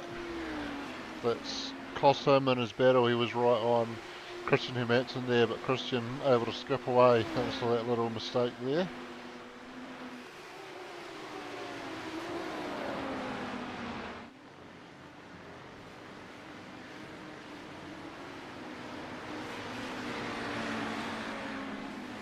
Still super tight at the front. Josh Murden's getting up into P2 at the moment. Actually, sorry, Benjamin Roberts has just put the move on Josh to move into P1, so Josh drops out into second. Hugo Allen's sitting there in third, and he's up 30 spots, so they started back in 33rd and been able to work their way throughout the day and move up into the podium positions now. And he's looking like by the time he gets around Josh, he should have the pace to run with Benjamin Roberts. Just an opportunity at the moment though for Benjamin to make a little bit of a gap while Hugo's battling with Josh here.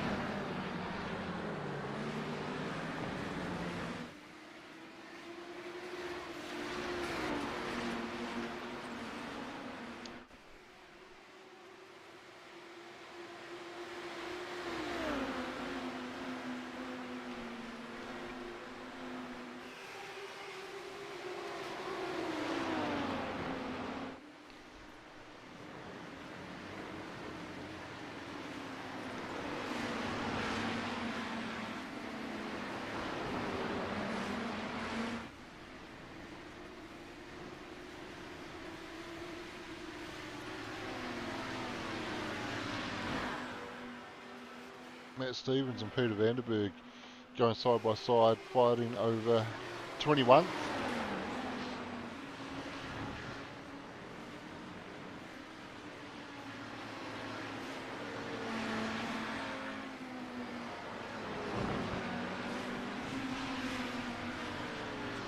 Looks like Matt's been able to get that move done, and they both jump up a couple of spots with Billy Rowley and Oliver Chipson in the pits.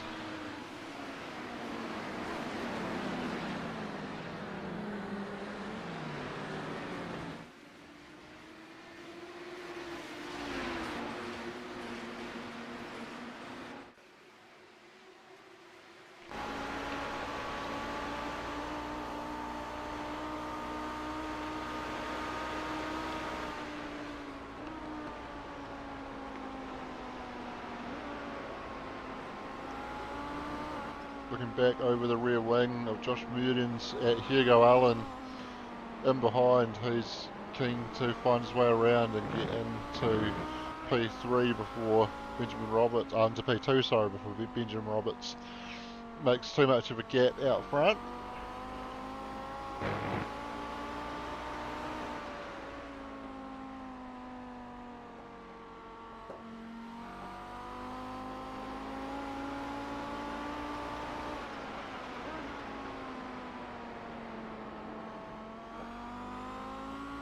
So looks like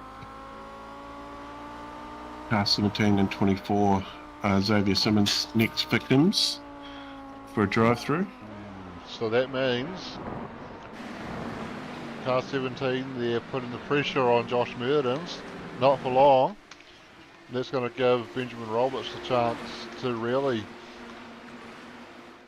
skip out in front in the lead of this race. But then he hasn't actually shaken Josh Murdens too much yet, has he? He hasn't been able to get out much more than about half a second. So they're sticking with him at the moment, so we could still see a battle between Benjamin and Josh here.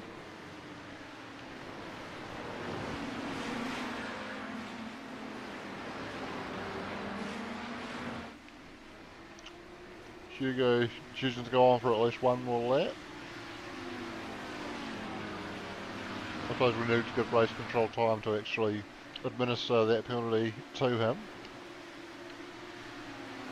Yeah, they've just having a chat now, so I confirmed that it had been paid through the tipping. So that brings the total up to $371.98 just out of the daily tipping. So there is a link in the description if you'd like to make a donation. We'd absolutely love that. Still, another 2 hours to go, just over 2 hours to go. So plenty more racing to be done, more safety cars, more bribing. Let's get it rolling. The auction currently is at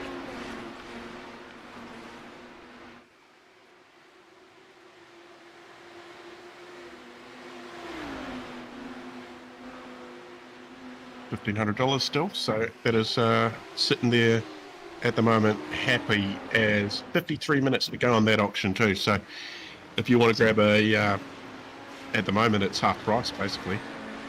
It's going to go, $3,000 worth of kit sitting on $1,500. So somebody's getting themselves a bargain, aren't they, Shane? They are. Benjamin Roberts in the lane now.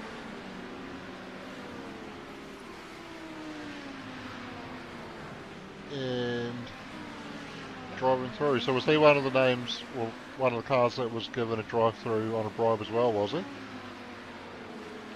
24?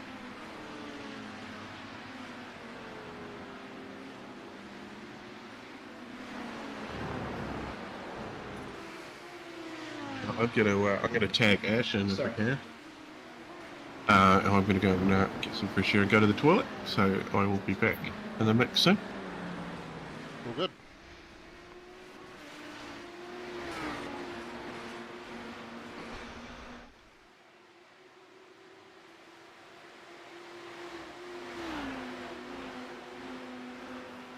Righto, Shane. How's it going, That's Ash? me. Pretty good, thank you, mate. Yep, no, the day's going good. Everybody's having a good time around here. Morgan's got sweat all up his back from his last stint, so... It was actually, no, it was Bruce's sweat. So here you go, Alan dives to the lane now to serve his bribe allocated drive-through penalty. That puts Josh Murdens back to the front of this race.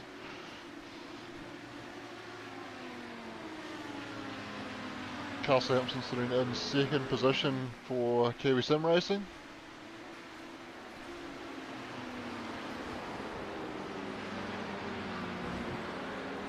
Now, I've just loaded up the screen here for the tips. Xavier S with his $40. Has that been, is that your drive-through, is it? Oh, no. I believe that's what's just been allocated out as drive-throughs to Benjamin Roberts and Hugo Allen.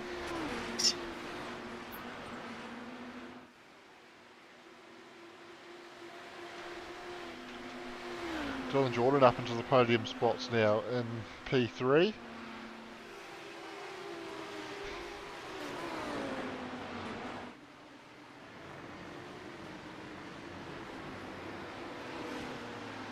Jordan Sharplin, P4. Good effort for a solo driver, 3 hours into this race. Basically, he's done a triple stint, and now he is going to be getting really tired. 3 hours in the car, still faced with another 2 hours. It's a mammoth effort that he's done already, and he's still got a lot of work to do.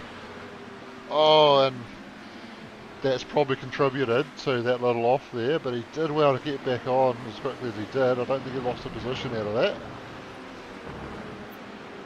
Love all the shit that's flying off the back of the car onto the track. That looked good.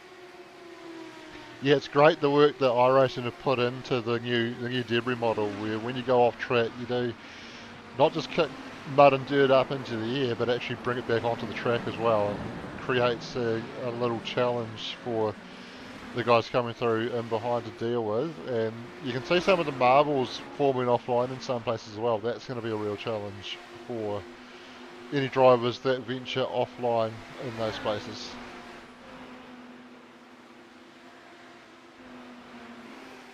Roger Forbert sits P7 for Misfits Racing.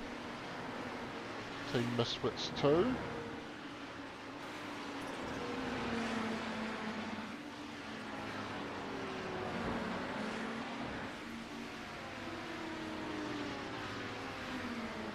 I think this one I'm just going to go last name because I think that must be Carmenin. P7. I'm not going to attempt that first name.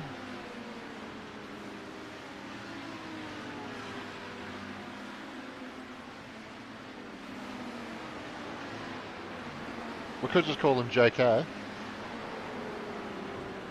That works for me. I'm sure he's used to it too.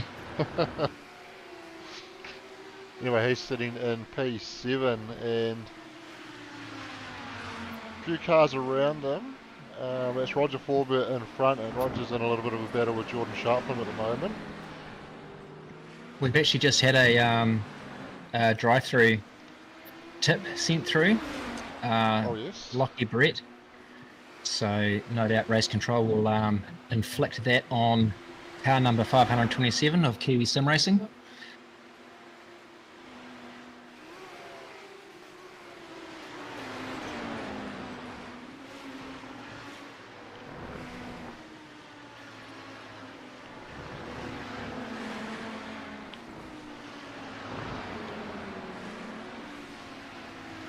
So Joko's managed to get ahead of Roger Forbert while I wasn't actually looking at my screen there, so he moves up into P6. It looks like he's got the eyes on Jordan Sharpland, so showing some pretty good pace at the moment.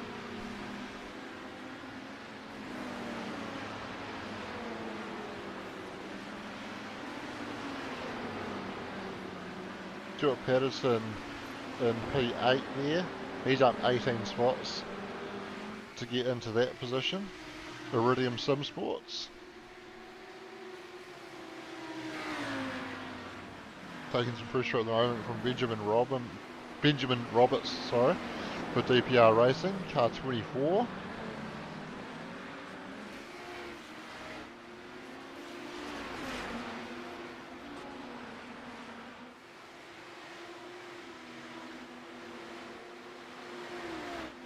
Another solo driver in P10, Scott McKenzie, cracking the top 10 at the moment, but he's got Dan Stevens going up the inside. This could be a pass for position that we're about to see here. He's got in far enough to get the corner there, but he's on the wrong side of the track through the left-hander, but able to carry enough pace around the outside. And then Hugo Allen taking advantage to follow him through as well. Scott McKenzie just getting hung out to dry a little bit. So Dan Stevens up into P10, Hugo into 11th on the charge back after the penalty that he received on the bribe there.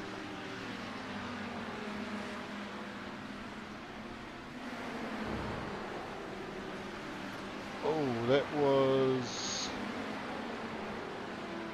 I think, a lapped car that went off there.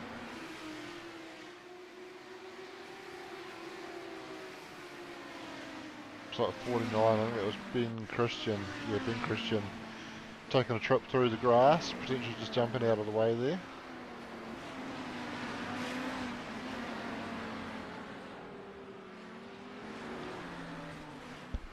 Carl Sampson for KSR sits in P13 at the moment. And he'll be having his drive-through. That's our car that since had Lockie Brett put that drive-through on. So I guess we'll be waiting for the next yellow flag for that. Well, I think we're within that half an hour window, aren't we? Oh, are we? That's very nice. Since the last yellow, so he will be given that drive through pretty soon, and he'll have to take a trip through, and unless he chooses to counter that with $100 and get out of that, and then he'll be all good to keep racing. But if he does, well, I say if I had $100, I'd send out 5 drive-throughs. that's not a bad call, is it?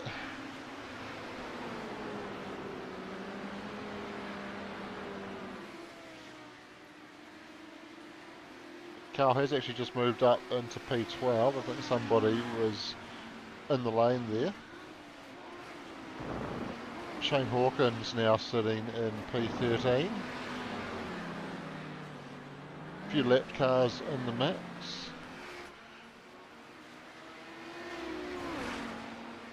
We've got another drive-through issued for car number 8.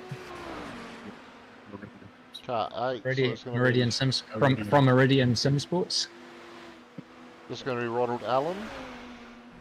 Currently sitting in P21, so that's going to drop him back a bit.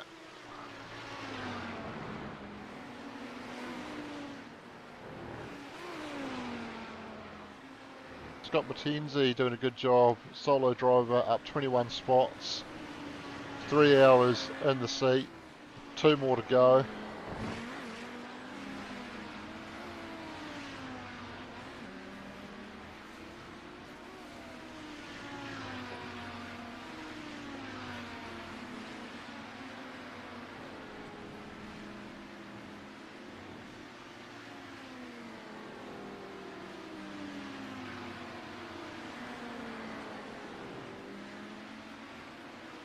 So we do have the donation link in the description.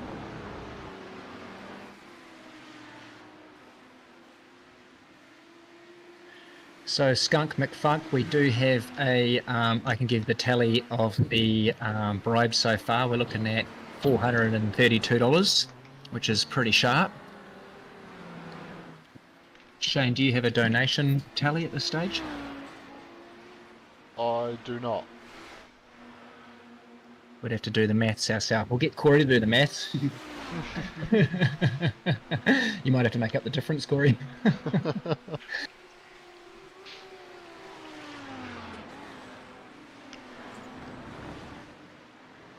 Matt Stevens sitting in P16, bit of space around him at the moment.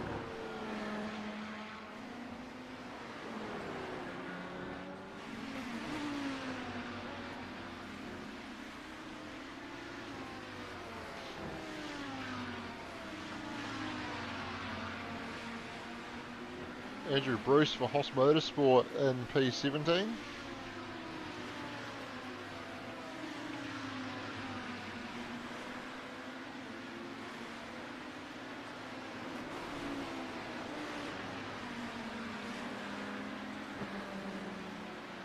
Another Misfits car, Peter Vanderberg, sitting in 18th at the moment.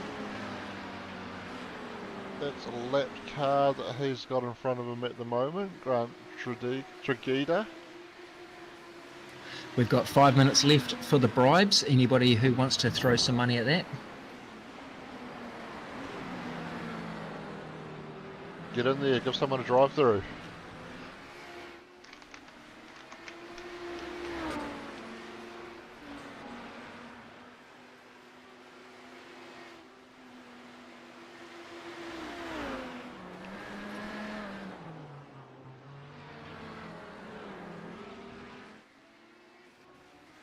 Oliver Jepson in the Sunblacks car there, currently sitting in P19. So there's 41 minutes remaining on the PC Sim Rig auction, thanks to Speed Nation and Sim Blacks. It's currently at $1,500. Don't forget that that's a $3,000 prize there. So I'm sure that someone's going to either get a bloody good bargain, or we're going to see a few more bids happen on that, which is going to Men's Health Week. So they'll be stoked to see it. We'd be stoked to see it, and look forward to seeing that sitting in someone's lounge, if they're allowed to put it in the lounge.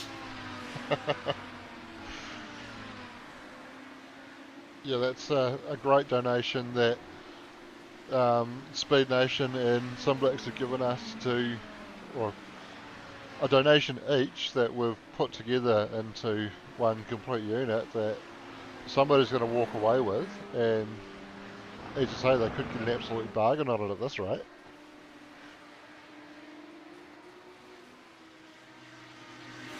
If it's anything like the, keep an eye on that, Corey, we've got another one. We've got another drive-through request, so we'll bang that one through. We are running out of time for that from the 30-minute window after that last safety. So if the Trade Me auction for the Sim Rig's anything like the 351 Clevo and C4 that I sold many years ago, it was a man and his son, and he was sitting there drinking Rumbos, and he just kept on getting his son to push the button. So I made bloody good coin that day.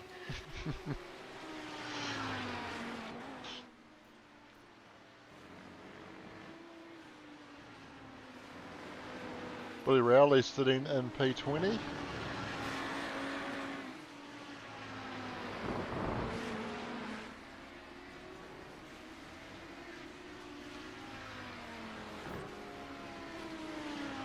think what would be absolutely amazing is once Billy's out of the car, if we can get him, since he's in the same room as you guys, get him on camera and having a bit of a chat about his experience in the race. Absolutely, that's a great idea. We'll make sure it happens.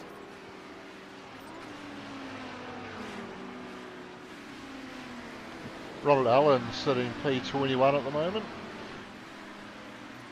Wilberforce 1.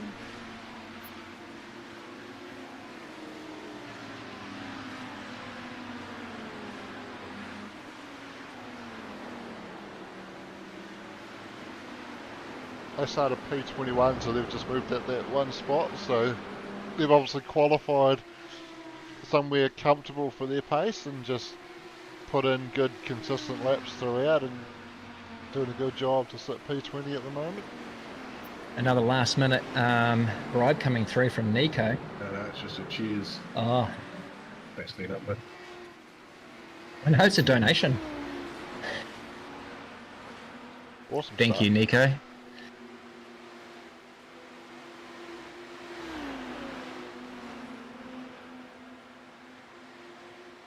Adam's car lost connection, so that Adam Hughes I think is showing in the pit lane at the moment, so oh yeah, apparently his sim froze up and he's gone into the wall, so we do have data on him having a crash, we can pick that up.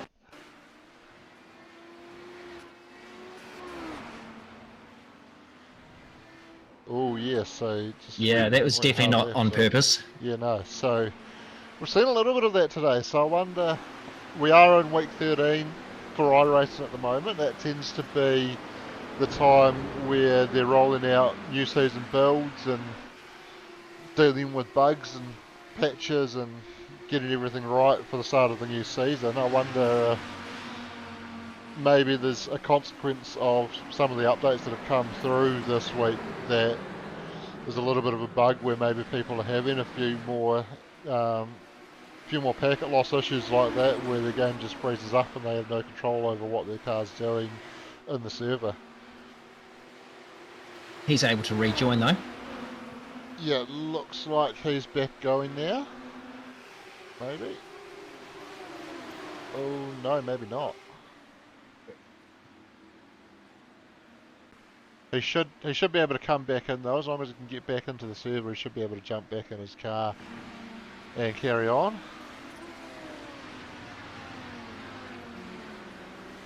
So Wayne Hartnell's in P20 at the moment, so he's just recently got around Ronald Allen and he's up 8 spots from where he started now, and in quite a nice little battle pack at the moment, although I think there's some lap cars in the mix as well. Or potentially that's Hugo Allen going around to put a lap on Wayne Hartnell there, so I think he was the lap car in the mix at that point. The Misfits car in behind car 1 is Roger Forbert, so he's putting a lap on Wayne at the moment as well, so I think what we're seeing is that lead group just coming through, putting a lap on Wayne at the moment. Ronald Allen, we covered off a moment ago, he was up 1 spot to sit P20, but he just lost that spot to Wayne, sits back in P21 now, running exactly where he started, so that's consistent.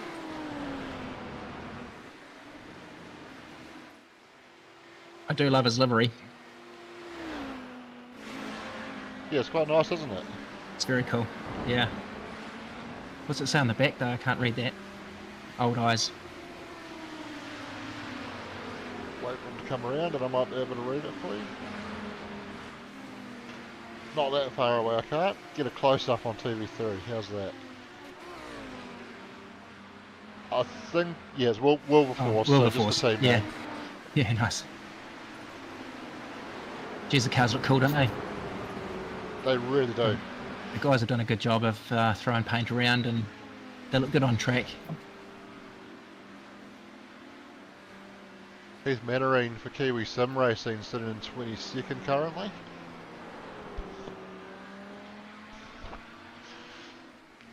Steve Darren back behind the wheel of the Jigsaw car. That's looking a bit straighter than it was a little bit earlier on at the end of Steve's previous stint. So everyone's got access to fast repairs here today, and they've made use of that to get the damage ironed out immediately as soon as they pulled into the pits and carry on with the race.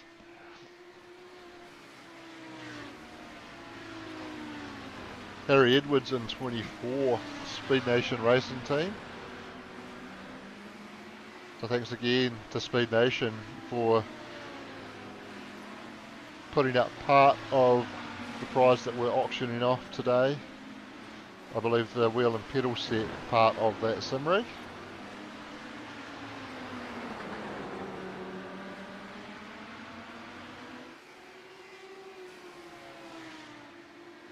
We do have another bid on that. It's up to 15:10 now with 33 minutes remaining.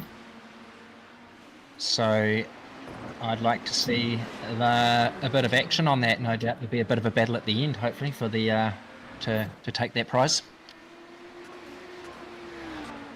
Yeah, that'll sure be good to see. Phil Carpenter with the Devil's number on the side of the car, 666. Reaper Racing, that's why. That's the link there. Currently running in P25.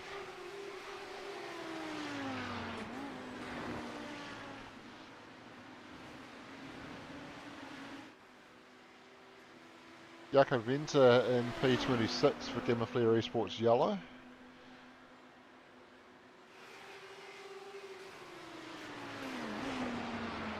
Shane, I've just shared the screen for like what we're doing before with the Men's Health Week.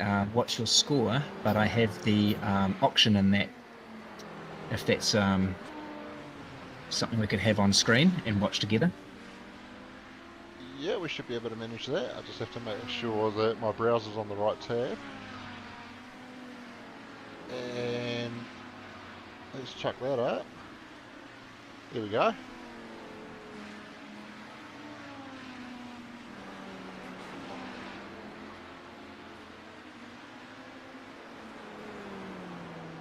Looking pretty good. See Andrew behind us, Andrew Bruce, cutting some laps there.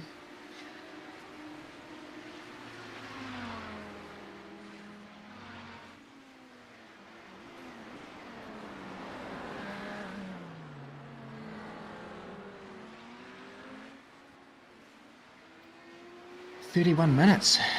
Very cool. Yeah, not too much longer to get your bids in if you want to get your hands on that.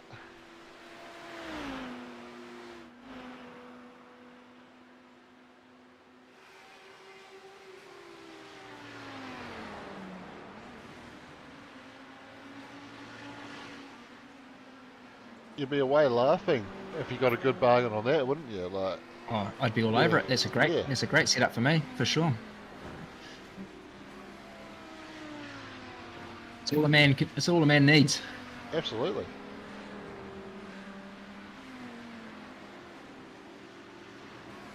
Get that, plug it into your PC and go racing.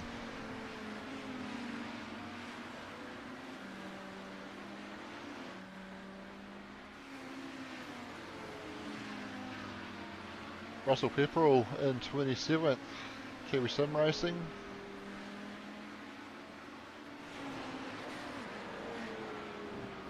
Very bright choice of colours on that car, but I like what he's done with it. It looks quite nice, Yeah, doesn't it? I think it looks great. I also like the other one that's got the pink in the wheels with the, is it a pink and a yellow or something like this? It looks quite sharp as well. Yeah.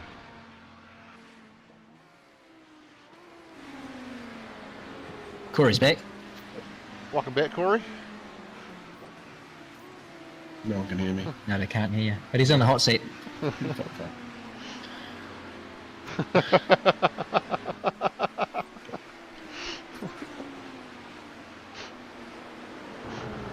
Yep, we are seeing bids, so that's good. So, we're not seeing anybody's names that on the bids now. Wellington City. Yeah, someone from Wellington. 0. Yeah.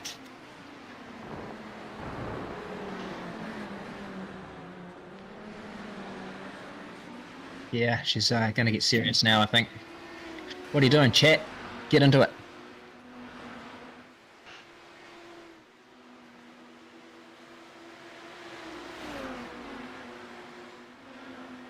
Nico Cordia running around in 28th at the moment.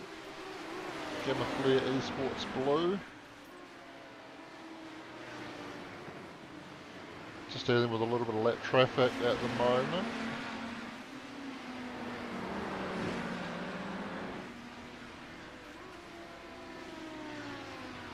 Interestingly, actually, that's the lap car in front of Nico at the moment is Christopher Pinkney, who is actually one position behind him on track, but Nico's about to put a lap, or trying to put a lap on him, and There it is. Oh, he's giving it to him. yeah, I think he tried to get out of the way and then Yeah, just did overcooked a little it. bit awkwardly and ended up in the grass there. So he's running around in 30th, obviously. Oh, look out. Oh, actually, he's just lost out to Ross Watson as well, so he's 30th. He's not a lap down on 29th, but he is a lap down on 28th. Ross Watson there in 29th is sitting just behind Nico Cordia, so he is a lap down on the next position, unfortunately.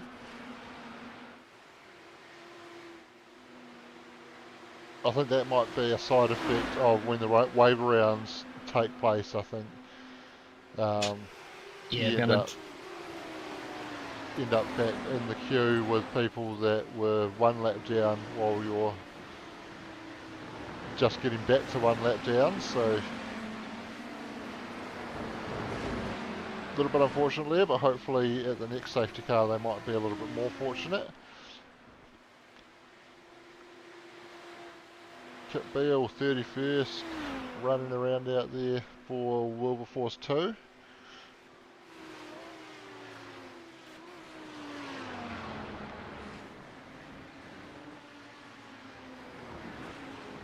Just schooled Corey up on the Billy interview. Billy's not aware of it. But You could send him a message on iRacing and let him know what's going on. Can someone send it? Can someone tell him through comms? He may not get off the sim.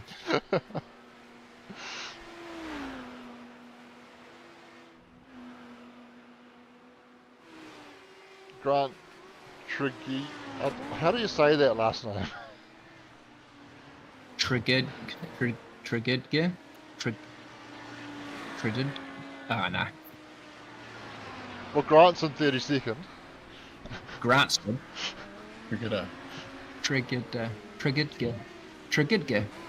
Sorry, Grant. Trigger. Not meant to butcher that, but Trigger. on the spot. How's Corey's goatee looking? Very good. Good, isn't it? Yeah. Highest by the chin. How's your other chin? Yeah. Bet you've not got any more because of your carnivore diet. I've been eating clouds. Ben Christian 33rd. I think he is the last car still running, so unfortunately I think the Speed Tech guys weren't able to get back in.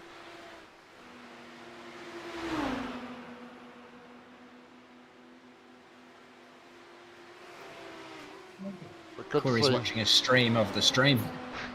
Yeah. There's two views in that.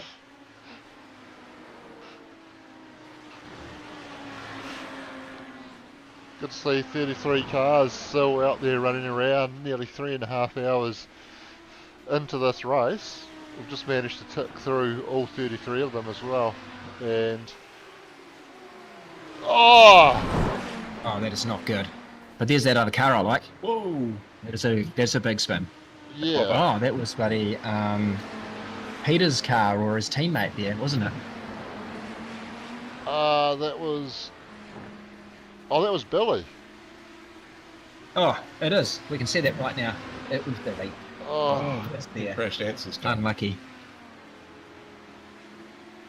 so we can see what's happened there. So That's good for the interview, by the way. Oh, you got a shunt from behind. Wow. yeah, so he was doing his best to stay out of the way a lap down, and I think it's No, I was about to say I think it's triggered a safety car, but no, ignore me. But yeah, looks like it was Dylan Jordan that just got caught out with Billy trying to stay out of the way of the lead pack there, and just misjudged the braking and the proximity to the car and made contact and resulted in that shunt there, unfortunately. We have a safety car. Yep, we have a safety car. Okay, we do have a safety car.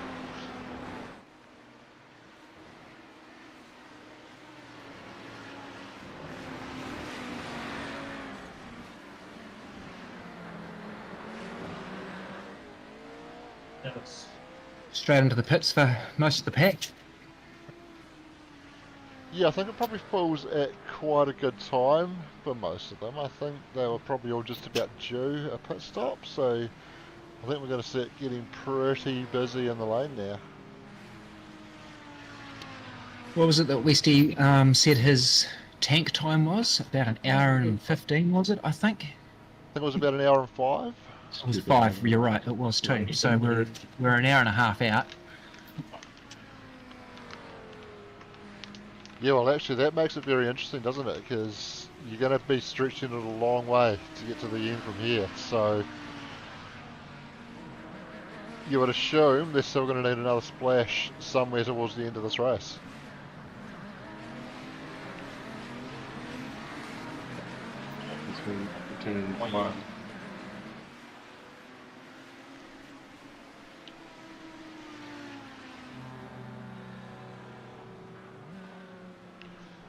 I believe Dan Stevens and Andrew Bruce stayed out, so they've obviously made the call that we can't get to the end from here, so we're going to keep going. Oh! Whoa! What are you doing, Mr. Drifter? Spinning under safety car's never a good look, is it?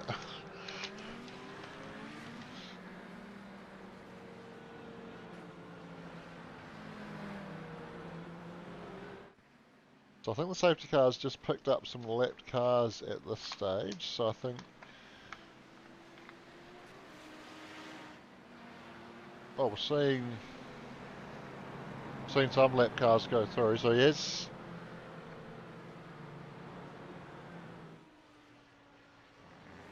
So I think Andrew Bruce went around the safety car by the look of that, and he was the leader, so... Not quite sure what's going on there.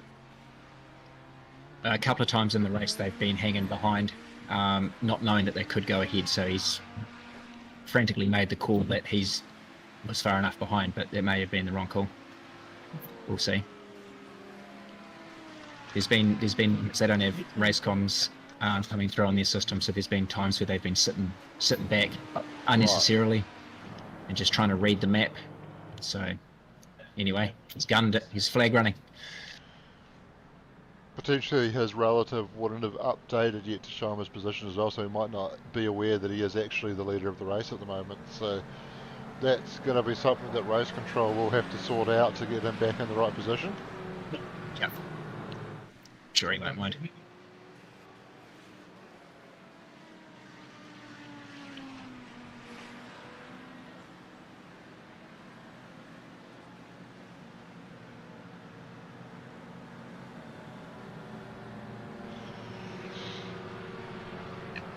$20 minutes on the auction there, guys. That's just been refreshed on the screen for anybody watching.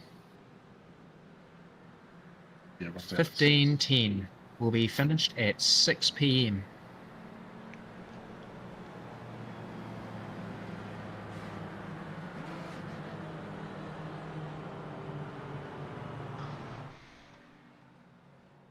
I guess while we are under safety car again, it's probably a moment to just briefly get rid of that, and we could also bring Billy in for a chat if you'd like to do that. We can also hear from Greg Murphy quickly. Yep, you do that real fast. I'll get Billy It's prepped up. Greg Murphy here for Men's Health Week, which is this week, 9th to the 15th of June. Now, looking after ourselves is just like looking after our cars, fellas. We need to get them checked up, We need to play it safe, and if we think there's any issues, we need to get the professionals to check it out. And that's what we need to do, look after our bodies. Hey, so head to menshealthweek.co.nz and do the What's Your Score checklist, right? Our health is our priority. It shouldn't be number 2 on the list. Hey.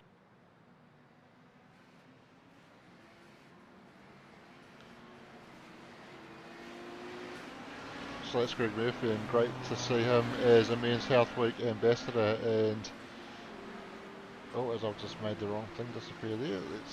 That's what I wanted to bring up there. There's nothing to see here. Billy wasn't keen to have a yarn.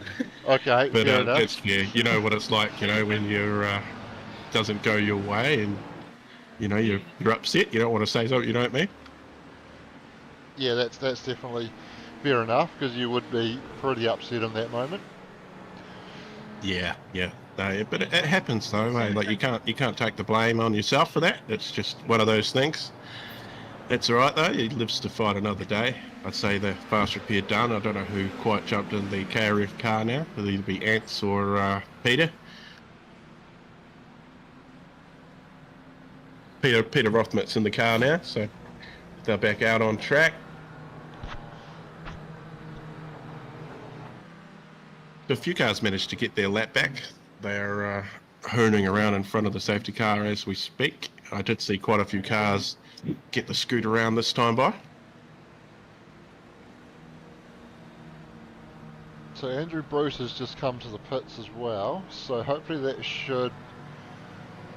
Well, the field's still got to come around another lap to get ahead of him, but hopefully he's going to hold there to get back on the right lap as everybody else, because he went around the safety car when he was the leader, and yeah, I suppose probably realised now that he is in the wrong position once his relatives updated, and hopefully he's just going to hold there and get that sorted out. Got another car getting their lap back there. Yeah, I didn't quite see who that was.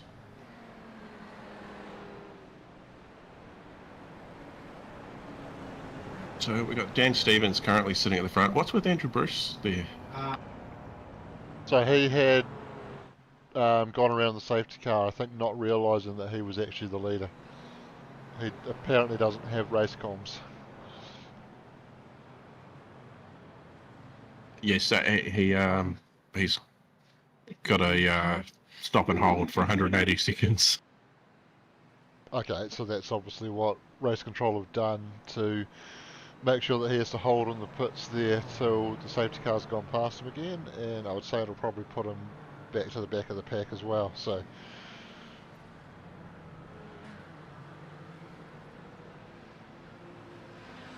Yeah, I haven't been keeping an eye on the bribes.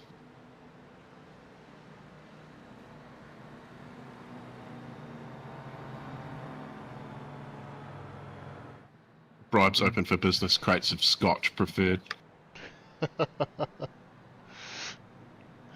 So it looks like we're going to go at least one more lap behind the safety car. That's going to push us closer to that hour 20 to go. I wonder if that starts... Obviously they're burning fuel behind the safety car anyway, but they'll be burning less fuel, much less fuel. I wonder if that starts to get us into that window where a couple of guys might take the chance of trying to save enough to get to the end without stopping again.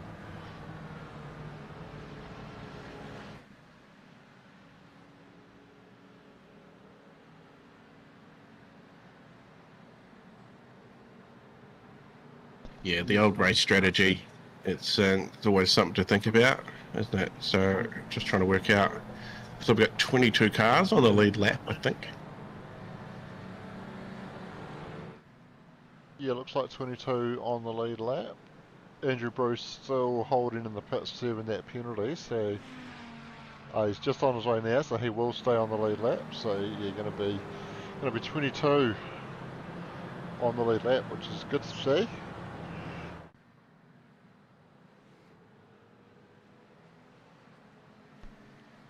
Dan Stevens is the leader of the race.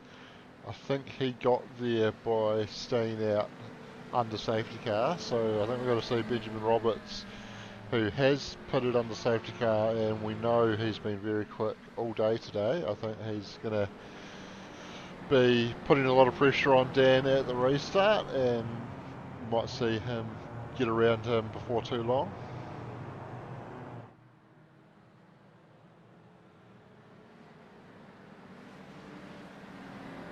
So I'd say the safety car is going to come in this lap, you reckon? No lights on top to help us judge that, is there? Nobody is pulling away now, so that would be our clue that yes, he's returning to pit lane, and we are going to see Dan Stevens have control of the restart.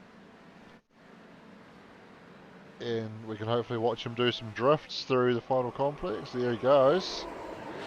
Oh, he's even got a handbrake mapped. He's got the rear wheels locked up.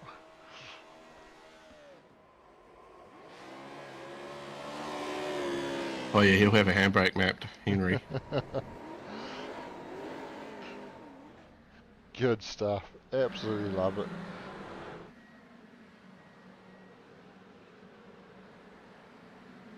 So Dan Stevens has control of the restart. Yeah, good to have a Kiwi at the front. And he's away. Gets the jump on Ben and gets that little gap. Hugo Allen jumping Mickey Friesen on the restart there. Hopefully for his sake he did that after the start finish line. That get mugged on the back just reminds me of the Viva La Dirt League. They've got the muggers. I don't know if you've ever seen that on YouTube, but every time I see that, it's all I think about. Which mugging? I love Viva La Dirt League, but I don't think I've seen that one. Oh, you've got to go find the muggers. Yeah, they love to mug the NPC man.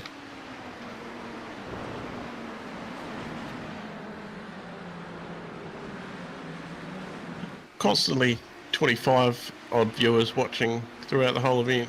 It's gone up a little bit and gone down and gone up. But if you're watching, I think the auction may be pretty close to finishing.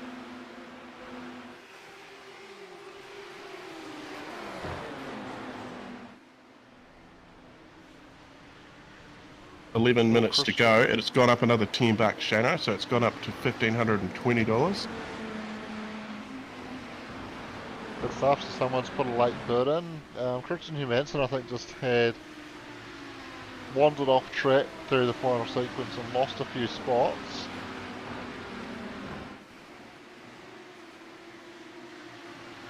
Might have had some assistance in that too, because I did feel like I heard some banging of panels in the background just before I picked up his name dropping back there.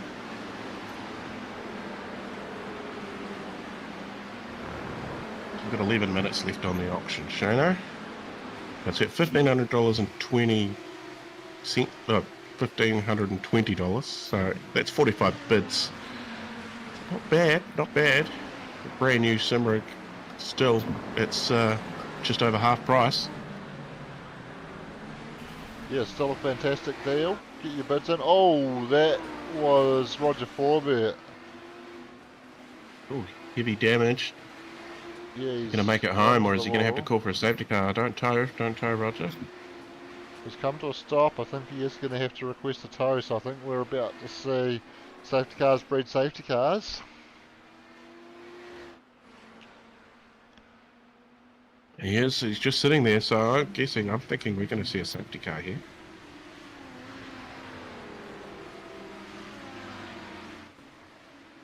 So we're still pushing on at the moment. Dan Stevens holding on to the lead, doing a good job. Yep, safety car is out. There we go, so 2 quick safety cars after that incident.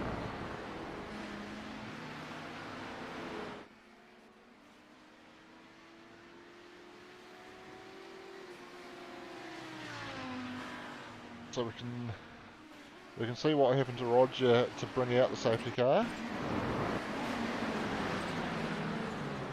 So he's at the hairpin here. Oh, there's a big check up, and he just gets sandwiched and fired into the wall. That was so unfortunate for Roger there. He's tried to carry on, but it looks like it's just killed the engine, so no go, and had to call for the tow there, unfortunately.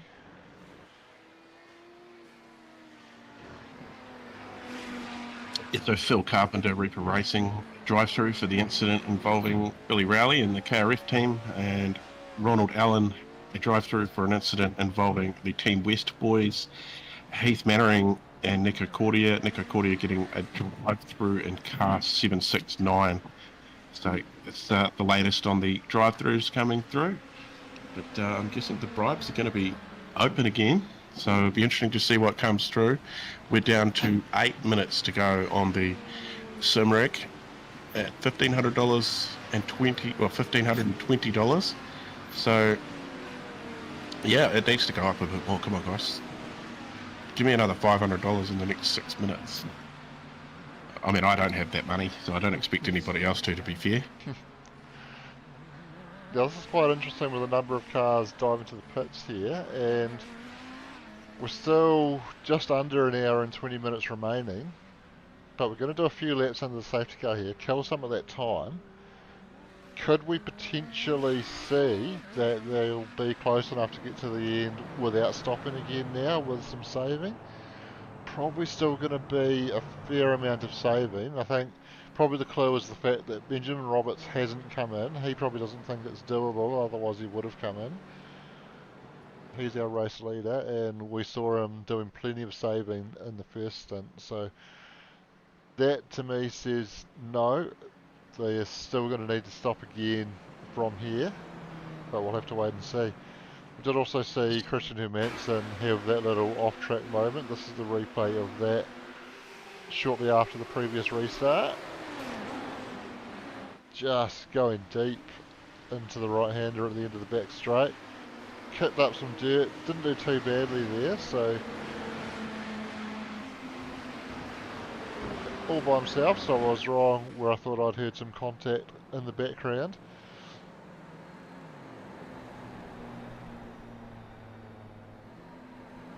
Looks like we're going to do at least one more lap, so I'm going to take the opportunity to have another comfort break.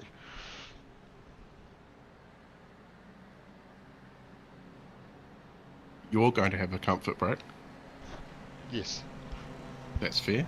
You want to put it on like most exciting or something? We're behind the safety car, so it's not really going to give me much, is it? No, probably not. No. Well, we'll just follow the safety car around. And looks like Benjamin Roberts is going to be at the front for the restart. Ben Doherty, the next car in the queue, isn't Ben Doherty. That's a Gamma Flare car in between them. So they are a lap down, so be looking and waiting to get a wave around for them boys. So there should be about 5 cars will get a wave around. We'll put another 5 cars back onto the lead lap. That'll put 27 cars onto the lead lap, which we're pretty happy with an hour and 15 minutes to go. You can't complain. The Simric, 5 minutes remaining, and that is sitting at $1,520. I keep going to go 1,520 cents, but that's not what it is at all. So some lucky bugger is going to be pretty stoked with a Simrig for half the price of what it would cost you retail, so you can't complain about that. Let's have a look through. So some of our biggest movers: Hugo Allen up 30 spots. Scott McKenzie, one of the solo boys, so Hugo Allen solo as well. Scott McKenzie up 29. The Team West boys, give them a bit of props. Team of 5, they're up 20 spots into P8. Trent Bennett, or Bent Trennett, as we like to call him, up 17 spots into P10.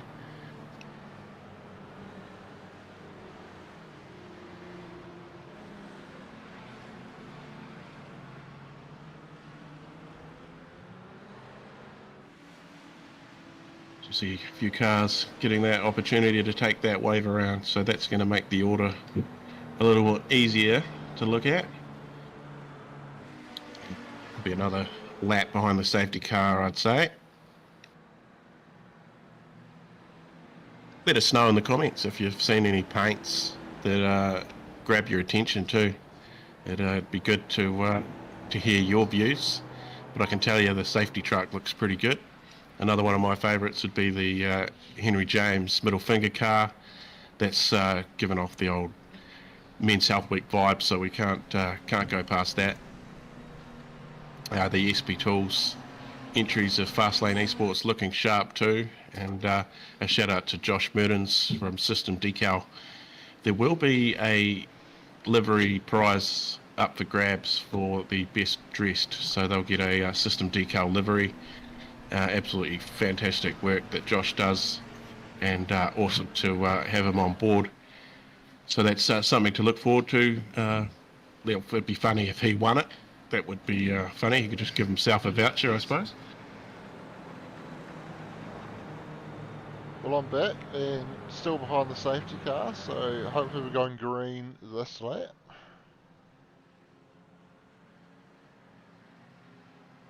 I'd say though, we've probably got just enough time to hear from Mark Sainsbury again.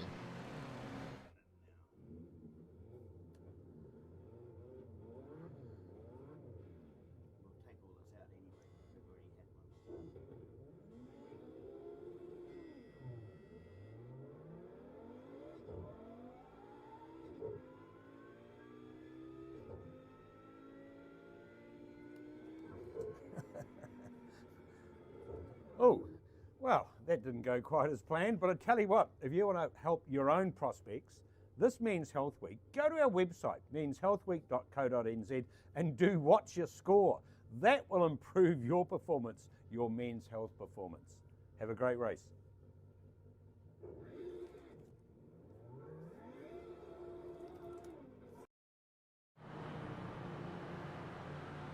So that's Mark Sainsbury killing a couple of people there, and then plugging the Watch Your Score on menshealthweek.co.nz. So we've talked plenty about that. You've seen Ash do it live, you've seen me do it live.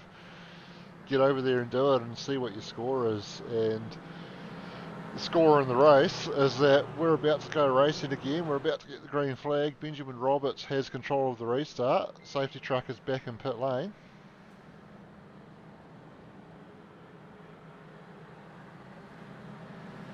We're going to hang it all together here. So an hour and 10 to go. It almost will be this lap anyway. Plenty of rubber down. Great start from Benjamin Roberts. He gets a bit of a jump there on Ben Doherty. Hugo Allen in Ben Doherty's mirrors.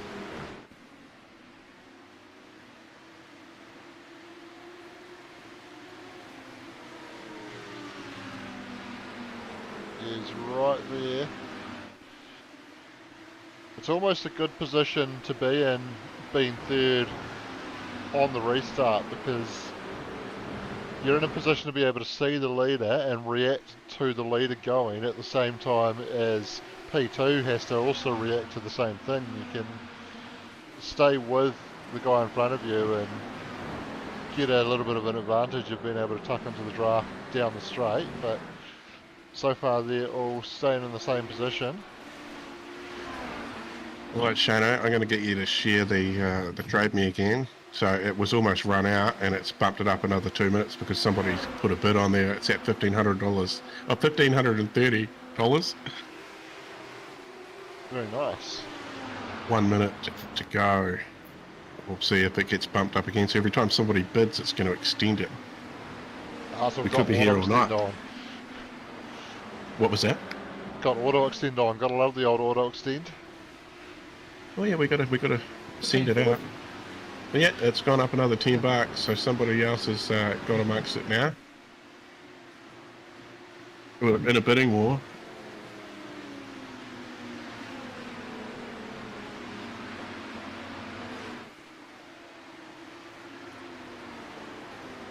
Looked like Ben Doherty was going slow out of turn 1 there for some reason. Might have been a missed gear again, maybe.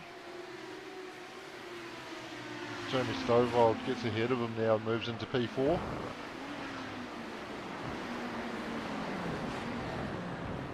Oh, Bit of bumping down there in the hairpin. I think it was Hadley Boyce getting quite a bit of damage on the front end and getting checked up big time at the second apex, and look at that angry pack of Audis in behind. Yeah, the angry pack of dragons spitting all those flames.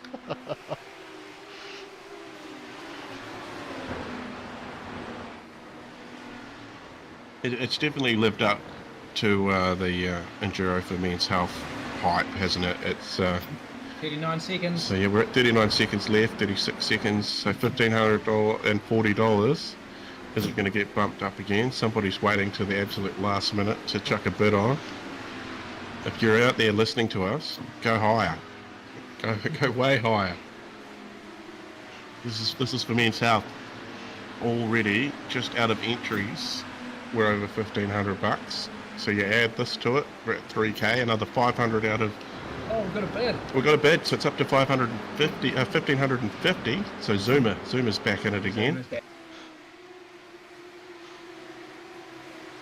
This is more exciting than the race at the moment. 164 laps so far too. That's an absolute nightmare around here, really. That's a lot of laps around this place.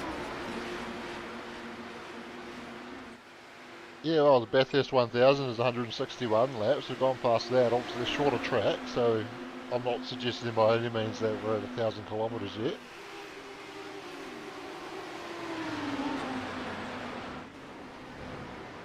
Just refresh. 48 bids, eh? We're happy with that. I'd like to see it put another $1,000 on it. Just somebody just drop $1,000 down on it. 53 seconds, so we'll see if it makes its way down this time. I can't take my eyes off it at the moment.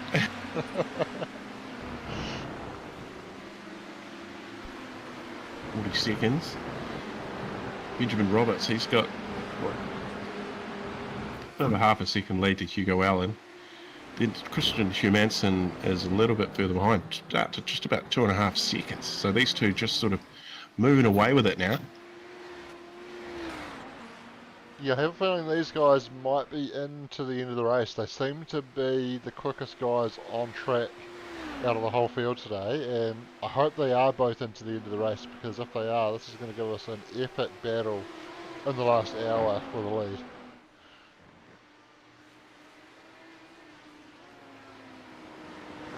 So that's sold. That has officially sold for up for $1,550. So that person scored themselves an absolute bargain. Absolutely, congratulations. And looks like we're starting to see the final pit stops, or final round of pit stops happening. Hugo Allen comes in looking to try and undercut, but no, he's served a drive through.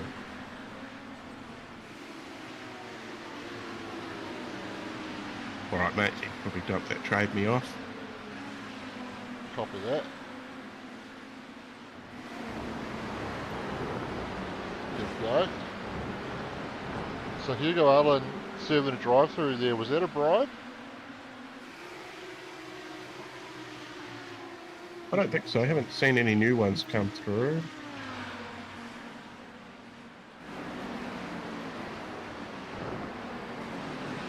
There's a few. Or was he penalised for an incident maybe? So it looks like, wow, System Decal have decided to throw a drive-through to cars 24, 17, 88 and 9. Iridium SimSports are giving a drive-through to car 8 and car 80. And, oh, yeah, no, so Josh's one has been issued.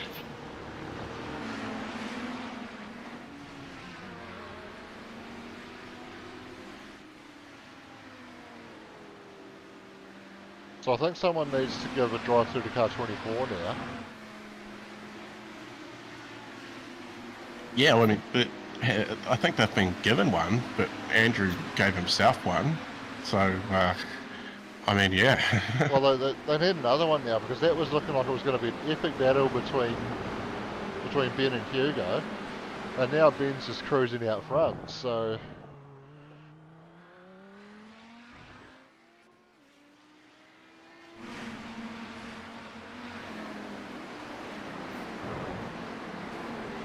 Hugo's solo, isn't he?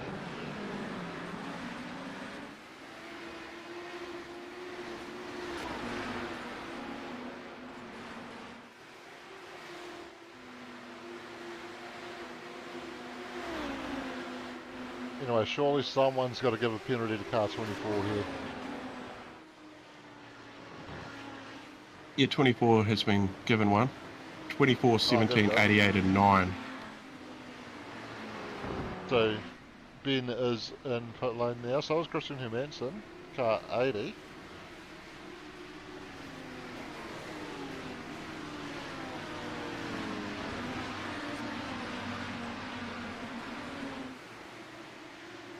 Hugo coming in again. Is this to serve a pit stop, or did he have 2 drive-thrus? Looks like he had 2 drive-thrus. Oh, so he's taken both the drive-thrus? Yep.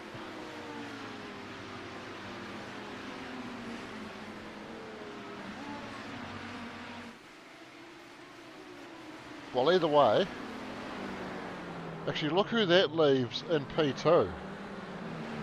Scott McKenzie, solo driver, up 34 spots, didn't get a qualifying lap in, and he's running second.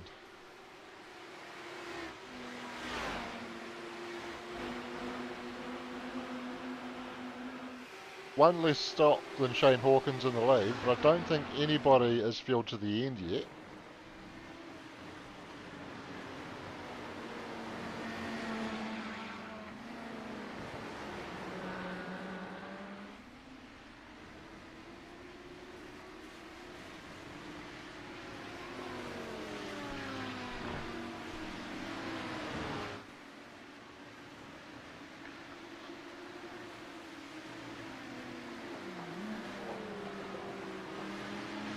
Oh, and Shane Hawkins runs wide. Chance for Scott to take the lead here. Just tucks in behind at the moment. Gets a good exit out of 3 though, but he's going to be on the outside through here.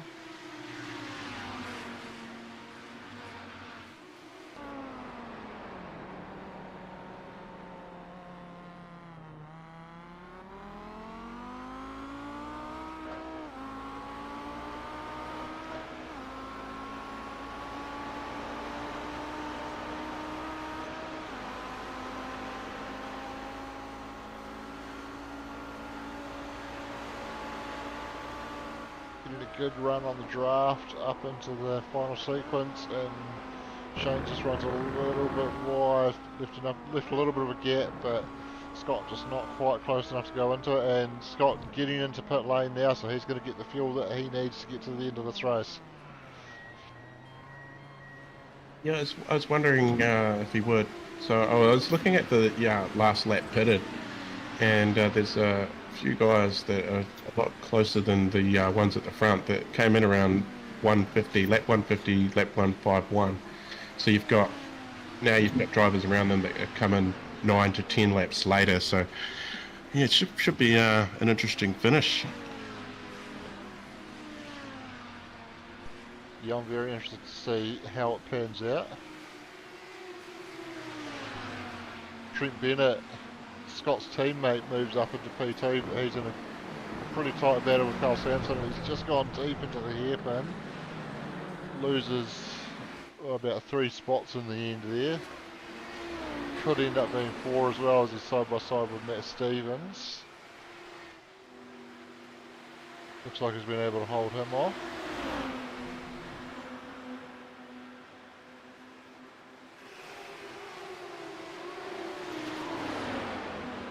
Rossi, is there enough time to pee during a pit stop, or is he sitting in a puddle? Oh, what would you be doing, Dossie? Not here. Where are you, mate? Ash has been looking for you. You wait, you'll be in trouble.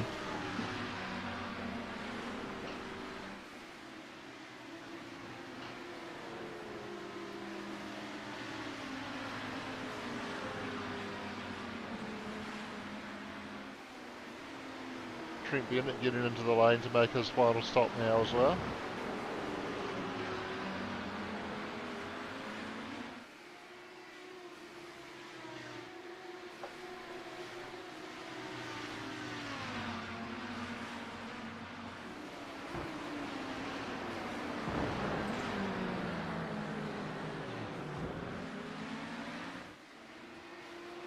Probably not a bad strategy to get that stop out of the way early. It'll save being caught in the congestion if there is a safety car.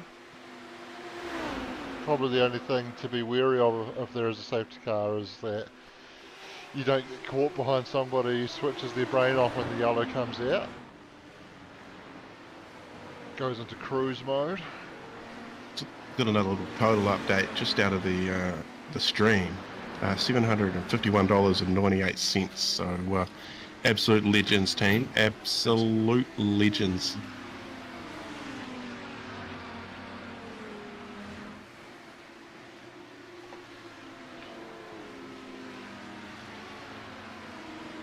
Dossie, been busy with race car stuff. Sorry, Ash. That's all right, mate. You get that Civic and that Evo going and maybe take us for a ride.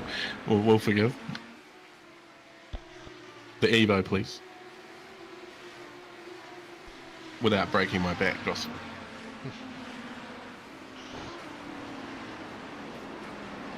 72 laps. So we're less than an hour to go.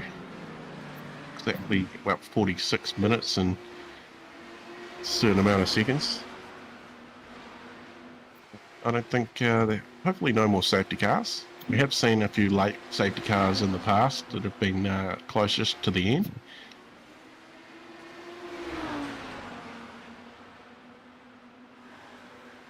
Russell Pepperell getting his way around a what was that? Plain English.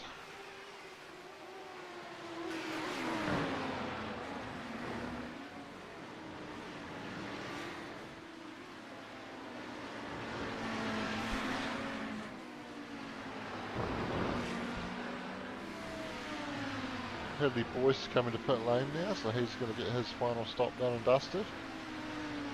We'll grab a fast repair to get that damage patched up as well.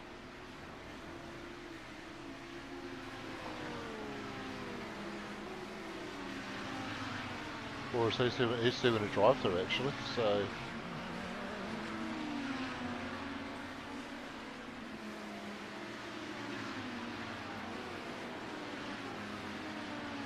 We've had another bribe come through, wanting to give the car in the lead a drive through.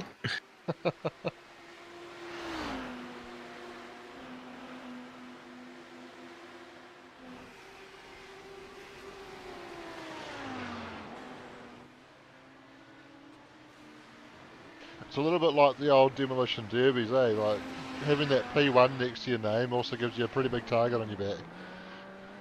Yeah. As we see the Iridium car coming through the pits. Is this a scheduled stop? Are they taking a drive-through? Might be taking a drive-through by the look of it, yeah.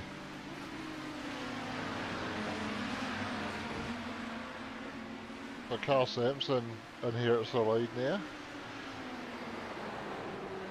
And that'll be good for Scott McKenzie as well, because Scott was not too far behind Shane when he came into the pits, and now Shane's had to serve that drive-through penalty, so that could promote Scott into the race lead once everybody's pitted. Scott McKenzie. Yeah. That's a hell of a drive. Absolutely. Doing the it back solo, of the field. Yeah, back of the field, doing it solo. May or may not be sitting in a puddle. I think if we do get another safety car, we might have to drag him in to ask him that question. At the moment, I've actually seen so Iridium SimSport is Devon Stove, and obviously Fastlane Esports Xavier Simmons. At the moment, they are just giving each other car 77 and car 70, or car 8 and car 80. It's just going back and forth, drive through. Neither of them are winning the race.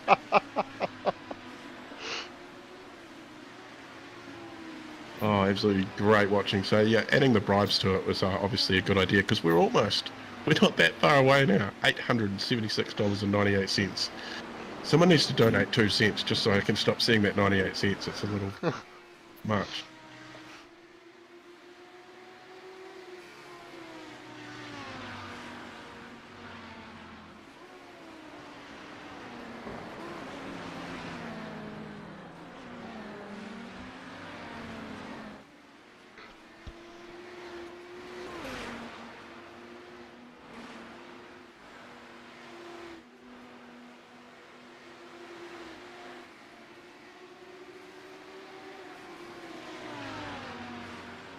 So it's been to battling Christian Hermansen for P14.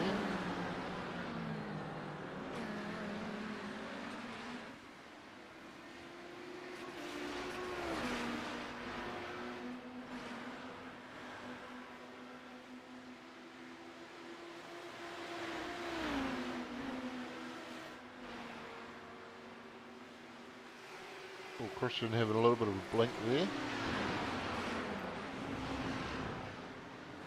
Hopefully that's just an isolated little thing and he's not having connection dramas that could see him have a similar incident to some of the other connection dramas that we've seen already in the race.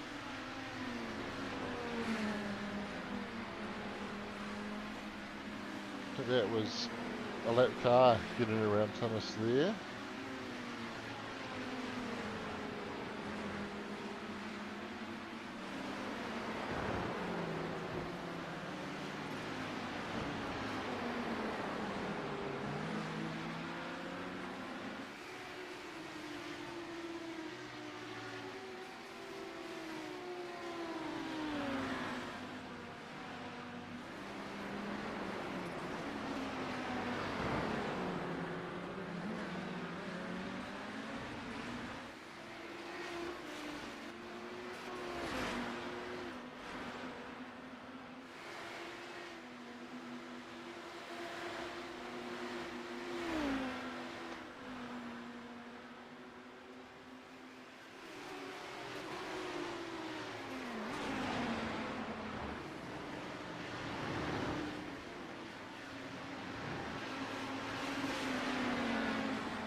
So the bribes are really meant to be for the drivers only, and I'm spotting some Sigma boys maybe trying to throw some toast.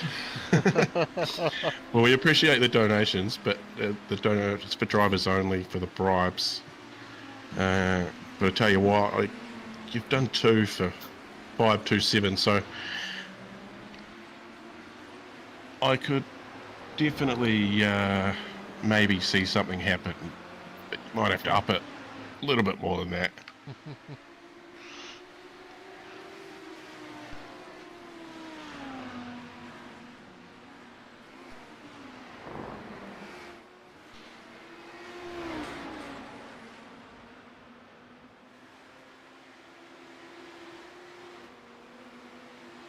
Glenn Inglis chasing down Ronald Allen for P12.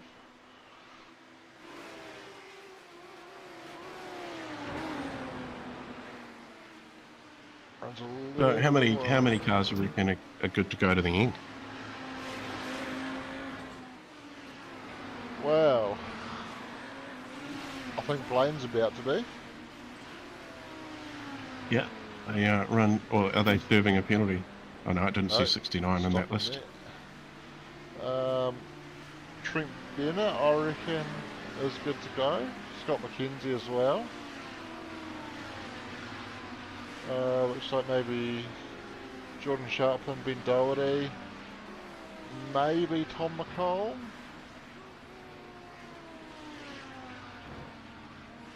So what's that, about 5 or 6 guys good to go?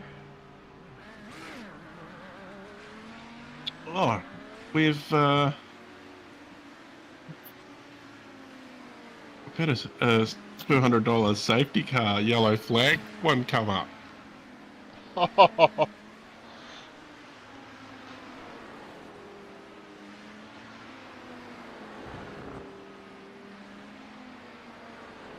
So yeah, Dan Turner, so the Team West boys, obviously, yeah.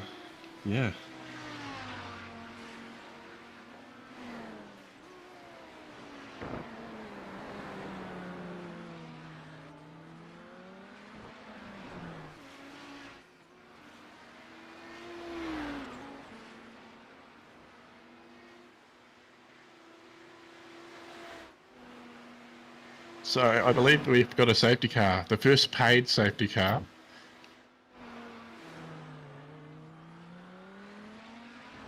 So I imagine we're about to see a bunch of people jump into pit lane, and further down the order were some that were timed quite well, that they were close to pit entrance.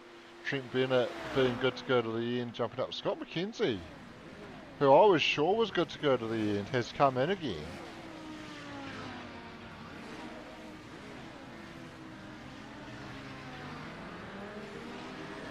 That's interesting. Yeah, it hasn't actually come through at our end, but Dan has put a screenshot up, and that'll be the end of the bribes after this safety car. So that is cool with me. So I'm keeping an eye on Trent here because I'm interested to see where he pops out. He could be our race leader here, I think.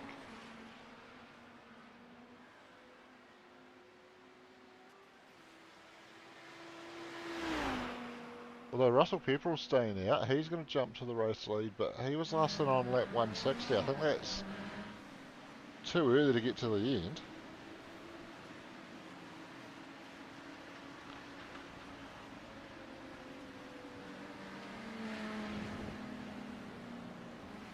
So Benjamin Roberts has come out in second place. Trent Bennett just coming past pit lane now, so he's going to come out, cycle through in 8th. So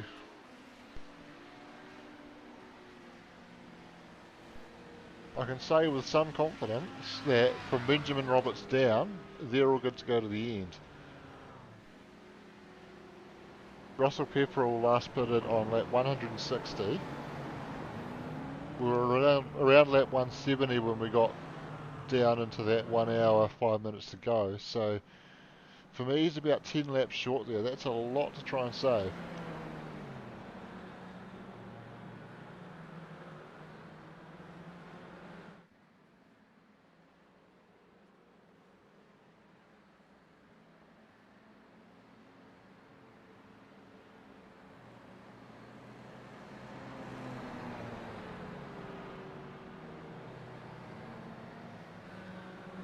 And with no more bribes, with the bribes being closed to the end of the race now, Hugo Allen is down in 15th after having a couple of drive-throughs there. Benjamin Roberts has been able to get back to the lead.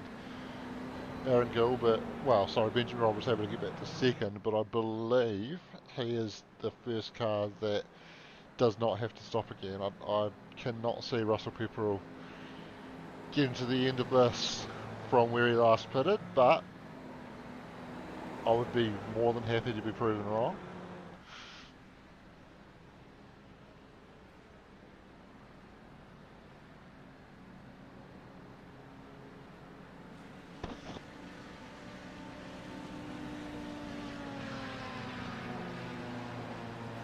Either way, in terms of best lap time, Ben's done a 1:17.06.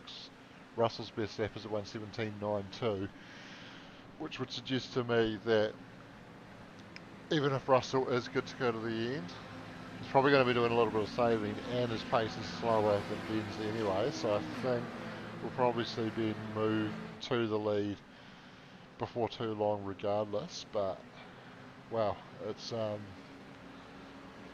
interesting call for Russell to stay out, and it's going to be an interesting run to the finish. I think Aaron Gilbert running third at the moment. That, I believe, will become P2.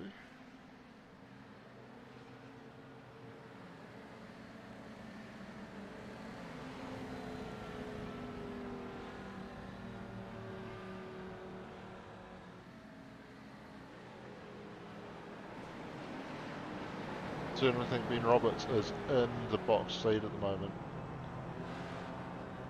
If I was a betting man, with no more bribes, I would be putting money on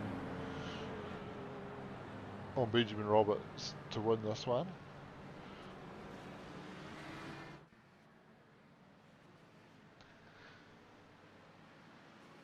But anything can happen. No more bribes, but is something going to happen? Does he get caught up in an incident? Does he fall off track? Who knows? Lap cars getting their laps back now, going around the field.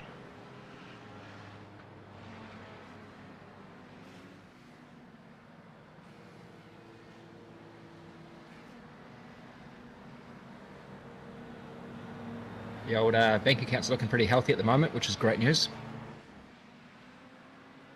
Yeah, good stuff. That $200 donation to bring out this safety car is very gratefully received, isn't it? Absolutely it is, mate. And yeah, spanner in the works as well, which is good. Yeah. What do you think the tactic is there? Well, most people came in and got fuel. I think Russell Pepperell looks like the only guy that hadn't pitted within the last 10 laps that didn't take fuel, and I think he's still going to need to stop again or do a hell of a lot of saving under the safety car and probably a bit more in the race as well. And then I think Ben Roberts has got the pace on Russell anyway to get around him. So, as I said before when I was by myself, I think Ben's in the box seat at the moment, but anything can happen.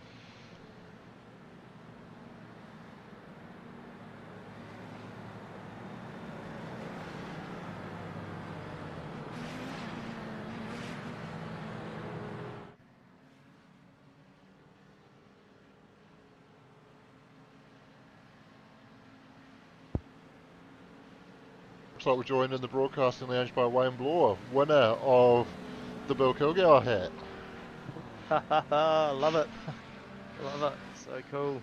Looking forward to signing that, mate. Yeah, it can come home and yeah. Yeah, it's gone full circle now. It gets to go back to where it started in Wayne's house in Stratford. Yeah, that's fine. Very cool. Very cool. Awesome. How's everything going? Exceptionally well, especially for the donations from everybody. That's been amazing. We've had some good. You've been watching the stream, have you? No, I haven't been out and about. Just flew in the door now. So. Yeah. Oh, nice. So we've had a group session on the old What's Your Score on the Men's Health Week website. So, yep. Yeah, that's certainly work to be done. Yeah, I did that the other night, and I was quite surprised that how much I haven't done. Yeah, exactly. I think it's a basic kind of approach, really, isn't it? It's like just a few kind of key things to look at. Oh, 100%. Yeah, definitely, and how important those things actually are. I remember getting skin checks done a while ago at a carpentry company I worked for, and about 3 guys needed some urgent surgery done. So. And you know what? They would never have known. No, that's right. Yes. You just don't know. And for the most part, it's probably the shit you don't see. Like, you don't see the backs of your shoulders and your back where you bloody probably get it out the most, eh? No, true stories. Oh, no! On the restart! Oh! That's, I saw them fanning out in the background and I thought there was some action coming, but I didn't know it was going to be trouble like that. But Trent Bennett hard into the fence. Hugo Allen pulling down the order, did I see there? Or I would say we're going to see another safety car here because it looks like Trent's waiting to to be able to tow there. Man, those cars look cool. Oh, they're awesome looking cars and awesome sounding cars. Oh, there's another incident there that was Tom McCall maybe, or might have been Jason Bigby actually, off track there. Yeah, it was Jason Bigby by the looks of it. Nico understands this last hour has caused more for mental health than the bloody. Hey, he gets it. Yeah, totally. Sure.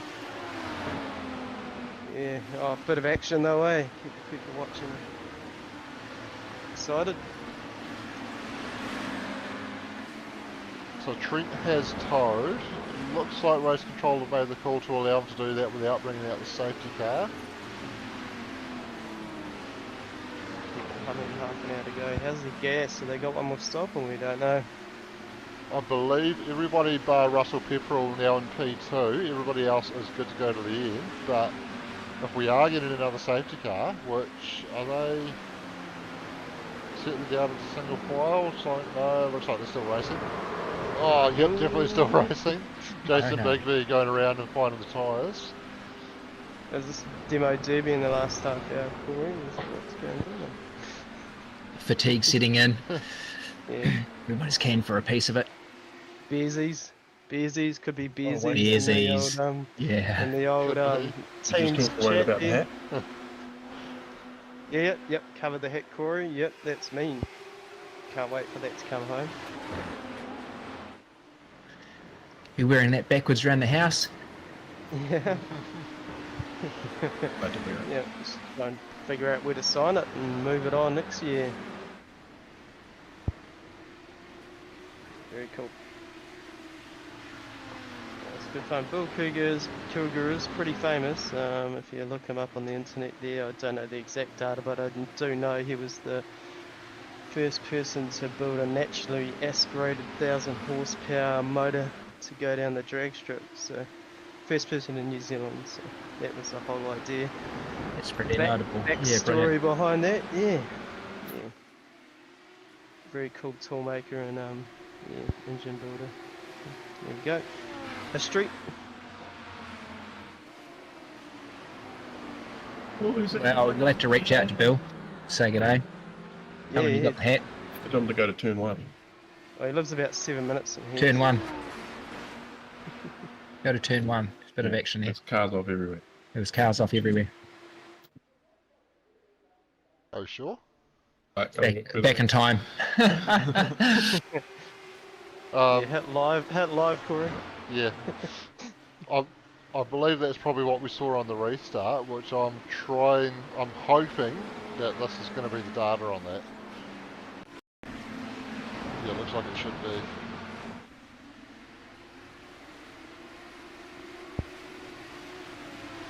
Oh, Trent very much the innocent victim in that. Hit by his own number as well. Hit by his own number for starters. He normally runs 69 in Supercars NZ and he was hit by car 69 here. But that was just brutal. See if we can maybe get a bit more on the chopper cam. Get a bit more of the stories. The 69 was slow initially, there's some checking out.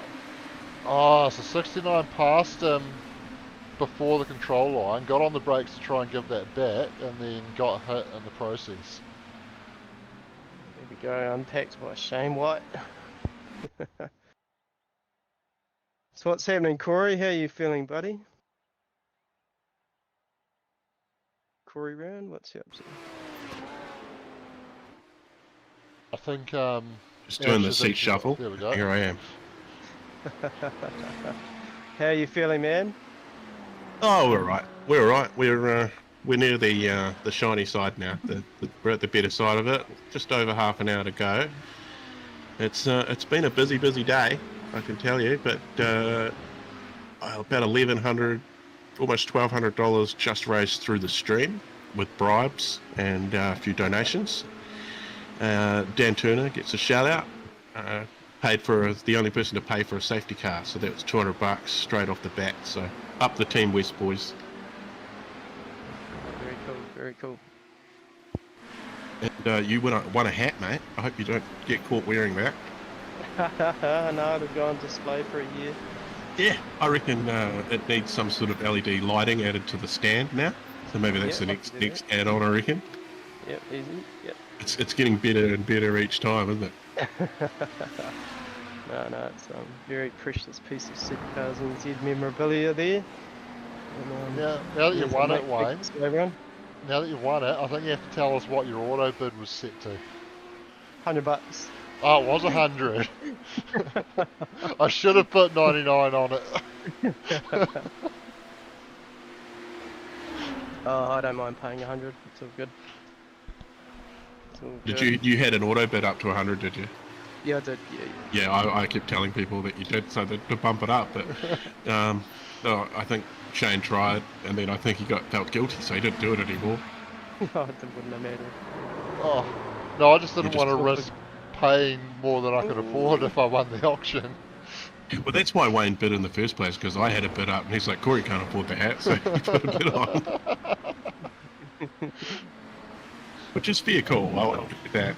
Definitely fair call. Yeah, there was a call after a couple of beers, Corey, so about that. Oh, no, mate, that's totally fine. But yeah, it seems like everybody's having a great time. We've only lost a couple of cars, which, pretty happy with that. Sweet. Some guys are 13 and 21 laps down and still humming around, so they get a high five. Like we say, we love it when everybody finishes. That's one of the goals from this race. Yeah, really, really cool. A lot of some good hard racing going on out there still. Really close, those top 10, eh? Yeah, even after, almost 4.5 hours of racing, you can't separate the top 10, you can't complain. Yeah, definitely look at this. All on. Xavier Simmons. Fastlane Esports. Up there. Pushing. 5th spot, wanting 4th. Give me 3rd. Get me on the podium. And Ash has set the camera up on a couple of sims down here if you want to show it, Shano. Can't see me anymore, so I'm alright with that. Nice cap, Corey. It is, yeah, it actually fits quite well. Well made. Oh, actually, no, all we can see is the back of Billy's head. Zoom out a bit. Out. Or move it back. Oh, is it because you've cropped him?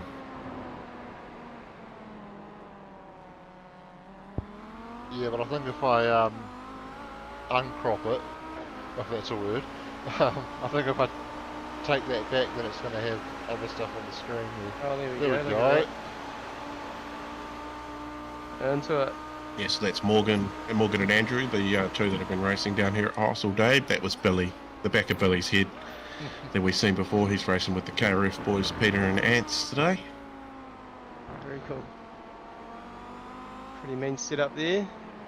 Yeah, trying to do commentary with a massive motion sim on the left-hand side behind me. It was loud and made everything vibrate. Yeah. Bit like the bonnet on this car here, it's got the shakes. Andrew Bruce, he's been giving it a hard time all day. They haven't got comms in the race, which has made it super hard. But yeah, Morgan Dora in the car at the moment. Andrew's taken himself out of the shot. It's the 23rd spot, about to come down by the time they bring that in and they got fast repairs, Corey? Yeah, unlimited fast repairs. So yeah, come through at your will. He was struggling to find a gear out of the hairpin. He's running the 8 shifter on there, which is pretty cool realism for these cars. Yeah, it's a pretty awesome sim that he's on too. It's like triple 32s, and the computer in the background there with the SimLab sticker is pretty grunty looking. Got massive CPU cooler and the GPU cooler on it. Just what you need for a 5-hour endurance race, eh? Yeah, definitely 100%, and it's gone pretty fast too. Oh, it does. Was it me and you did it last year, Corey? Is that Which one? Was that the year before? Did I? You were in there.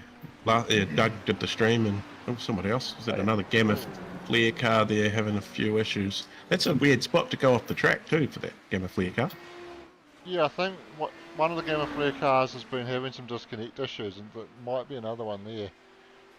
Yeah, there's actually been reports of that. So 2 or 3 cars today have actually had that same issue. Ended up getting booted out of the server for losing their packets all over the track. Yeah, it's a bit niggly, isn't it?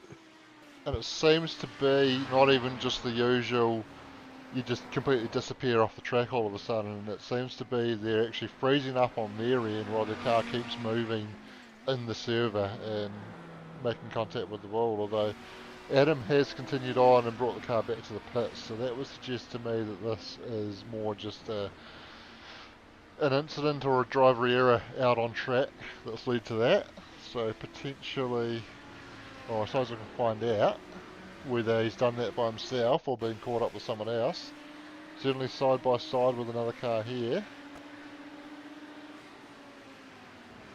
Oh, yeah, definite contact, and car 49 quite wide of the apex there, so I think there's probably going to be a case to answer as far as race control are concerned on that one. Unhappy Audi. Benjamin Roberts cruising out to a 5-second lead now over Xavier Simmons. Ben's been quick all day. Probably the only person that's been able to match his pace is Hugo Allen, and Hugo copping a couple of drive-throughs on bribes that have put him back. He's made his way back up to P7 now. Oh, that's good stuff. I did see a car sitting off to the outside of the hairpin as Ben came through. Not sure who that was or whether they've requested a tow, but we'll keep an eye out to see if we have any movement from the safety car.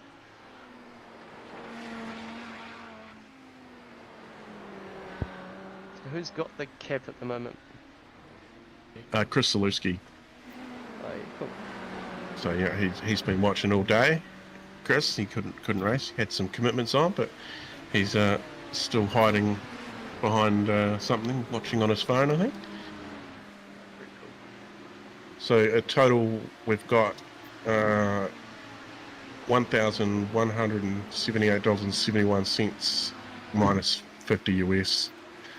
So $1,100 just out of bribes and the stream today. So that's pretty good. $1,550 out of the Cymric. And what did you end up paying for the? I'll make it 100. I'll pay 100. You're going to pay $100. Oh, there we go. That's what my auto bid was. So yeah, so $100 for the hat. Yeah, and probably about, I think it's about $1,500 just in entry fees. So Men's Health Week will be very, very happy with the work we've put in for a Saturday Arvo. Yeah, $5,000 Saturday Arvo. Maybe a bit more. Well done. I'll have to get Ash onto the maths. I've failed at maths a couple of times today. That's all good. Under half an hour to go now as well, so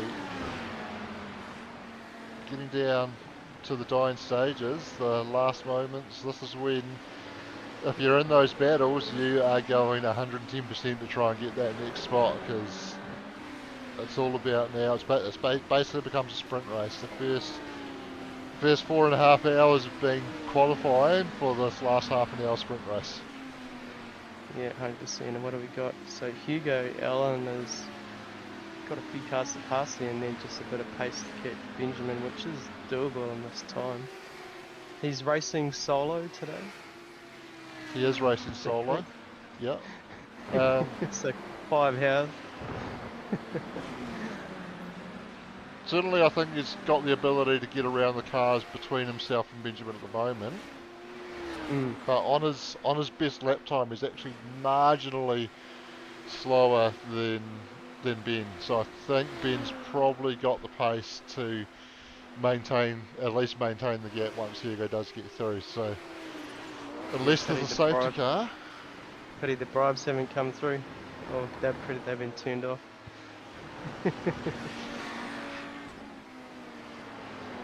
So the total we've got, this is just an estimate, just a rough, late Saturday, early Saturday evening, $4,325.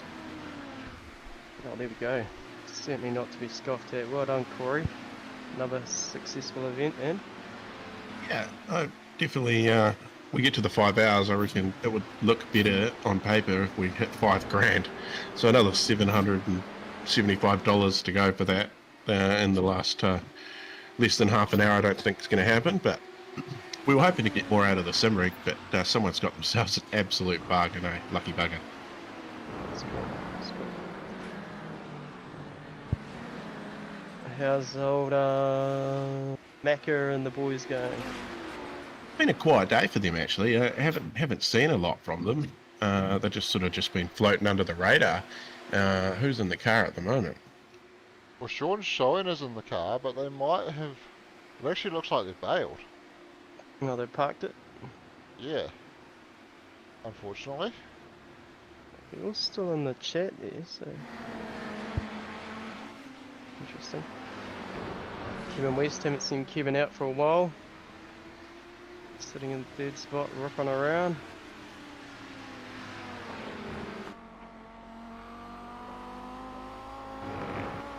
Got some work to do to hold on to third though. He's got Jamie Stovall in behind, putting the pressure on, and Russell Pepperell not too far behind either. Yeah, Jamie was a big name, Supercars NZ back in the day. Yeah, early days, wasn't he? He's actually taken part in every event too. Oh, that's brilliant. Good stuff. Cheers, Jamie. Yeah, there's a few drivers out there that have. Another one's Anthony Green. He hasn't missed any of the events as well. So, yeah, big credit to anyone that's just stuck with us for 5 years, eh? That's cool.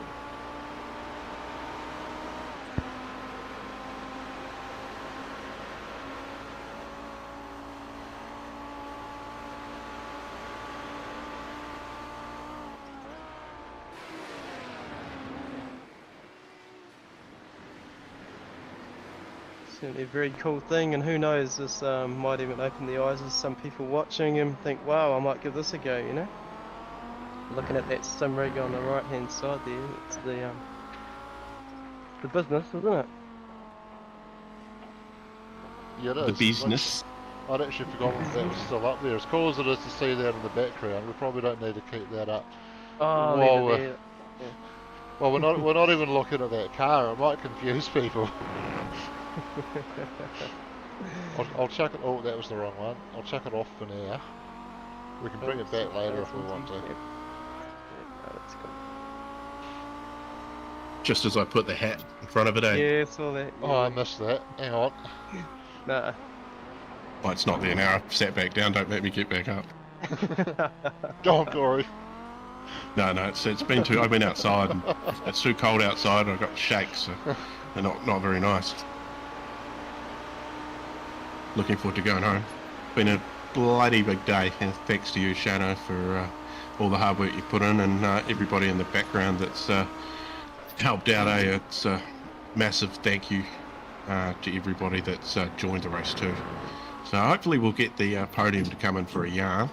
We've got some cool stuff to give the podium. There's some Speed Nation vouchers and a little secret thing that nobody else knows about but me and one other person. Ooh. Awesome. Yeah, not even Ash knows about this one. But he's seen some bright lights and gone wandering, so no idea where he's gone. So a bit of pressure on Kevin West here. He's got the stones to hang on to it. It's getting a bit loose in the rear. Was that just these cars? They're pretty cool at skipping out, are they? Or? Yeah, they like to understeer.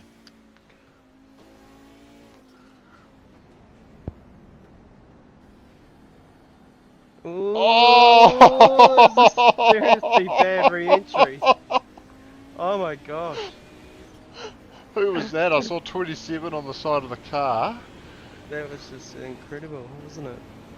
That's a speed tech. Oh, let's just take out second place then. Oh, third, sorry. Oh, here's the draft. Oh, he thought about it. Yeah, hopefully there's no damage on Kevin's car. That's yeah, unfortunate.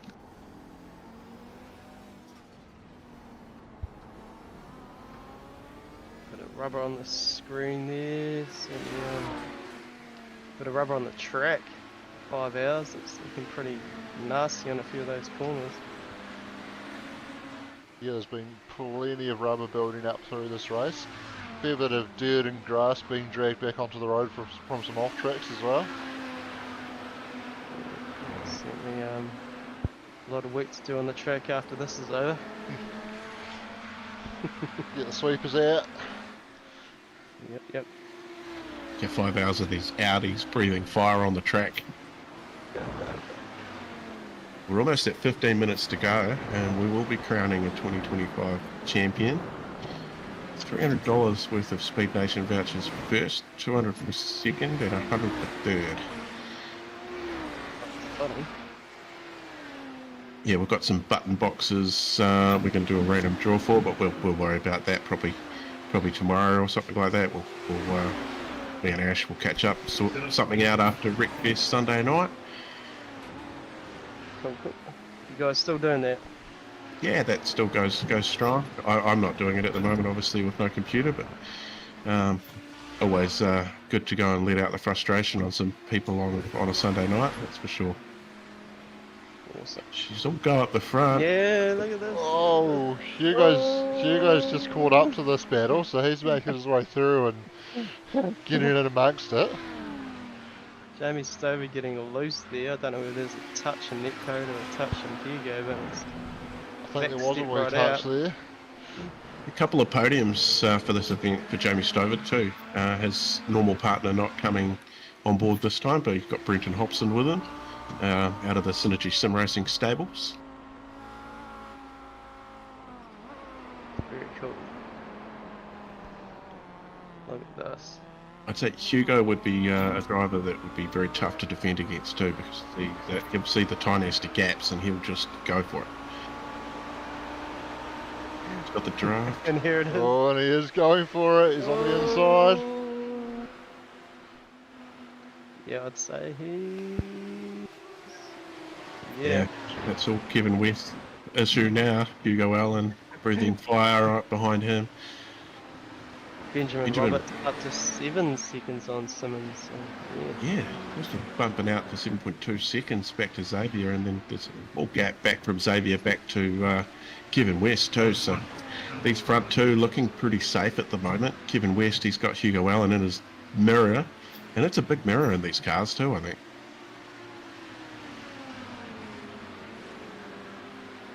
And a hop on car call. Oh, Shano, have a little look, man. I haven't seen inside these things yet. It is quite a big mirror, isn't it? I'm disappointed that despite the fact that I've got cockpit mirrors set to 4, that it's not turning on that right one for me. Oh, okay. Somebody probably smashed it off on the way past. No, it's like that on all the cars, and yet ironically you can see the mirror on the car, the mirror effect on the car ahead on that side. But if I jump into Hugo's car, Oh, yeah, I see on the left-hand side, yeah. right hand side. Oh, the one's working on the left. Yeah, so we're working on the left, not working on the right. But if I jump back to Jamie, or actually probably better to stay on Hugo, and you can see it on the right of Kevin's car there. You're getting the light across the mirror. But again, if I go in car with Kevin, it's just black. Oh, yeah, I see. So left-hand drive, eh? Yeah. Yeah, where's that? Oh, Audi, here we German, go! Oh, yeah, German. Hugo had a big look on Kevin, but just had to bail out of it there. He said, "Nye."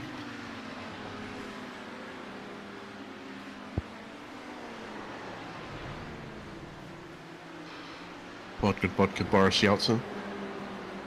So HRA MoSport powered by MRP. Here we go. MRP Hugo Allen. Barry Man Racing Products. What is he rocking? Those 4AGE motors, eh? Builds and supplies parts for those little Toyota 4-cylinders. Catch up with Barry. MRP.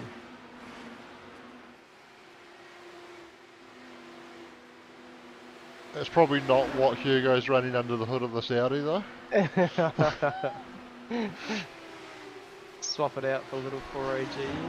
Probably be go just as good. Little 9000 rebuild when they're built right. Nice pass on Kevin though. There it is. Well done. So what's he got? 3 seconds up the road to Xavier Simmons. Just under 15 minutes remaining. I would not be at all surprised if we can get there. And there we go. Henry James mirrors not black, gets the angle that is reflecting the dash. So, okay, there we go. Pointing towards something black when we're in the cockpit. So. There you go. And you tend to believe race control when they tell you something. Absolutely.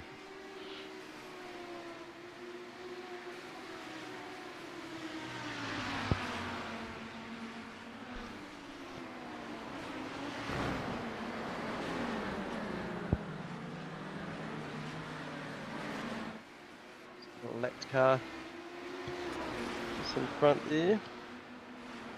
Yes, I think that's going to be Tom McCall. No. Must be someone that's about to go 2 laps down then.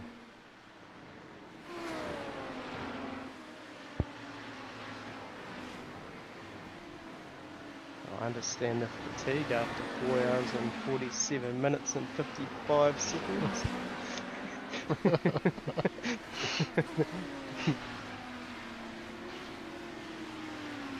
It honestly doesn't feel like I've been sitting here that long though. Well, I haven't, because I've gotten up and gone to the toilet a couple of times and gone to the fridge to get another beer. Yep.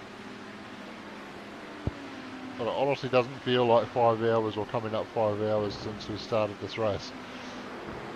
Yep. Until you close your eyes tonight and see cars going around in a green track with green grass.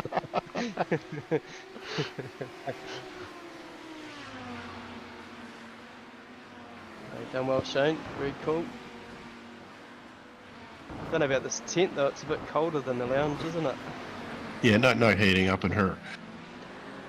Is that all you guys can afford in Timaru? A tent? Well, no, the idea of the tent is because we're mobile. We put the tent up wherever we go. Oh, I see.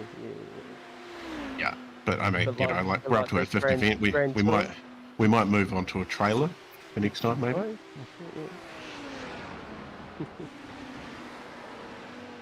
Something Corey can drive around.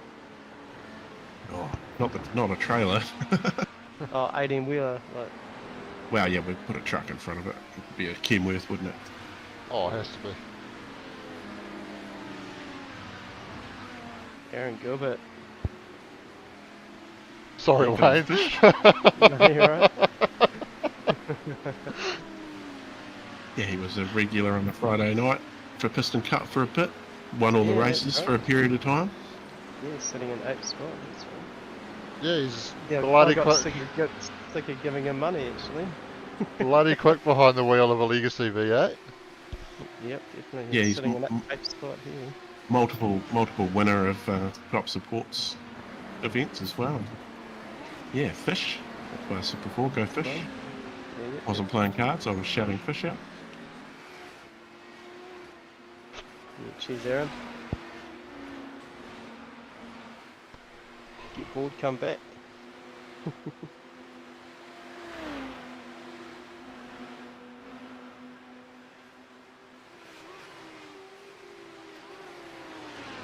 So Hugo, we're under 10 minutes to go now. Yeah, we are. Hugo hasn't really been able to make inroads into the Xavier Simmons lead. So, although I think Xavier might have just made a wee mistake because that's come down by half a second.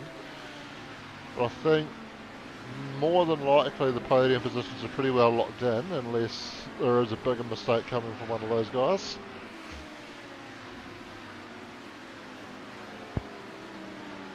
Yeah, 2 minutes to go, 5-hour race.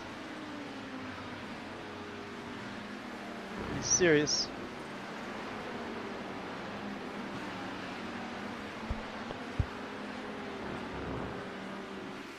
Lots of good sponsors here, Corey. See there's a few logos popping up on the right hand side of the screen down the bottom there. yeah, it's always great to have the support from everybody in the community that supports, and big shout outs to all of them.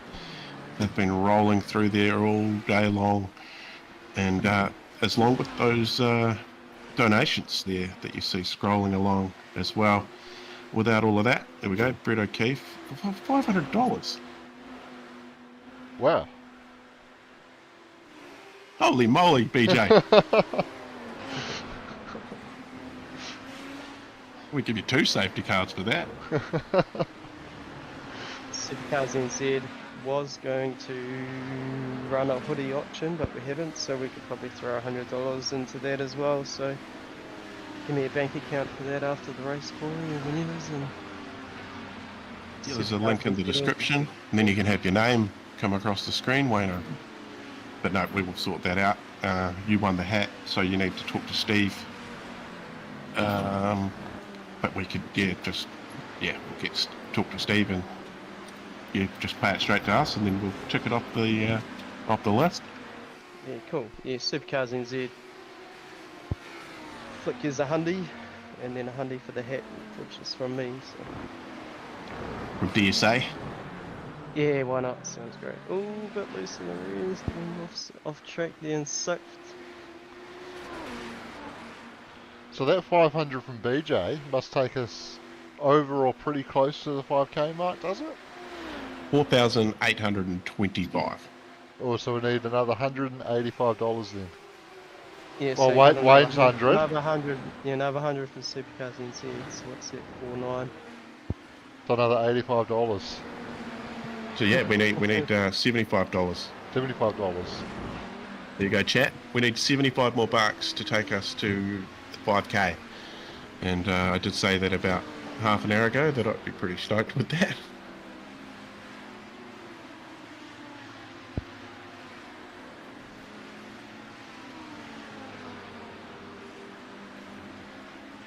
Man, things keep rocking, eh?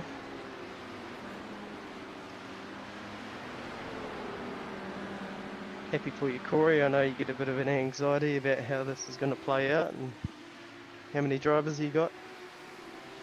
That didn't give me any worries this time, because we've had over 20 from the start of the week, which is absolutely awesome. And just the support from the people watching, it hasn't gone below 25 viewers on the broadcasting lounge all day. There's also Sim Racing TV, Twitch and YouTube going as well. Plus our Facebook, the broadcasting lounge Facebook. There's been some comments coming through from there.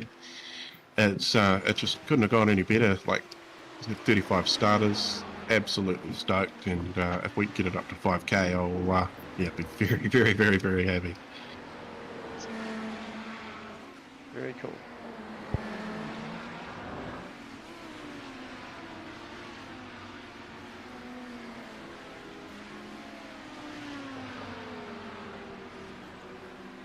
That 209. That's insane, isn't it? Russell Pepperell was looking like he was putting some pressure on Jamie Stovall, but it's just dropped back a wee bit now. Still hovering around that half a second though. Roger Forbett, 9th spot. Matt Stevens in 8th. Yeah, Roger's actually where he started. He started in 9th, sitting in 9th at the moment. So he's raced this whole race by himself too. Himself and Scott McKenzie were both solo misfits today. What are they trying to do? Bring on early heart attacks? It's that's a lot of racing. They should be used to the track. Yeah, you would definitely get used to the track, and a good recovery from the KRF Motorsport team. They're up 10 spots into P15. Billy Rowley currently in the car behind me on the smallest, ugliest looking screen I think I've ever seen on a sim rig.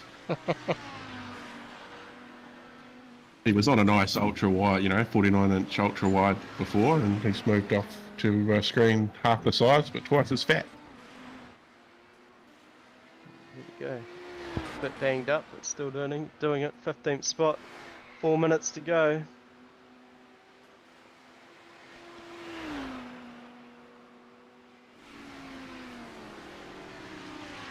yeah, Ash has just sent an email off to the Men's Health guys, just letting them know that we're just shy of that 5k, and I'd say they will be very, very happy with that. That's going to go and help make this week even better for next year too.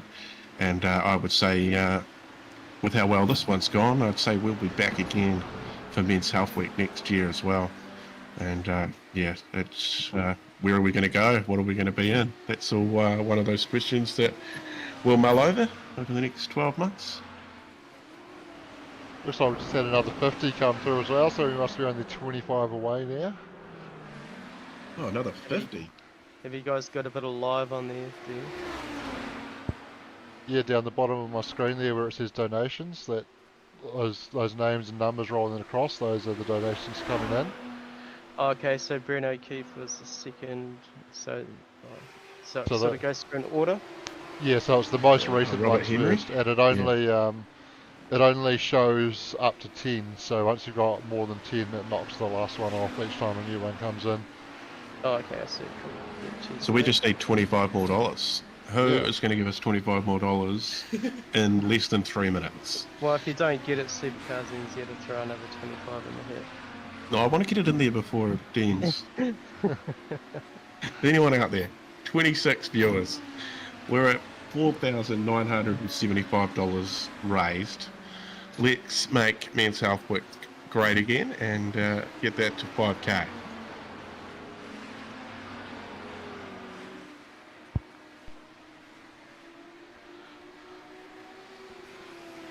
Counting down. 10-second lead on Simmons. Another 2 on Hugo Allen.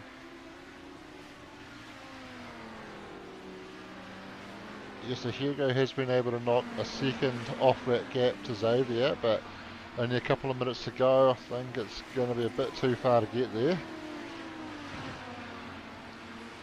Aaron Gilbert wanting a bit of pressure as well. And Ben, is that pretty close mission?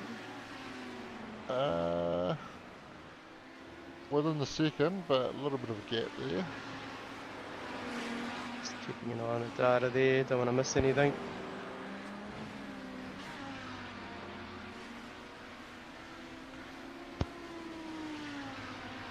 Some mean flames getting thrown out, eh? You've been jizzing over that all day.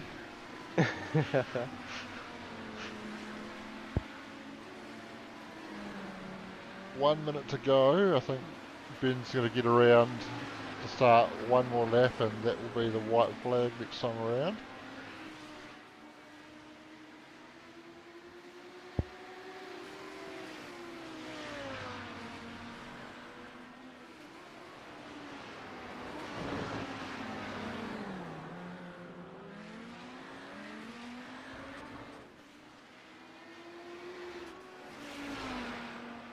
Well, we've got 25 viewers at the moment. Come on, everybody, chuck $1 each on there, and then we're there.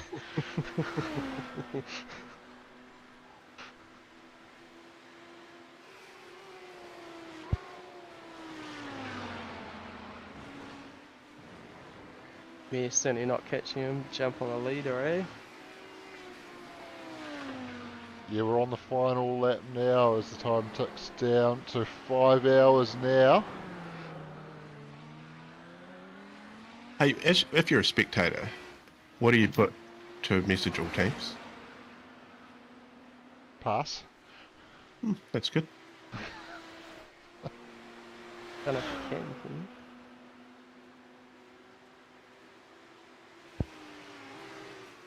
Put in the Discord anyway. I've tagged all drivers and let me know. But everybody's in here anyway, so I'll just drag them in. They're not going to get a choice. Yeah, I'll be expecting to jump up, I would imagine. There we go. Ben Roberts does the job. 5 hours later, he started pole, comes home P1. Must be the white wheels, eh? No. Xavier Simmons makes it home in second. Hugo Allen, big effort, up 30 spots from the back. Solo effort as well. Comes home on the podium after a couple of drive-throughs on the bribes. Good effort to get onto the podium. Mickey Friesen Homan 4th there, Kevin West 5th, Jamie Stovall 6th, Russell Pepperell 7th, Matt Stevens 8th, Roger Forbert 9th, Ben Doherty comes home in 10th, rounding out the top 10, Jordan Sharpman 11th, Shane Hawkins 12th, Aaron Gilbert 13th, Matty Pluck 14th, Billy Rowley 15th, Jason Bigby, he's already crossed the line a lap down, but comes home 16th. Hadley Boyce 17th, Heath Mannering 18th, Michael Jones 19th, Christian Hermanson 20th, Andrew Bruce 21st, Bailey Inglis 22nd, Scott McKenzie 23rd, Tinnis Venters already towed back to the pits in 24th, Dan Turner 25th, Peter Vanderberg 26th, Adam Hughes 27th, Paul McKenzie 28th, Brian Rigger 29th, Kip Beale 30th, Scott McKenzie 31st, Ben Christian looks to be the last of our finishers in 32nd, and then we had Sean McNamara and Carl Kraus not finishing 33rd and 34th. So absolutely epic day. It's another one in the bag, and we can probably talk to some podium finishes in a minute.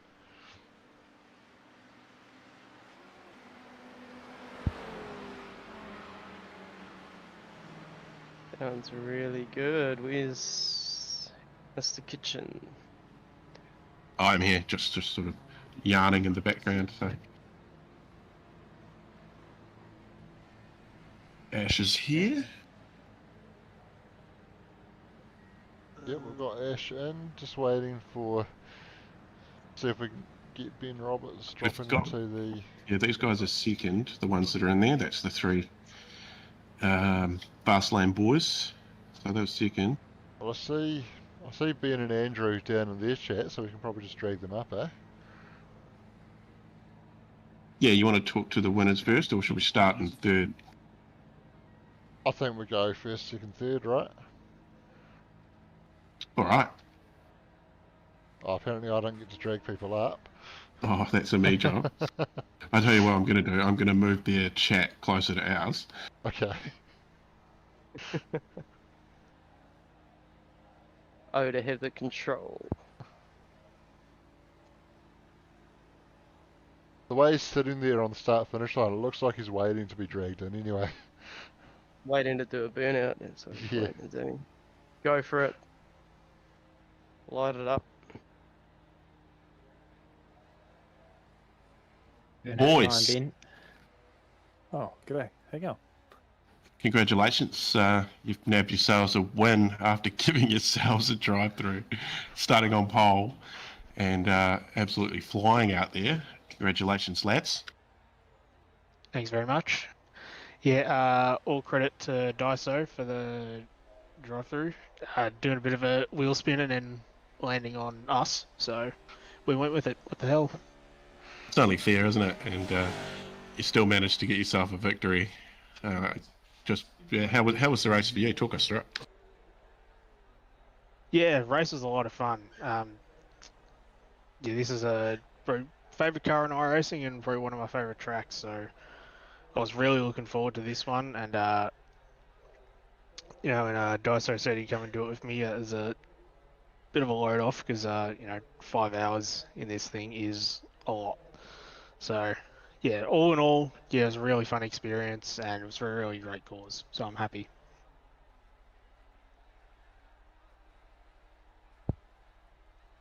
So do you guys got anybody you want to shout out? I'd probably say just for me, I'd say thanks to all you guys for putting this all together. Obviously, without all the drivers that show up, this doesn't happen. So thanks to everyone who comes out and shows up. Thanks to everyone who donated and threw in some of the drive-through penalties and stuff. That was all pretty funny. We had a good laugh with all that sort of stuff, and had some good racing along the way. So for me, I had some great racing along there with Hugo and a couple other guys. So that was cool, and had some fun watching Benny as well get out there and mix it up with everybody. So Yep. Thanks to you guys, and thanks to everyone who tuned in, talked on the broadcast, and did all those things. Get around it. Yeah, with the help from everybody, we're $25 short of making 5K for the day. So yeah, absolutely. It's been a stellar job. Even though you gave yourselves a drive-through, it's helped us towards where we want to get with our goal. And it all goes to Men's Health Week, and we'll definitely be putting this on again next year. So I expect to see you boys defending the title. Yeah, I can't wait for next year. There we go. That's the first place getters today. We'll let you boys drop down, and we'll bring in second place for the day, which is the Fastlane Esports boys. So we got Lockie Brett, Xavier Simmons, and Josh Murdens. Great job today, boys. Well, Josh, you're just here just for the sake of it, aren't you? Something like that, eh? Yeah, you were just in the chat and I dragged you up. So. No, I was on track. It's just I put it in the fence. So. Yeah, you were in the other team, aren't you? No, I was in this one. All right. Oh, it wasn't my bad, but yeah, absolute stellar job, boys. Bringing it home second place. How was the race for you? Yeah, cheers, Corey. It was good. Had a bit of fun with the donations too throughout the night, or the afternoon, as you would have saw, and yeah, we had a few of our own given to us. So, no, it was all for a good cause, and it was a hell of a lot of fun. Yeah, well, you did talk about it at the start. It was going to be Fastlane and Iridium just throwing drive-throughs at each other, and you did not disappoint. Yeah, we even had a little bit of a feud with KSR going there at one point too. I think I gave Plucky 2 or 3 drive-throughs. But yeah, look, we raised some money for a good cause and enjoyed the afternoon, and we came away with a good result. So can't really complain. Yeah, we're a little bit shy of 5K raised. So yeah, absolute stellar effort from everyone that's donated and handed out those bribes. I think without them, that's I think it's around $1,200 in bribes. 5. Yeah, well, we just got another 5 through, so that's another $20 shy of 5K now.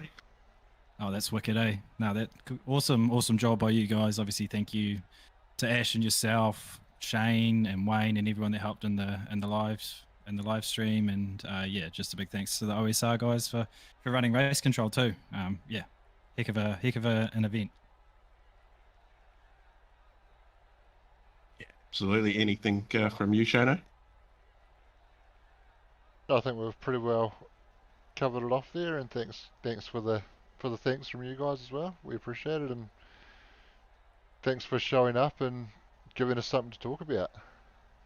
Yeah, no worries. I just want to do a quick shout out to our sponsors as well. Big thank you to SB Tools New Zealand, System Decal Design, 17RC and Sidebite Media. And yeah, we look forward to having another crack next year and try to go one better. How good, boys. Well, we'll let you guys go and do a shoey or something. Okay, get amongst it. Oh, Yeah, of course. Sounds like fun. Right, there we go. The second place, Fastlane Esports. And that is going to wind it up. I don't think Hugo's still down there. I think he may have disappeared. Well, he's still there. Should we drag Hugo in? Let's drag Hugo in.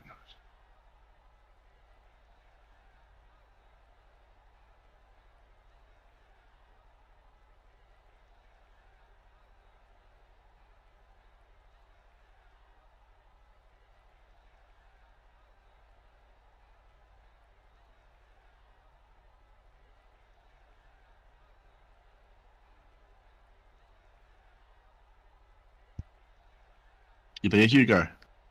I am.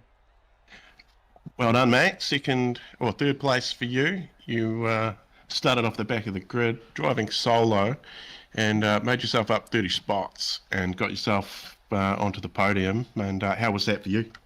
Yeah, it was a pretty wild race. Done it on my own, to be honest, but good fun.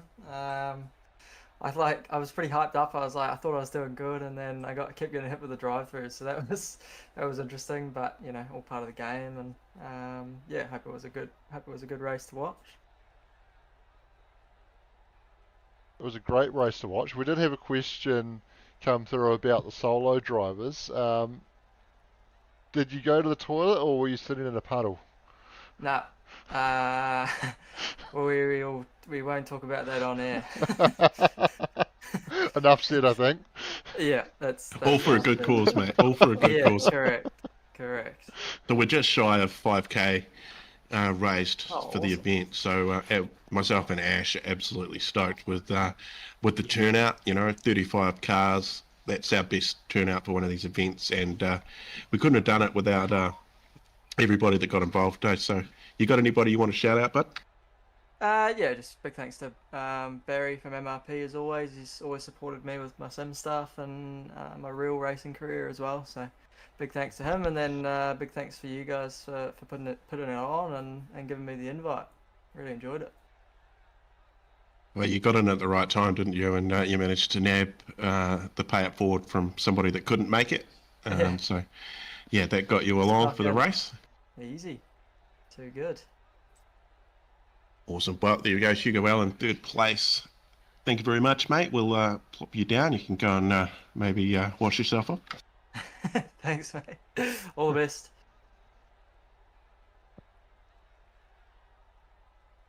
Because we can't jump back to Doug's foliage cam now. Won't let me. Oh, what? Oh, well. No. That's right. Dougie will be pretty happy with the foliage cam at the start. But that is it. Wow. Yeah, I can't believe it's all over now. And I'm gonna chuck it over to Ash, and he can sign us off. Bye. Nah, it was awesome, guys. Thanks again for your help. No, what a good day, and it was cool to be down at the Sim Centre here with Hoss. I think we could probably work on that in the future, to be kind of hanging out where others can hang out as well. I don't know how much of the guys are kind of at each other's houses or what, but it was quite cool to have a few other bodies floating around and kind of looking at the timetable, and it's kind of cool to get together and have the arms. So yeah, it'd be good to kind of focus on that in the future. But other than that, the race was just amazing to watch, and good yarns from you guys, and yeah, no, it was cool. So really appreciate your help, and yeah, definitely big shout out to all the guys behind the scene, especially the guys bloody race control dishing out the as soon as we copy and paste something to them, they start dishing out the flags and so forth, the drive-throughs. So no, it was brilliant. So lots of thanks for that. So yeah, cheers guys. And that is it. Absolutely. And before we do end it finally, I just want to say thank you to Ash and Corey for all the work you guys put in before the scenes for months and months leading up to it. And it's a pleasure to be a part of it once again, and I'm sure we'll be back again next year. Bloody good, mates. Pleasure to have you, work with you, and yeah, we look forward to next year as well. Cheers everyone, see you next time. Cheers guys, catch ya. Thanks, Mum.